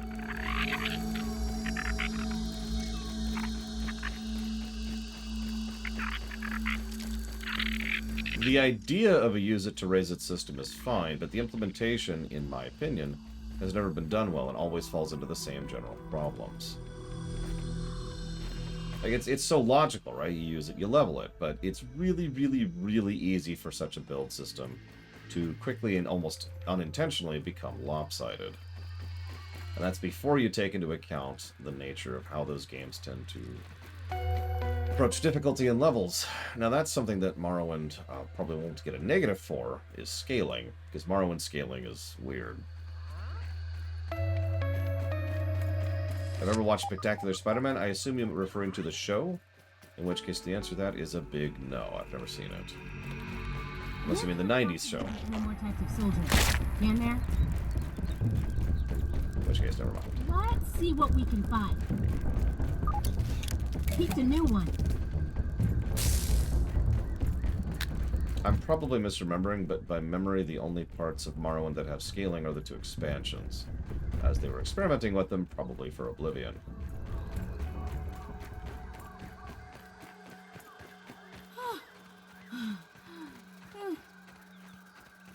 God, Oblivion's just the worst on that. Anyways.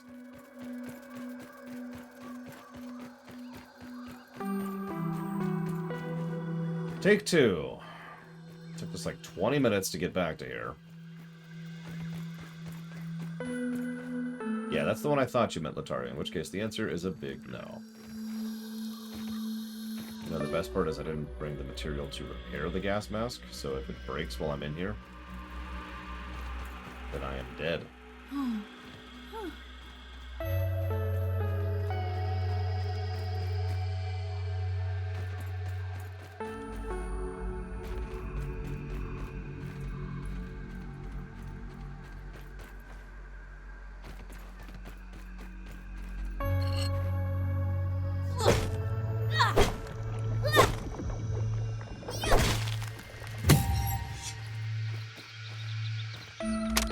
Supplemental log, Ominent Practical Technologies, Tully. Oh, whatever, I'll sort it later. The important thing is I have done it! Success! The spacer has worked its magic. I have successfully shrunk a set of basic plastic polyhedral dice from the size of standard dice to no bigger than the size of, well, much smaller dice. Burgle, make a note to come up with a better comparison. Noting. You did it nonetheless. This is a complete exoneration. However, it occurs to me that I have a new problem. The dice were intended to be young Foe's Christmas present. He will be disappointed. But perhaps I can convince him that they were miniature dice. The tiny instructions might be a bit of a giveaway. A new solution may be required. To the Fun Pit Toy Mart before they close. Here's a random thought. Don't use your kids' toys for your science experiments, you dingus.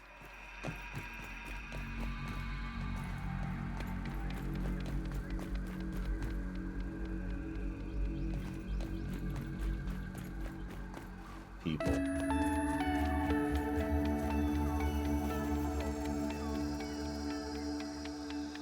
God, this yard is such a mess. I get that I'm supposed to be thinking from a gameplay perspective. And from a gameplay perspective, it's a very dense and well-designed overworld. I plan to give quite a few positives to it. But God, this place is such a colossal mess from an in-lore perspective. Like, it's a really small yard, too, relatively speaking.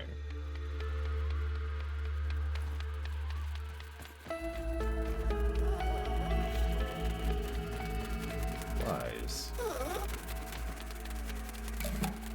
Oh, never mind. Those are meaty gnats.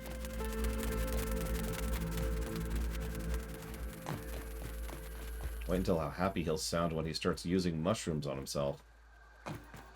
Or splicing meat into Brussels sprouts.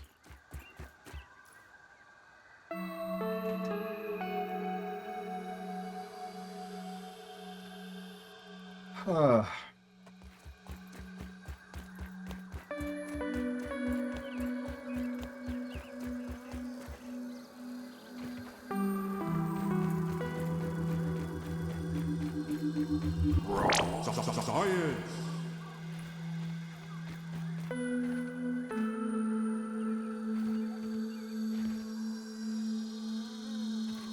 Here's all our paperwork.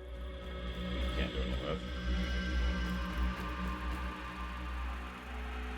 It's not even a big house. That's the funny part.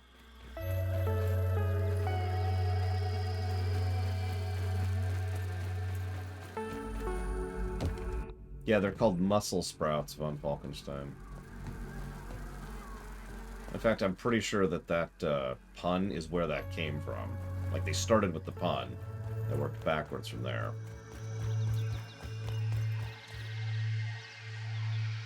It's a hell of a view, actually.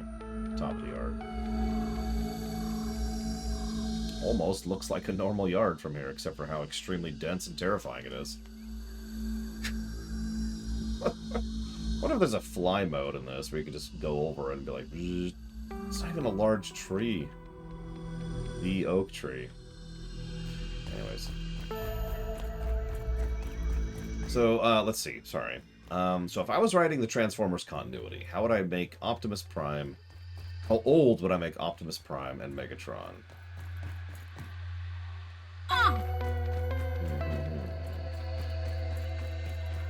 No, I have not been into the sandbox. Taking a look Yoked around. girth. Let's see.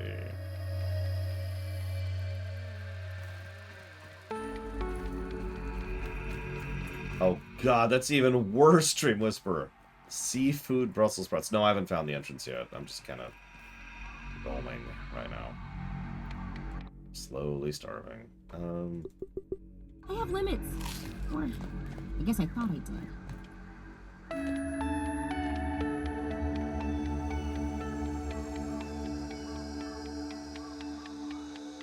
I would make Optimus and Megatron. No, hang on, let me rewind that. So I would make Optimus 20. And I would make Megatron probably closer to 40. There you go. I think that's plenty of time for their respective interactions and backstory to work. So, given the irritation getting up here, I'm just gonna do that. And we're gonna Hitman it a little bit.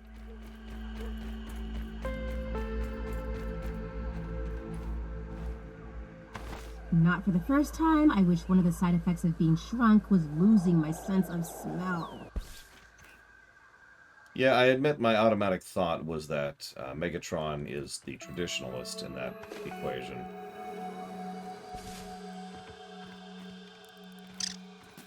And Optimus is trying to be revolutionary against the status quo, etc., etc.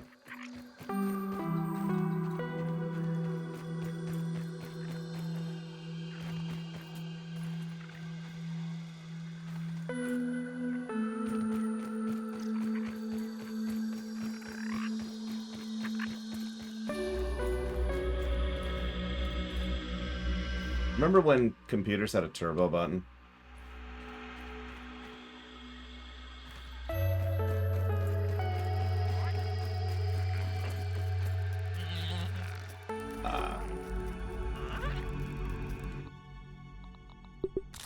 What do we have lurking around out here?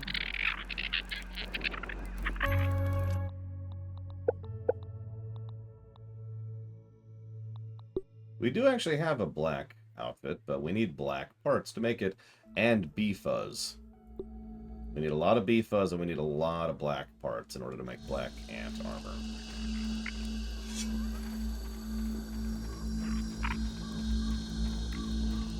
So,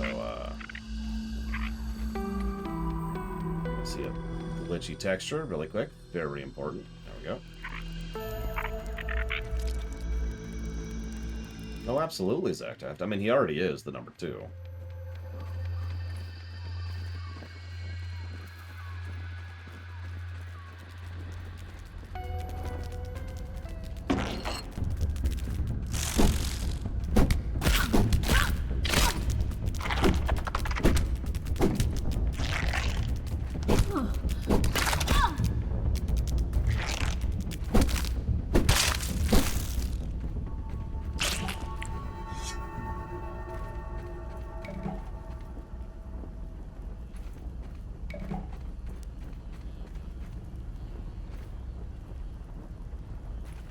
Okay.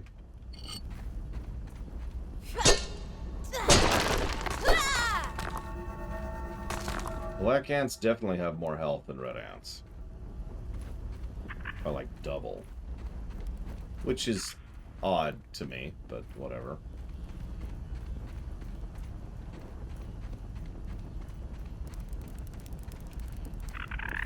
Oh yeah, they also hurt more.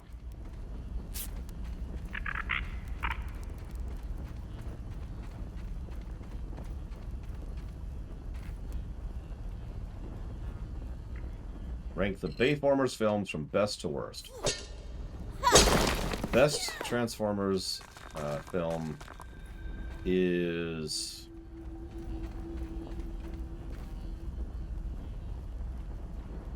I think Being Shrunk's starting to get to me. It's number 2. After that, probably number 1. Then 4. Then 5. And then at the very bottom would be 3.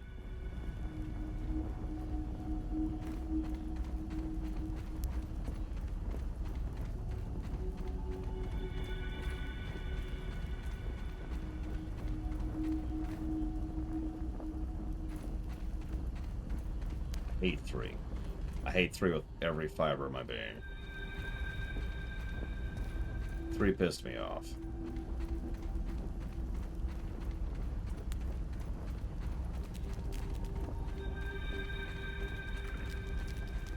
Well, let me put it to you in very simplistic terms, Evo. Because I'm trying very hard not to freak out here. What do you think would happen if someone's soul, as we've already defined, kept existing regardless of not having being attached to something? The anchor still exists, even though the thing it is an anchor for does not.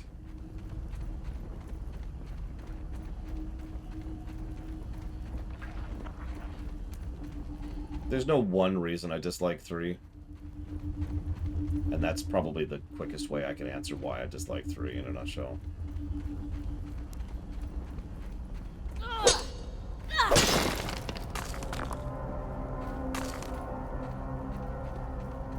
Like, 2's problems are really obvious. Terrible script, or in many cases, absence of a script. 1's problem is, well, there's actually 2 big problems for 1. It tried to do too much at the same time, and it didn't show us the main premise of what a Transformer film is kind of about, aka giant robots fighting each other. 1 had the most disappointing giant robot fights in the entire franchise. That's actually one of the reasons 2 is so high for me, is because it had the best the robot fights in the entire series. For all the nonsense and stupidity in 2, at least the fight scenes themselves were legit. It kind of does Crazy Rest, which is weird because it's not only further away, but harder to find. And requires the mask to get to.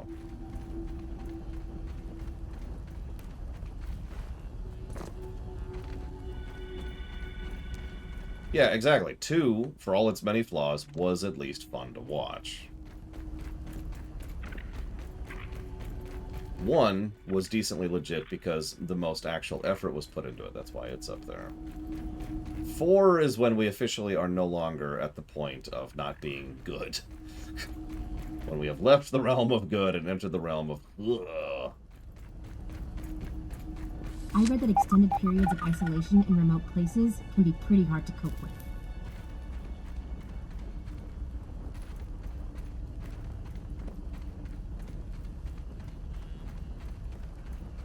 Five is trash, top to bottom. I don't really add to that.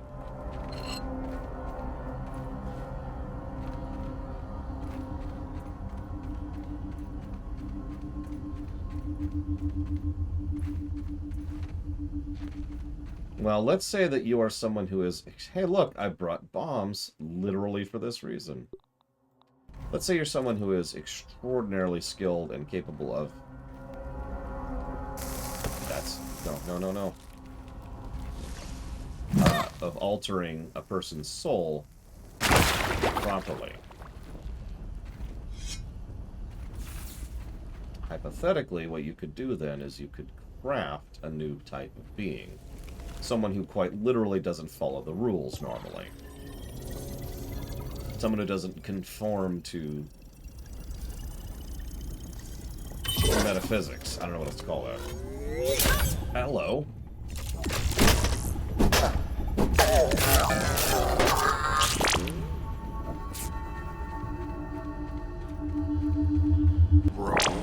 Science! Eureka! I've always wanted to say that. That's probably why you've said it 20 times. Virgil, I'd like to summarize the results of today's mixer trials. Ready to take your dictation. Trials 1 and 2 were aborted due to mechanical failure. Now, Trial 3. Trial 3 was interesting. Wait, Virgil, what is that? It looks like a gathering of ants. Well, I can see that, but what...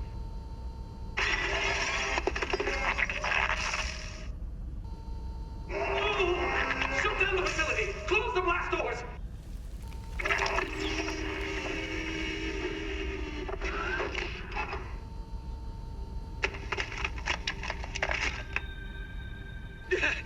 It appears that the mixer has agitated some of the local fauna, so... That's enough for today, Burgle. I suppose that's how the mixers constantly spawn enemies who come trying to kill them. Cool. I like how the option here is mash keys. Hey, it worked. Science is rubbing off on me.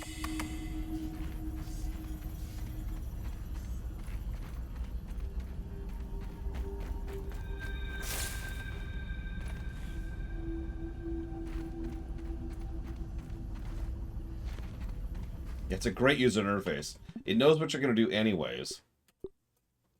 So it just is programmed to react to that. It's like making a Dark Souls game where if you throw the controller, it automatically beats the boss for you.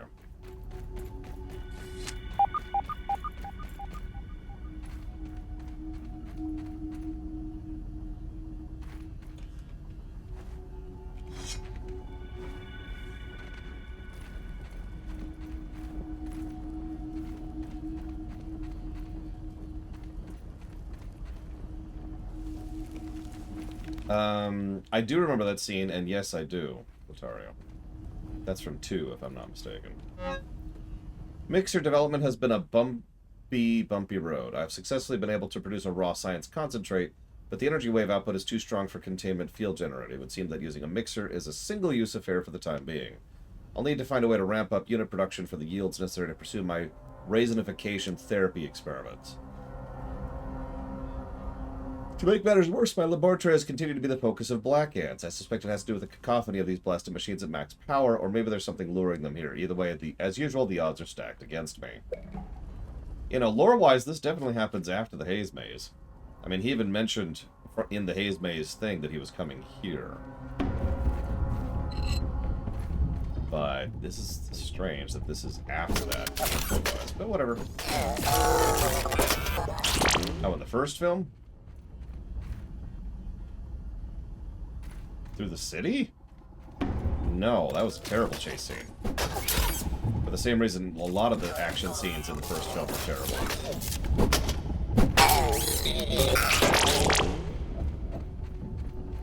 That's an interesting question. Why does he decide to put his labs in these terrible locations? Is it just because he's a moron?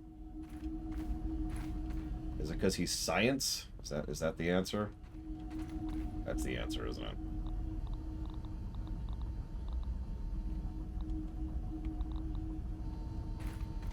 Excuse me. Oh, hey, black ant parts. Why would he shrink himself in the first place? There are a lot of good questions here. All kinds of good questions here. I believe our goal is to stop being shrunk. But there's kind of a scientist and an evil corporation who tried to murder us, by the way. Hey, level 2 shovel. We actually need that. Like, need. What's that take?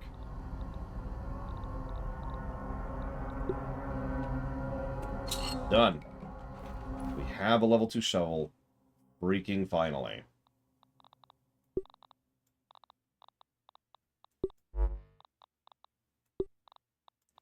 That means we can harvest gum. Light.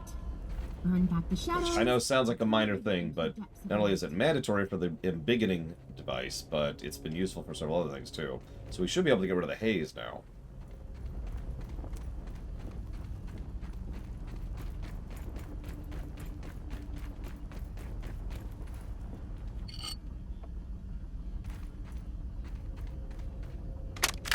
Burgle has been behaving strangely. Because he's the final boss. I have noted in some of our interactions that he has been taking liberties with my instructions besides his usual displays of incompetence. Because he's the final boss. But just the other day, I heard him humming a tune about grilling. He thought I could not hear him, but I did. And I have told him again and again to eliminate that unnecessary function from his programming, and yet still I know he harbors secret thoughts of grilling. Oh. I was certainly right to isolate him from the experiments.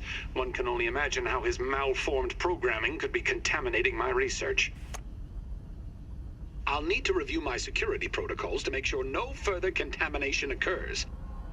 The security cameras are now installed across the yard, and I've assigned Burgle to overseeing Tasty and Archer operations. A little insurance that my progress on raw science enrichment doesn't fall into the wrong hands. Neither Ominent, nor insect, nor robot will have access to my research now. Okay. Yep, you ever had a raisin burger? 'Cause I haven't. That sounds gross.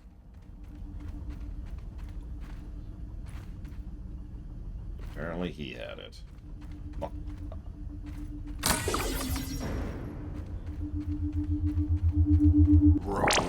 Science! I'll start working on my acceptance. More muscle sprouts.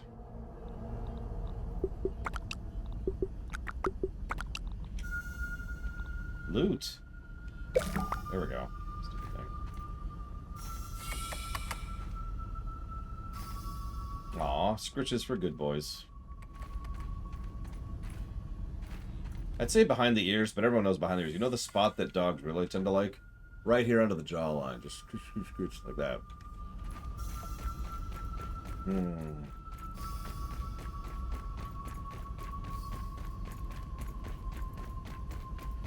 Ideas for character moments outside of banter? I would need to know about the characters and the moment and the setting and literally everything. So beam all the knowledge into my brain and I can answer your question. Like, it depends. It depends on literally everything. Who are these characters? Why do they talk this way? What are they doing here? Have you given them scritches at Maverick? These are all important questions. Dogs demand scritches. Can't loot any of this stuff. That's interesting.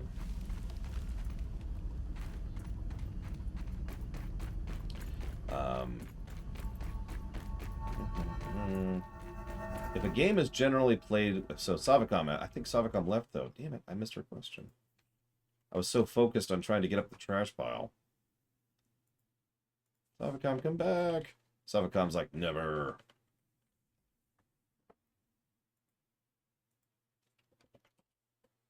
Savicom asks, if a game is generally played with mods, wouldn't it be fairer to review it with mods? The answer is, of course, no, because we're trying to review the game as best as we can, and accurately. That's the important part, as we can. And mods are good. Mod support is better. And mod support is absolutely something that adds to positives. No question. But if we use mods to improve, just a random example, the encounter rate of Lufia 1 and the experience gain of encounters from Lufia 1, think about how much that would fundamentally change how that game plays, right? And that's a really simple, easy to do mod, too.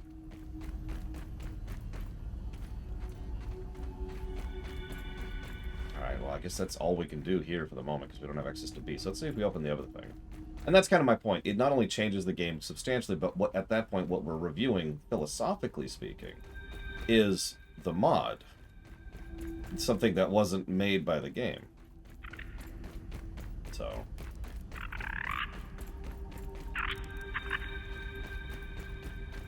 that being said, mod support, mod provision, all that stuff is absolutely something we get positive.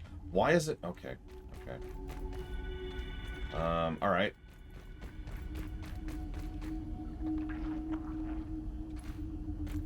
It's a big soldier out. Look at that guy.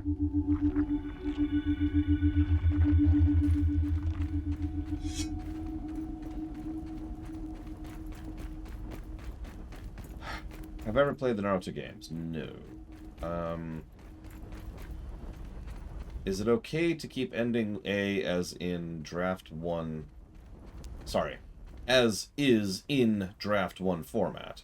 Considering it's the one I decided not to canon, though, quite revised. Yes. Hoverboard Spectacular, no. Do gods exist with the extant? Pass.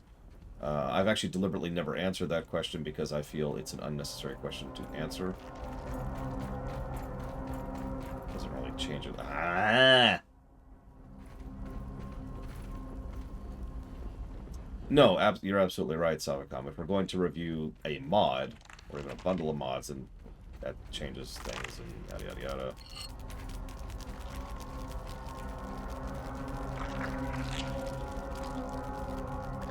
That's a lot of black ants. I'm just gonna run for it. I'm just gonna run for it.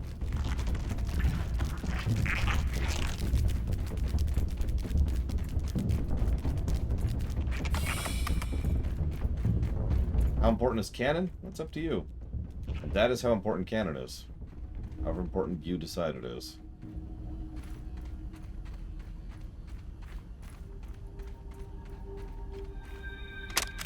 Virgo Transcription Unit 90.5.1. Order number 43. Do it again, Burgle, for old time's sake. What's that, Dr. Tully? Play the old script. Right away! Hello, and welcome to Roby's Classic Automated Burger Shop. My name is Burgle, and I will be taking your order today. Perhaps I can interest you in the daily specials?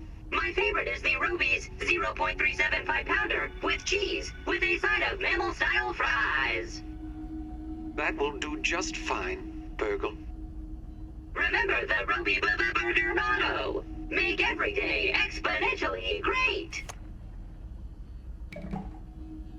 So, to me, canon is extraordinarily unimportant because of how malleable and how often it tends to be changed. How malleable it is and how often it tends to be changed. There we go. Let's say that sentence correctly. Science. Get your side like ant soldier. We've reached critical juncture with Mixer research, and there's a very important task I must entrust you with, Burgle. As you're aware, your 12-slot memory core is capable of holding a variety of data cartridges. I need you to download everything you can and write key research and lab data, especially redacted, to the enhanced gold super chips and everything else on the gray auxiliary chips. I've been testing the super chips privately since the Hayes lab, when suspicions arose that central data stores may not be safe from outside eyes for very long. Should anything ever happen to your internal memory, you'll need to be aware these chips exist for retrieval, so file that amongst the deep pickle and mustard knowledge, or whatever. I'll handle the security of the super chips. Your task will be to stash the rest. Please be careful not to get carried away. This isn't an Easter egg hunt. Oh, and please try to behave around Assistant Manager. It has submitted several incident reports to me.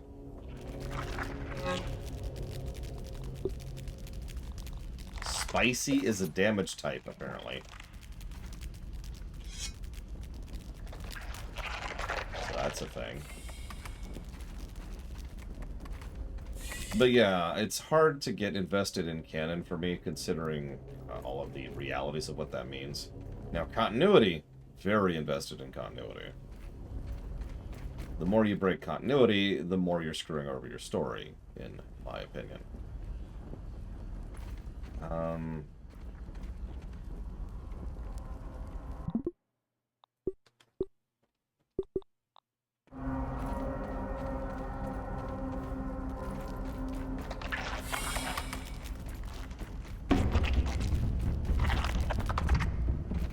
Another B thing. That's 3 B doors that I can't get through yet. A lot of black ants.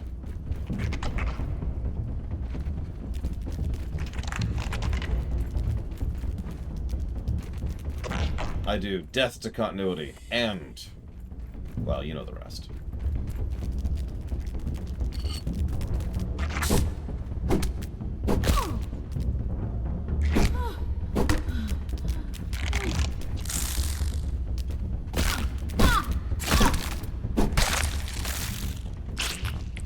Canon's easy to define. Just give me a second to let my eyes adjust to that. Canon is what whoever currently owns a product says counts for continuity. Continuity is continuity.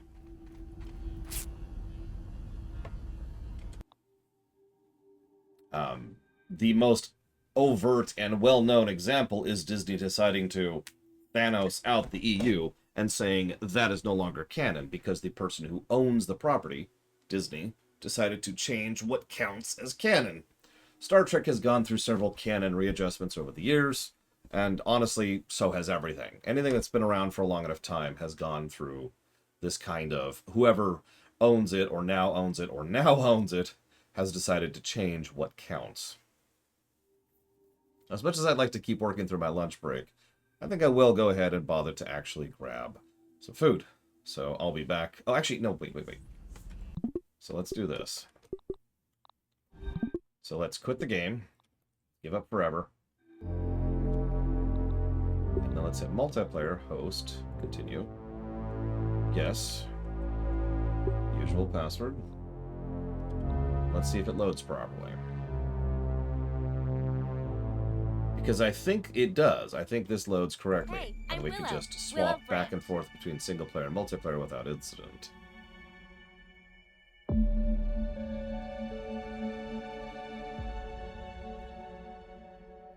And yes, Lataria. Yeah, no, we're right here. Perfect. Now I'm actually going to quit out. Well, no. Do I have any food? I do have food and water on me. I know I'm a picky eater, but at least it's clean. There. So the game's up if anybody wants to join, but I am going to go ahead and grab lunch now while I hide in a corner and cry. So I'll see you in a few.